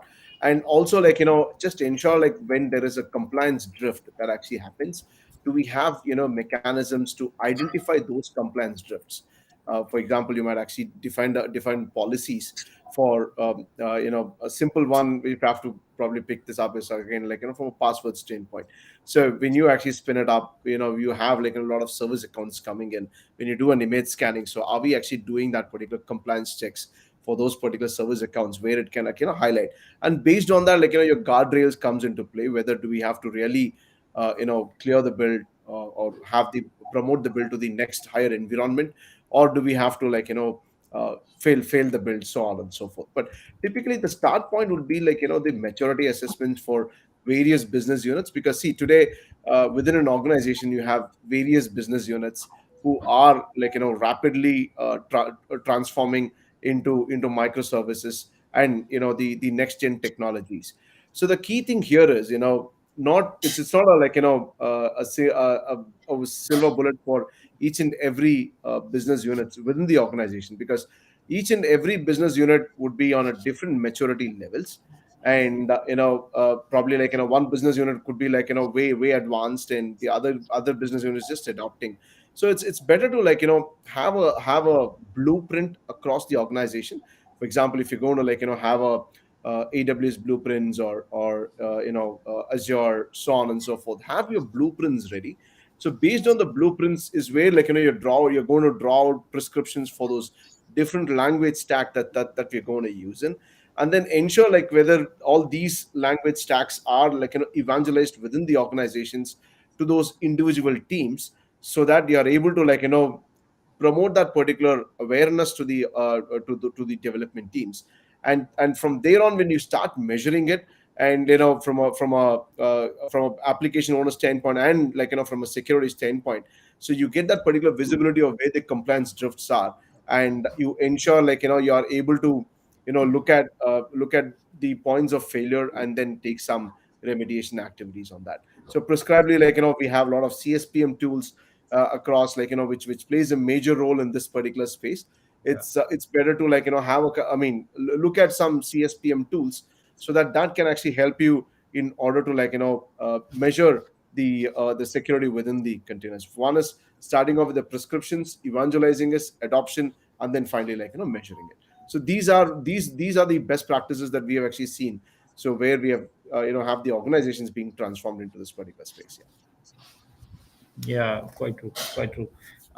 Srinivas, I mean, there are two hype cycles which I see interplay today. I mean, one is this hype cycle of microservices. While we see a lot of benefit, there are challenges. So whether it's hype cycle or not, time will tell. But yes, it is one of those cycles which have just taken a probably a tangential elevation.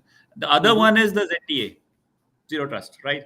So while inherently microservices is meant to be decoupled and they talk to each other on some trust of authentications and all that stuff, how do you see as a chief architect, how do you see this interplay between these two hype cycles, wherein you have a zero trust and you have a microservices to be embedded? What are those best practices? What are the controls which you feel should be taken care when you create such a legacy or such an environment in your own organization?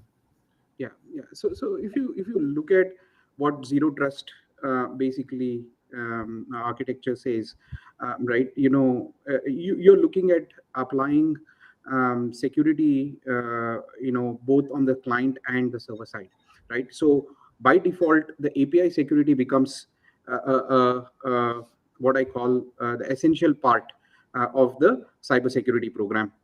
Falls under the zero trust practices, right? Now, how do you look at it? If you're looking at it, API security from three aspects of it. You look at authentication, authorization, and then threat prevention, right? And those are the three areas that you need to look at for every single API, every single service that you're trying to build in, right? Authentication, authorization, and threat. The third one, authentication, authorization, everybody does it. I think the aspect of looking at it is how do you embed threat prevention into the APIs as well, right? I think that is one important consideration that we need to look at. Now, to understand also to how to apply zero trust to APIs, we also need to, I think, look at the various different categories, right? One are internal APIs, right? These are internally used within the organization, microservices, APIs, communication between various applications, or the service mesh, what we call, right? I think that is something that cannot be overlooked. Though these are all internal services, I think by default, authentication, authorization, threat prevention across the internal APIs. Then we have APIs with direct customers, like the B2B APIs. We work with our business partners, all for the B2B products and stuff like that. API web clients, API for mobile app clients, right? Now, these are the various categories that we should look at.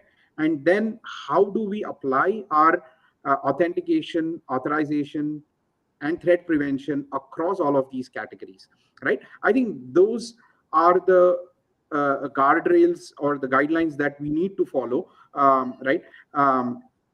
By default, these two architectures, I think, align really closely, right? But the enforcement of the zero trust on microservices needs to be done really diligently, right? So that is something that every architect, every security professional who is part of that microservices agile team building up those services need to put the needle on, right? I think that is important. Yeah, good point. So, anything, Victoria or Vinod, you want to add? Primarily, this also is related to one of the questions which is up there on the chat. Again, from Rashmi, is on how are these microservices coupled? Why we always been calling decoupling, but these are coupled. These talk to each other. There are API integrations, and that's the backbone of the entire stuff. So anything, Victoria, you want to supplement on what Srinivas was mentioning on API security, API controls, and what needs to be enforced in this microservices architecture? Well, not much in here what you already, addressed. It's like, never trust, always verify. I mean, still decoupling, it doesn't mean you can implicitly trust. It's not how it works. So not much more to add than just really you still have to make sure that your transactions, that they are still valid. Sure. And Victoria, maybe the last question before we open up for the Q&A, because we have about 2.5 minutes left. How do we measure the maturity of the zero trust security aspect? Say, as a chief information security officer, how do you measure that the effectiveness of your policies are there on ground? What sort of KPI KRIs are there which you feel is something which can be measured to show whether we are improving or certain things need to be worked upon? I think Did I ask? Sorry, did I point it to Srinivas? Sorry, I meant if Victoria or Vinod. Yeah, Victoria is. Oh, Am I sorry. audible? Yeah. Yeah, sir. I also thought this direction was more to Srinivas. Well, we don't really have in that sense, how to call it, employed zero trust in combination with our microservices. So I think maybe Srini can best answer this. Sure, this sure, one. sure, sure. No worries, that's fine. So I think I'd like to talk about two things actually, right? I think the measure of I mean we need to establish that success criteria in the organization. A couple of pointers to that is specifically again going back to our API security practices, right? Do we see API deep request inspection that is being done at that level, right, across board, right? Are we looking at data leakage preventions? Victoria was saying, don't give away more data than what was asked for, right? I think aspects of that data leakage prevention, inadvertent data discovery that is happening, right? Those are the aspects of things that as a cybersecurity program should look at as the some of the measures for how mature your zero trust architecture is in place, right? Those are just pointers I'm talking about. I think there is a need to develop that whole I would say 12-point factor or whatever to come up with that success criteria, but I'm just pointing to a few criteria there. Perfect. Vinod, anything from your assessment so how do you measure that your clients are actually having at a particular level of maturity in this? Indeed, yeah. See, what happens is when it comes to a zero trust implementation, we have form 5 layers. One is from the user standpoint. Then you have your perimeter standpoint. You have your data. Then you have your applications. Because see, most of the organizations have implemented a lot of security controls in terms of they would have got SIEM source, but still ransomware attack is actually kind of happening, and it's all the way around, right? So, but still we are we are not up to the mark to identify those anomalies. The reason typically is because traditional the security implementation what we've done is fantastic in monitoring the north south traffic that is from your firewalls until your apps. But the lateral movement is where there is a key challenge, right? So this is where the implementation level of zero trust should also be within the applications and the databases as well. So this can actually help the security professionals to understand if there are any anomalies. There you can actually have your incident response team coming into a major role, because the holy grail for in a ransomware attack is around either they try to exfiltrate the data, or they actually start encrypting the data by even mocking those users, so on and so forth. So these are various things, best practices that we have to put in. And as I said earlier, the compliance drifts are the key things that can have a kind of a good prevention mechanism to put a break fix on all of these exploiting these vulnerabilities. So the as long as we are able to identify those compliance drifts, define the policies with respect to the organizations, ensure you have mechanisms to identify the compliance drift to and fix it. And also from a prevention is where the runtime application self protection comes in, wherein you are able to identify those anomalies. Even though if there are compliance drifts, there are few cases, and the the hackers also use modern ways to come and try to get the data out. So you have a last piece of your puzzle to protect, to prevent to happening is that's where you are implementation of RASP also coming in. So, and everything coming into a zero trust network again, brings in a big wave of that. Thanks, Vinod. So for last, maybe we have 2.5 minutes, but we can go into the questions. I mean, there are a couple of questions, or not couple, there are plenty of questions that are there, and mostly from Rashmi. While Rashmi will try to collate a few of those, and one question which is a couple of times that's asked there is about the credentials. Say when we have these identities there, it may be private keys, it may be credentials of the database authorizations and all that. How is that preserved and protected is the question primarily, whether it is cryptographic keys or it may be any set of credentials that are there in place. So what is the advisable way of doing it? So yeah, I can actually pick that one. So see, the prevention of private keys, either earlier we used to use the USB sticks, if you actually remember, age old solution called as Aladdin. They were the first one to bring in the secure tokens, where you actually store your private key on your secure token, and also you generally escrow your security tokens as well. So that is one best way to do it, because your certificate stores within the browser can always be kind of compromised. So the better thing is to start using the secure tokens, or even the biometric readers that can actually help you to preserve your private keys very, very safely.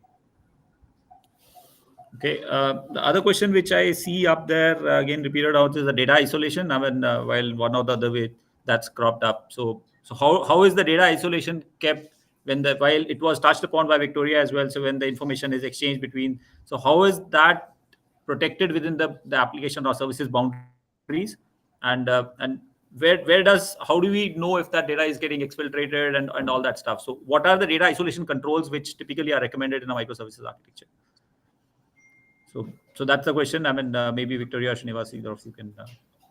No, you always want to monitor, your APIs. So I think that's very much, often overlooked, especially if you talk to like CISOs or other, more of the business people. We always talk about our assets. We always talk about our servers. We kind of always forget our APIs for some reason, if you just ask us on a high level. So monitoring, what goes in, what goes out, that is so critical to have those, the ability to detect any anomalies. When it comes, to data transfer, normally, microservice itself, it's not only the software that is kind of decoupled. Very, very, very often also its underlying database is also decoupled. So it kind of, belongs to that little microservice that you're building here. So when you kind of exchange data, there are various ways on how to, to do this. In my experience when, I was securing a cryptocurrency exchange, what we have done, for example, really on the onboarding of, people trying to register and create an account, they have to, prove their identity first before they can create an account. So they will send a copy of the passport, copy of their proof of residency. And those are things, very sensitive data. You don't want that to go out. But that is really on, an application publicly facing. How can you securely move this data, as an example, to another one? So what we have done there is, we make sure we encrypt the data, and we calculate a hash, and we send it, also encrypted in transit to another service. That service, for the, authentication validation of this being a real person, that service will acknowledge or will check, whether it received data. If so, it will send an acknowledgement, also will calculate there its hash, send it back to the initial application, and that initial application sees like, oh, that other service acknowledged it, the hash is the same, so apparently it hasn't changed, while transferring the data. So now we can safely, in this case, remove the data which we have here. So then we only have the hash, and later on, when everything is validated, we can verify the identity. This is a real person. It will just say back, this hash, it's validated, with all the processing going on there. So this is just an example to get an idea of, how you can transfer the data. Once it's transferred, you can send an acknowledgement, and you can even, delete or remove the data where it comes from. But there are so many ways on doing so. But obviously, when you send data, always encrypt it in transit. And if it's very sensitive, encrypt it, itself. And, make sure that you have an overview of where you're storing data. And it comes back to the functional thing. what are we doing, what are we trying to achieve, what is this service, what's the value of having this service. Really understanding that part is critical. Thanks, Victoria. Sorry to interrupt there, but I think we have already overshot time for a couple of minutes. So more questions primarily we can take offline, or we can respond back once we get it from the organizers, and then we can respond back.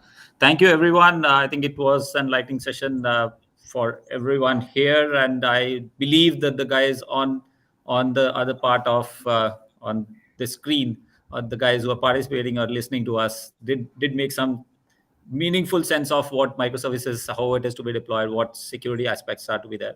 Thank you, my co-panelist, for this. And I should also thank Rashmi. I think one participant, probably she fired about 20, or he or she fired about 20 questions there on the chat. So which shows the interest and her interaction, what she wanted or he wanted to be in. Thank you so much. So lot to take away, guys. And with no more gyan beyond this. Thank you so much. I think in the interest of time, we'll close this session. If there are any more questions offline, or online, we can definitely come back to you folks. Thank you, everyone. Thank you, panelists. And we can close this particular session from here on. Thank you. Sure. Thank you all. Yeah. Have a good day then. Cheers. Thanks, everyone. Thank you.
Assumptions as preempt those suggestions, and my relationship manager has to pull that and say that, okay, Amar, you are traveling tomorrow, so just here is your forex card, please take care of it. Or you are, I saw you buying a car, let's say, so this is the vehicle insurance I'm prompting for you. See, today you see our lives are interviewed on many things, like people are more social, people are more mobile, people wanted to put a limited time onto their peripheral things, etc. So because everyone is busy in their own things, right? Everyone is a micro entrepreneur today. And you see that most of the people, the moment they buy anything, be it a car or forget about the white goods, any small thing, the update is on the social media, right? So social media comes as a powerful tool for you to generate the leads, and also for you to understand and judge the requirement of the customer. So the data available with all those things, you should be able to analyze the data with the help of AI and ML, and try to provoke the information or the needs of the customer, and go back to the customer with a value centric proposition. I call it as value centric proposition. This is another thing which is fueling onto the banking ecosystem.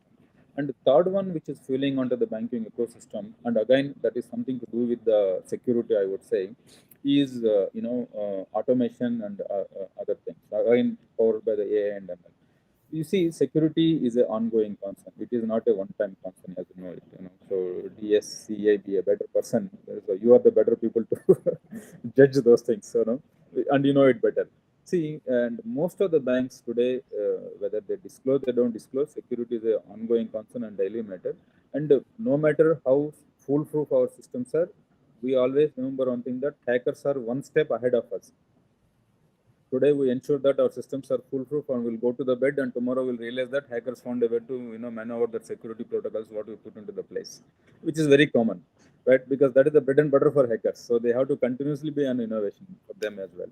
So when these things are coming up, so bankers are required to pose and required to continuously monitor the systems and action the monitored insights, reporting and closures.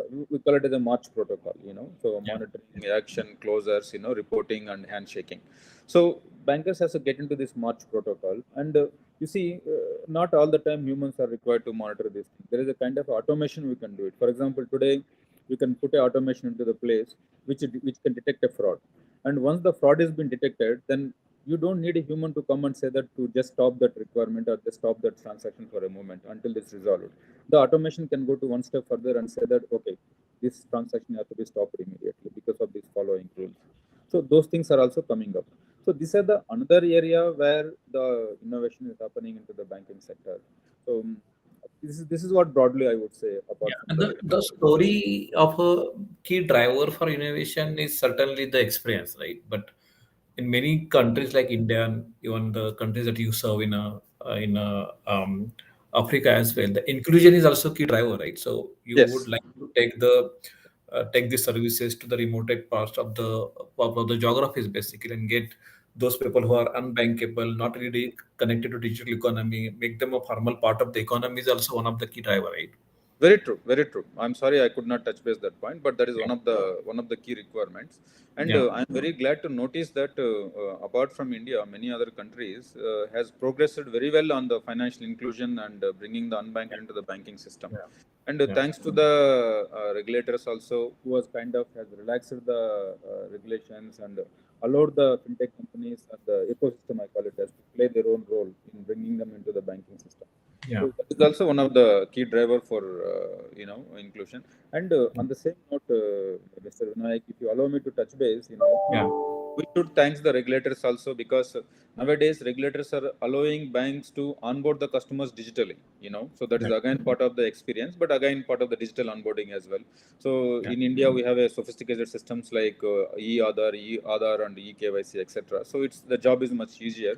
But in other countries, underdeveloping countries or developing countries, you look at it as in Africa and other places, even if there is no centralized database, citizenship database, they are able to use the technologies like artificial intelligence and machine learning and onboard the customers. So we Yeah. have deployed the technologies using the AI and ML Yeah, and what to you're saying, like this architectural intervention that we brought together, right, with Aadhaar and and then the entire authentication and onboarding digitized, and especially after the COVID hit to us, then video KYC was also allowed basically. So onboarding, it was very tedious process. I remember the time you used to take in terms of even opening a bank account basically, right? It used to be too much of a time in terms of opening a bank account, or a lot of verification process will go through that. very true. Second, onboarding, and second part is that even transaction processing as well. So we always talk about the experience, we discuss about inclusion, but one of the key thing which now most of the banks have been advertising is how you improve the productivity. So most of the banks have started now promising 5 minutes my loan process can happen Exactly. basically. Exactly. So yeah. So Uh, all these things are made possible because of this, sophistication, onboarding, and yeah. sophisticated credit scoring mechanism they built into the systems, and also transaction monitoring, etc. See, today, as I said, banks are competing for the same cake, right? So unless you bring, you take care of the experience and bring down the sophistication into the systems, it's difficult to win the game. And you talk about the important part of social media, but social media also taught us one lesson is not about only putting these products and services and application. It's also you need to bring people more and more to your platform and application and engage with them so that they will do more and more transaction basically, right? And Very, very true. See, my take is this is what I learned in the market, and this is what I advocate to the bankers also. See, yeah, there are two things we can make out from social media, or let's say, sorry, there are two ways we can make out of social media. See, one way to make out of social media is your marketing and distribution channel. yeah. If you are a banker, social media is a marketing and distribution channel. So that is how we have to use it. The other way to use social media is it is your customer servicing tool to an extent, not 100%. To an extent, it's your customer servicing tool as well. Okay, so This is the two powerful things we can draw from social media. Yeah, and I would also like to add one more is you learn the main method of social media. So the way they notify you, way they keep you engaged, way they make you spend more time on that, and that's the engagement piece that you need to learn. And that's why most of the banks have now started doing it, making very interesting application, like and make that application engage with the customer. And at least in telecom, I'm seeing the one telecom application we used to only do the transaction with respect to the service I buy, but now same application is used to stream the movie to me. Same Very application true. used so many other things. So this engagement is something people are learning as well, and they're putting more and more of possibility, and those creates new possibilities for them basically. Very true.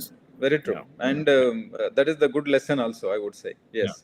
And that is the way to go forward. See, the more you delight a customer, the chances of he staying with you and chances of he coming back is much better. So, so that's where it is. So let's then drill down in terms of technology that are enabling all of these things, right? Basically, so those technology stack basically you must be leveraging to provide these experiences, improving the productivity, or creating new possibility for the financial sector organization. True. Sir, like any other vendor, what we do is that, so we being a banking technology company, so I would categorize our technology stack into two things. So one is that the complete, we call it as an open digital banking platform, so it's a platform which can be used by any banker to onboard a customer digitally using in eKYC, or if there is no KYC tool in place, or using a AI and ML model, where you can even see the facial gestures and liveness check, etc., so that we know that a robot is not being onboarded, but a real customer is being onboarded. Okay, so once you onboard a customer, this digital banking platform enables you to define his privileges in the system, then servicing them in terms of the retail services, corporate services, SME services, or a treasury, whatever you want to do, make use of it. And once you do that one, then continuously monitoring those services in terms of the sophisticated technologies like AI and ML, so that the data what is being generated on the transaction layer can be used to predict the analysis and predict the future of the requirements, etc., and so that they can go back to the same customer and service him in a much better way. So, and then returning and again, so end of the life cycle, we call it as. So the open digital banking platform, what we have, can take care of the customer onboarding to the end of the life cycle as well. So using this platform, what happens is that banks can leverage these platforms to onboard, to retain, to train the customers, to market the customers, to service the customers on a seamless model. This is the one technology stack we call it as. Now the question is that once you onboard the customer, then what to do with the same customer and what to do with the data available with the same customer. Okay, that is where we come back with the second level of tech stack called as a monitoring and monetization tools. So this monitoring and monetization tools, it can work as an independent tool, or it can go with the platform altogether, depending on the bank choice. What it can do is that it can continuously keep monitoring the transaction happening on these platforms. See, in any typical bank, you have a core banking sitting at the center of the bank, and you have the peripheral systems like the delivery channels, other CRM systems or treasury systems, etc. So there is a lot of transactions happening on these peripheral systems. So what this monitoring and monetization tool will do is that it can keep monitoring the transaction happening on these channels as per the rules what we define. There are around 1,500 rules what you can define as a banker, which can touch base with various banking departments, be it a retail bank, corporate bank, SME bank, treasury, compliance, regulatory reporting, your security, IT operations, etc., etc. So based on the rules what you defined, it can keep monitoring these transactions, and it can give you two instant benefits to you. The first benefit what it can do is that it can monitor and prevent any fraud which can happen on a real-time basis. And it can also alert and see what can be done with the fraud, whether we have to quarantine this transaction, or we have to stop this transaction, we have to escalate this transaction, or what to do with this one. So that is the one benefit we get it. The second benefit we get it as, okay, once you monitor and once some transactions are going through successfully, and once you collected some data, and this system will start to understand that data and throw some intelligence to the business users. Okay, so that's why we call it the monetization of the data. So when we do this intelligence and monetization, what happens? Let's say Vinayak is been saving some funds, and the funds are in the current account, or let's say saving account. So it will digest the data and say that Vinayak, instead of keeping this $100,000 in your saving account, why can't you put this in your some XYZ account, which can give you some 2% interest? I'm just giving an example. So similarly, when Amar has applied for an auto loan, so this system can understand and can give a secondary products like, okay, if he's applied for auto loan, the next thing could be auto insurance. If he applied for auto insurance, then the next thing could be some, the life cover for the travel or, travel insurance, etc., all those things.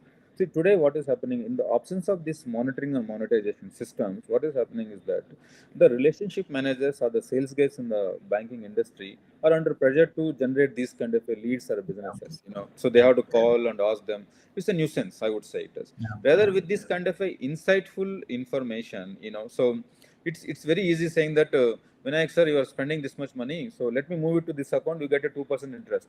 So your time is saved and your objective is achieved. I think I remember the paradigm where I used to work with the financial sector, where we used to talk about the need to know basis information, right? But now it's like context-based information delivery, right? If you don't deliver that context to the people, then most of the effort they put for them. And I had seen in many cases, mostly at the branch level, the way these everyday sales calls are happening at a branch level, sometimes it becomes so difficult for those sales people to really sustain those basically. And then what you are saying is a very targeted information that's being delivered to these people, so they can they themselves can improve their productivity, and more importantly, they can add a lot of value to the banking organization. Exactly, very true, very true. And sir, if I can take this to one step further, see, now one of the challenge bankers faces is that they tend to lose the customers on annual basis. So customer will move away, whatever the reasons. See, there is no mechanism for a banker to identify why this customer is being lost. So unless you put some scientific approach towards those things, right? So with this continuous monitoring and monetization, you can also you can improve the algorithms in such a way that we can predict what are the likely chances of Amar continuing this banking relationship for next 3 months, or what is the chance of exiting this relationship. Okay. See, when we give such kind of insightful information to you as a business owner, and that, oh, the chances of he leaving the relationship is very high, then you know what to be done to retain him. See, today the cost of acquiring a bank customer, right? Yeah. So instead of acquiring a new customer, instead of spending that money on acquiring a new customer, it's a double benefit for him to retain the existing customer. Yeah. Right. So this is the benefit which a banker can derive on all these things, and that is the way to go. So otherwise, as I said in my opening remarks also, Another bankers are important fighting. question, Sorry. another important area which I want to pick up here is, and there's one question somebody asked here, is this last mile delivery. And this last mile delivery is certainly because of the internet connectivity is going there, and probably 5G could definitely bring a lot of those benefits. But sometimes there will be instances where some transactions are still not digitized, and that's why I talked about offline way to digitize the offline authentication as well. So can you little bit, because there's a question somebody asked here, talk about the last mile delivery of financial services, and some of those transactions are still not really digitized, and what effort that you are putting together. I know in one of the effort we are working with you with one of the IT. So what effort that is being put together to digitize those last mile delivery of financial services? Sure. So thank you for prompting that question, and that is very relevant in the Indian market scenario, and I would say in the subcontinent market scenario, and of course in the African and other market scenario as well. See, because of the territory restrictions and the geography spread out, so we have a challenges where we all know that both the terminals should be online to effective way to have end-to-end digital transactions. So the scenarios are that be specific to India or outside India as well, where maybe the guy who is delivering the last mile services will be online, but the customer will be offline. The chances are that customer can be online, but the guy who is delivering is offline. So both the chances are there. Or the third scenario could be both of them are offline. So these are the challenges. So we are as a R&D project we've taken up with one of the IIT. I'm sure your organization is also getting involved in that one. And see, what we are doing is that we are facilitating for offline transactions. Okay, so as a first case study, we are doing offline transactions where the customer can be online. Sorry, the merchant will be online. The guy who is giving the service will be online, but the customer will be offline. So you see, in Indian scenario, this is very, very relevant because you know that two-thirds of the people are staying in a rural and the semi-rural areas where the 3G connectivity is not that very good. And even if the connectivity is there, you know that their mobile handset is not very smart. So Yeah. that means the apps cannot run all those things, right? And you know that the because of the dialects and the language barriers, all those things, for them the USSD, all those services also may not make sense. So this is where this becomes very, very relevant. So even if the customer who want to avail this banking services is offline, they just assume that they have a very normal phone without any internet connection also. If they know their mobile number, they know their PIN number, you know, with the help of the person who is coming to deliver the banking services to them, they can get the transactions done. That is the kind of a R&D we are doing it, and we are making use of the blockchain and other technologies, you know, to facilitate the security portion over there. And there is a very good encryption built by IIT guys, you know, to make sure that it happens, all those things. So this is the first thing we are targeting to go live in next couple of months, you know. And once we go live as a second phase, we are also working on what happens if both the guys are offline, you know, the customer as well as the guy who is giving the service. If both of them offline, what happens? So that is where we are going on. So that will I mean, if we all say that UPI transactions are so many millions or billions, and if this offline mode is enabled, then I would say it will double, triple billions, I would say. Yeah. So now I'm trying to bring the discussion of security and fraud and privacy here in the last 10 minutes of this discussion. So if these are being the transaction that will be processed, and there are n number of ways that you are finding to process the transaction. And as I talked about the entire chain, there are so many players. Now I had just looked at how even somebody like Gmail and WhatsApp, that we never thought that they will be coming into financial transaction processing basically, right? And sometimes the mobile phones biometric identity can also be used to provide access to the banking application basically. So the transactions are huge, right? Volume and velocity of transactions that are increasing quite True. significantly. That too, this kind of complexity as well. Sorry, sir, So, I lost you for a moment. so I'm talking about the volume and velocity, and including this kind of diversity and complexity of transactions significantly rising, basically, right? If I have to uh, monitor, uh, hello, did we lose him?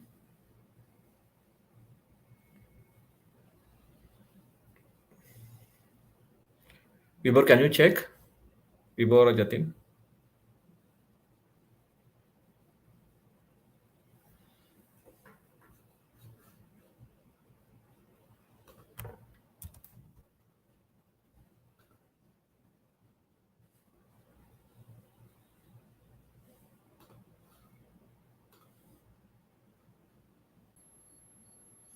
Okay, ladies and gentlemen, we are going to be having Amarnath join us in few minutes from now. And let me tell you that this is going to be the last session. And after this, we come to the end of the day two FinSec 2022. So yes, we are going to be closing off in some time from now, but quickly, let's have the gentleman join us back.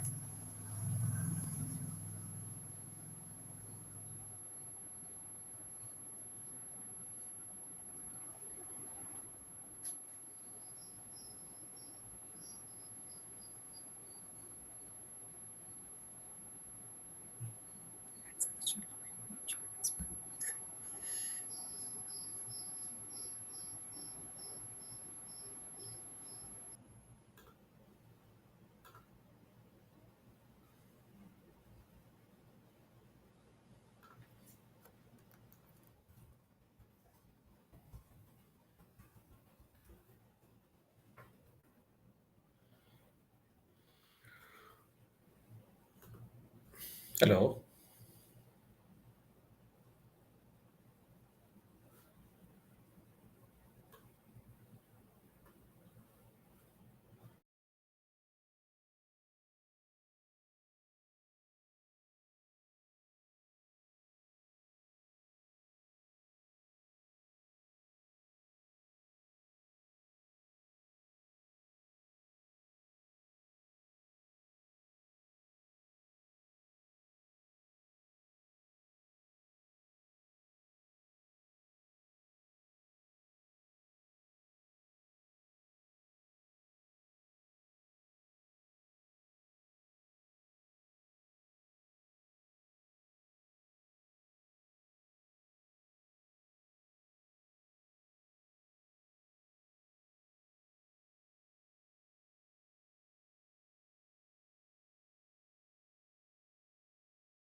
Yeah, so Amarnath is joining in some time. So one of the key thing that we had been looking this entire transaction processing, and I was talking about this unbundling of transaction processing and the kind of players that are joining the transaction processing and the entire the cycle. And there are a lot of small things which is being taken care um, by different players, and the fintech players are there. Then there are the financial services company are there, the regulated entities, payment service providers, the cloud providers, then these social media and email companies. So the architecture in India had been made such a open, this architecture intervention in terms of the Aadhaar and especially with UPI, that so many different entities are now joining the transaction processing basically. So one of the key thing from to investigate from security and privacy, and more importantly from fraud perspective, is if the transactions are happening like way, the scale is increasing quite significantly, and that we are seeing the volume is rising to the extent of billions of transactions are happening per month on UPI transaction. And with this kind of complexity diversity we talk about, so one of the key thing which would be important from the fraud management perspective is how do you observe the transaction for likely security, privacy, or fraud issues basically. So that was one of the key questions for investigation. And the challenge there is because if the things are in a transactions are happening processed in billions way, and there are multiple contexts driving individual transaction, no matter how much context that you try to build to understand the things that could go wrong basically, no matter how much configurability that you can put together for understanding the security, privacy, and fraud possibilities in a given transaction, you're still not able to find and get hold of that particular things that could probably potentially create a problem for security, privacy, or fraud basically, or probably fraud. So these are three things that basically we look at. So no matter how much you thought about, so this is a question that Amarnath sir, I wanted to ask you. With this volume, complexity, diversity, so many players joining, the scale of transaction and volume is quite significantly increasing. So no matter how much you think about security, privacy, or more importantly fraud, how many scenarios you think about, you're not able to really get hold of that thing that which could compromise security, privacy, or probably create instance of the fraud. So how do you observe? So you talked about monitoring. So you talked about monitoring for the business purpose. I'm talking about monitoring for a security and fraud and privacy management perspective. So how do you monitor all of these things so that you find issues and problem out of it? Yeah, maybe what I can say, or what observations we have in the market, and also this is what we've been advocating with the bankers also, is that, see, if you combine the whole ecosystem and try to monitor with the security perspective, I'm sure we can go wrong somewhere. Okay, Yeah. so rather what we suggest is that let's dissect this security into three or four areas. Okay, so let's do the security at the or the customer level. So customer means the end customer who is getting the service, number one. And then the security at the user level. When you say security at the user level, means the employees of the bank or a financial institutions who is monitoring and administering the systems at various levels, so to ensure that these services are delivered. Then the third thing is that the security at the data or the transaction level. Okay. Then the fourth one is the security at the infrastructure level. Okay. So Yeah. if we can bifurcate the whole security complex matrix into three or four business areas, then what happens is that then our job becomes little easier. So then what happens is, with respect to, let's say, at the customer, then there are various tools available, and there is a various protocols what we can employ to ensure that how to make the security at the customer level is achieved, either by way of awareness or by way of enforcing the policies, etc. So similarly, we can employ the different mechanism, different policies, or the tools to protect the security at the user level, and the so on and so forth for the transaction and data level under the infrastructure level as well. So unless we bifurcate into that area and we employ different techniques and different policies, it is very difficult to monitor at the end-to-end system. Yeah, and this is about security, but there's one question on ethics, right? So the way the data is being delivered and data being collected and processed, and all these AI engines have been built basically. So how do you see some ethical moral questioning happens, and those ethic moral and privacy are the key thing basically we discuss, so that the result that the algorithm throws are unbiased and wouldn't create those kind of discrimination in terms of the way the services provided to customers. Uh, my plain answer is whatever said and done, so that is something people has to practice, right? Yeah. See, we can create a sophisticated algorithm to ensure that this data will not spill into the wrong hands. Yeah. But as an administrator, if I am monitoring, my intentions are not very right, I can definitely find a way to break into that and get that one. So it is very difficult, I would say, unless the one who is monitoring at the user level has that kind of restrictions. So that is where I said, for the user level, to protect that privacy, to ensure that ethical practices is followed, all those things, we have to build a mechanism or a policies in such a way that there is a less room for a error, or there is a less room for such a practices. For example, one simple example I will give you. This is again an initiative taken by RBI in India as well. See, today, until recently, you are not forcefully asked to go on leave by any banker. Yeah. Okay. But today, the RBI rule says that, let's say, if you are in a loan approving department or if you're in a loan approving committee, and if you are standing in that committee, let's say, for continuously some X number of days or months, then there is a mandatory cooling period for you. No. So the RBI bought such kind of a small step. It's not a very great innovation, I would say. It's very small step. Yeah. Is because there is a little by replacing the people, by putting the more people. So you are eliminating the chances for such practices. Yeah, but now the question probably would come that you can still do this at the human intervention level. This is one of the key controls that most of the banking organization may not be in India, but other parts of the globe have been following this. But now, if algorithms are taking decisions, so we probably need to make algorithm also unbiased, basically. So sometimes algorithm also needs to be subjected to such kind of audit and such kind of assessment. They are not throwing results which are creating discrimination or probably not allowing somebody services which they should have been allowing, basically. Yes, which is I'm sorry, I'm not able to recollect that study. I want to quote a study name in here, because that is precisely the point what you are referring also. See, down the line you may see some kind of a like today we call it a forensic audit, right? So let's say forensic audit came because of the so many digital transactions happening, data being stored electronically. So that's the forensic audit came into the picture.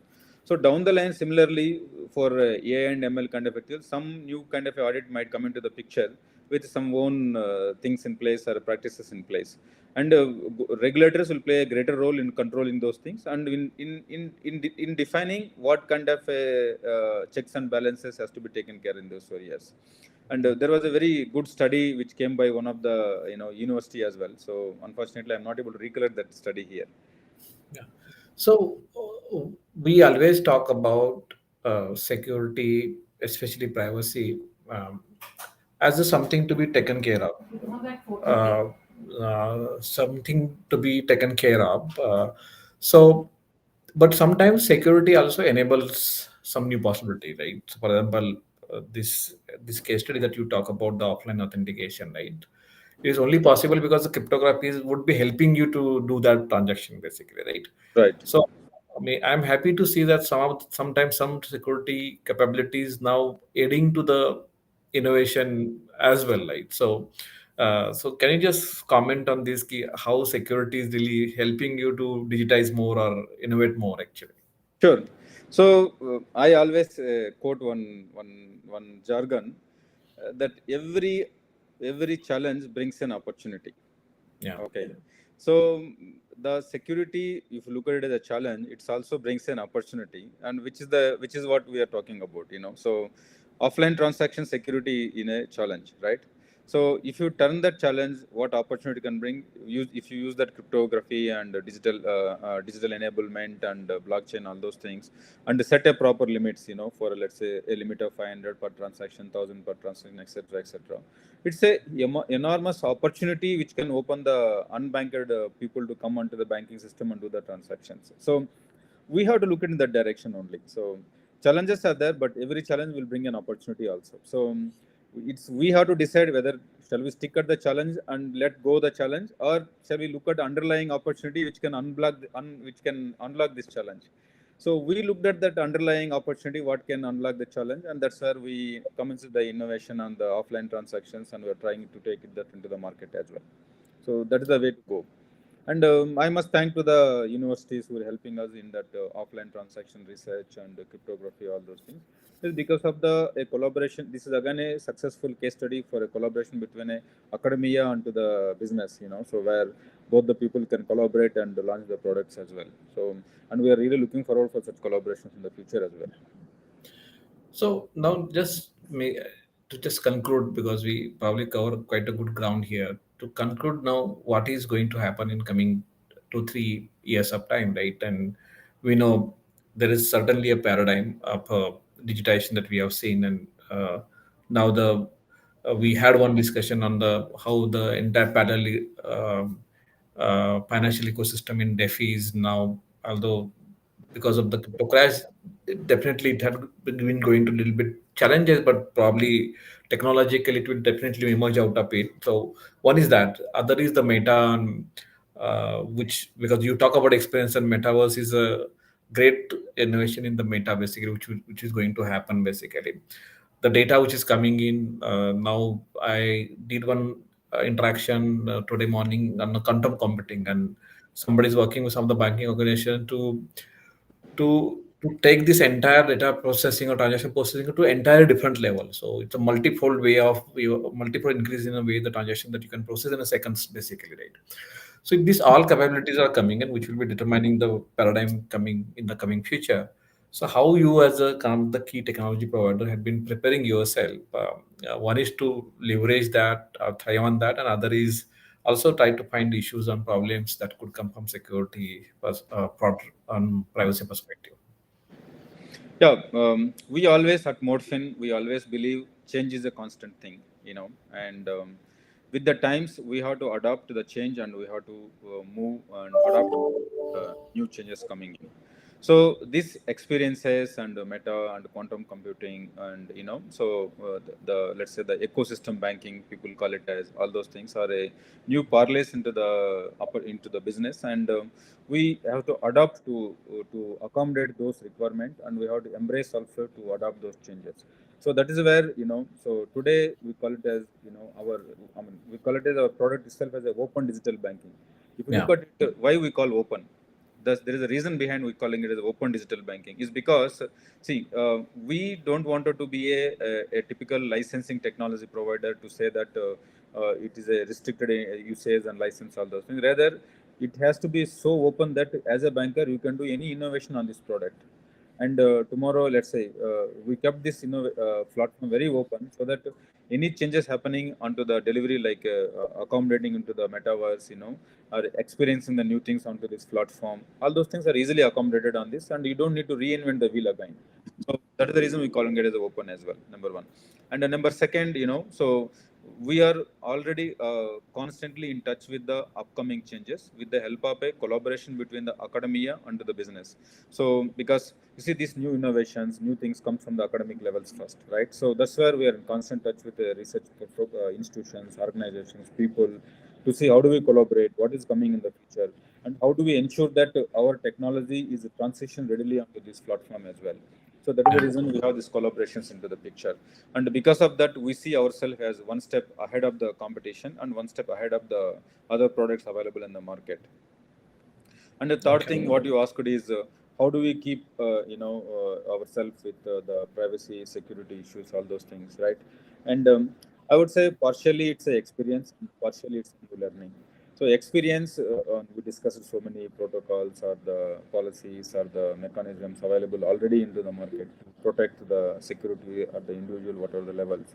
At the same time, it's also learning for us, because as I said, the security is a constant thing and is a everyday evolving thing, right? So today we thought that we are secure and we go to bed, but again, day after tomorrow, something new comes into the picture. Then I'll be calling you, sir. There is some new challenge. What can we do here? So it's a continuous learning thing as well. So that's where again we try to work with prestigious organizations like DSCI, IITs, and and individual research scholars as well to see what protocols you can build into the system.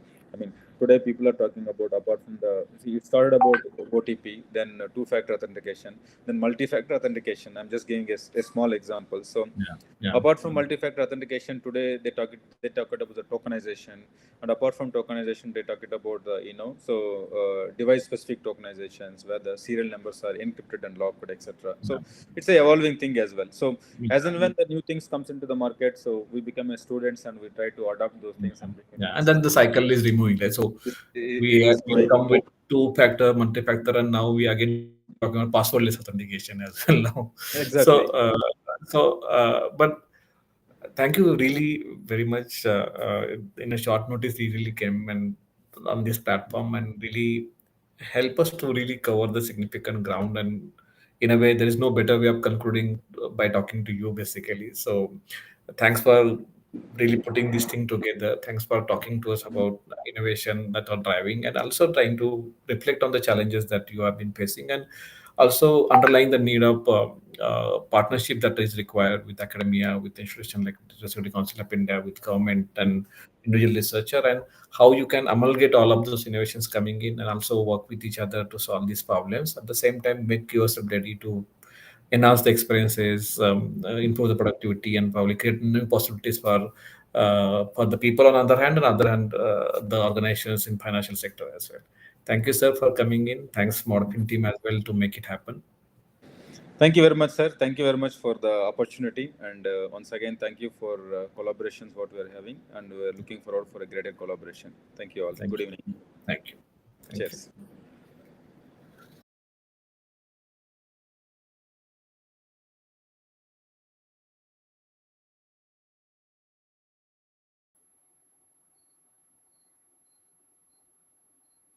Okay, ladies and gentlemen, so we come to an end of all the sessions now, and I'm sure that all of you guys have got some amazing pointers and insights about all the topics where we had all the eminent speakers speak. And what a 2 day conclave it was. Amazing. I got to learn a lot of things which I didn't know about. So now, yes, it's time for us to deliver the vote of thanks. So I would like to welcome Mr. Aditya Bhatia, the senior consultant from DSCI, to join us on stage to deliver the vote of thanks for all of us, please. Thank you. Thank you so much, Navita. Hope you all had a fruitful learning experience at the conclave. Just wanted to share a few highlights of what has transpired over the last couple of days. So, we conducted sessions across the themes touching the financial sector ecosystem, such as combating financial frauds, consumer trust, banking Trojan and ransomware, privacy implementation in financial organizations, contactless transactions has been a very, very important theme for us. And some of the sessions that we built around these themes, like digital payments revolution, DeFi, the decentralized finance, what are the security pitfalls of M finance, cyber spillover of the conflict, alluding to the ongoing crisis in Russia, Ukraine, and digital identity is very, very important. Cryptocurrency and the digital currencies which are being contemplated by a central bank. We also hosted a fireside chat around the theme of new age banking. In terms of the delegates, we had a cross section of people joining, of course, from the BFSI sector, but not just limited to BFSI, from IT, ITES, technology, government, and other critical information sectors of the country. And the delegates represented industry, law enforcement, academicians, forensics, and the research fraternity. We would like to extend a heartfelt thanks to our sponsors, partners, and exhibitors who made the conclave possible.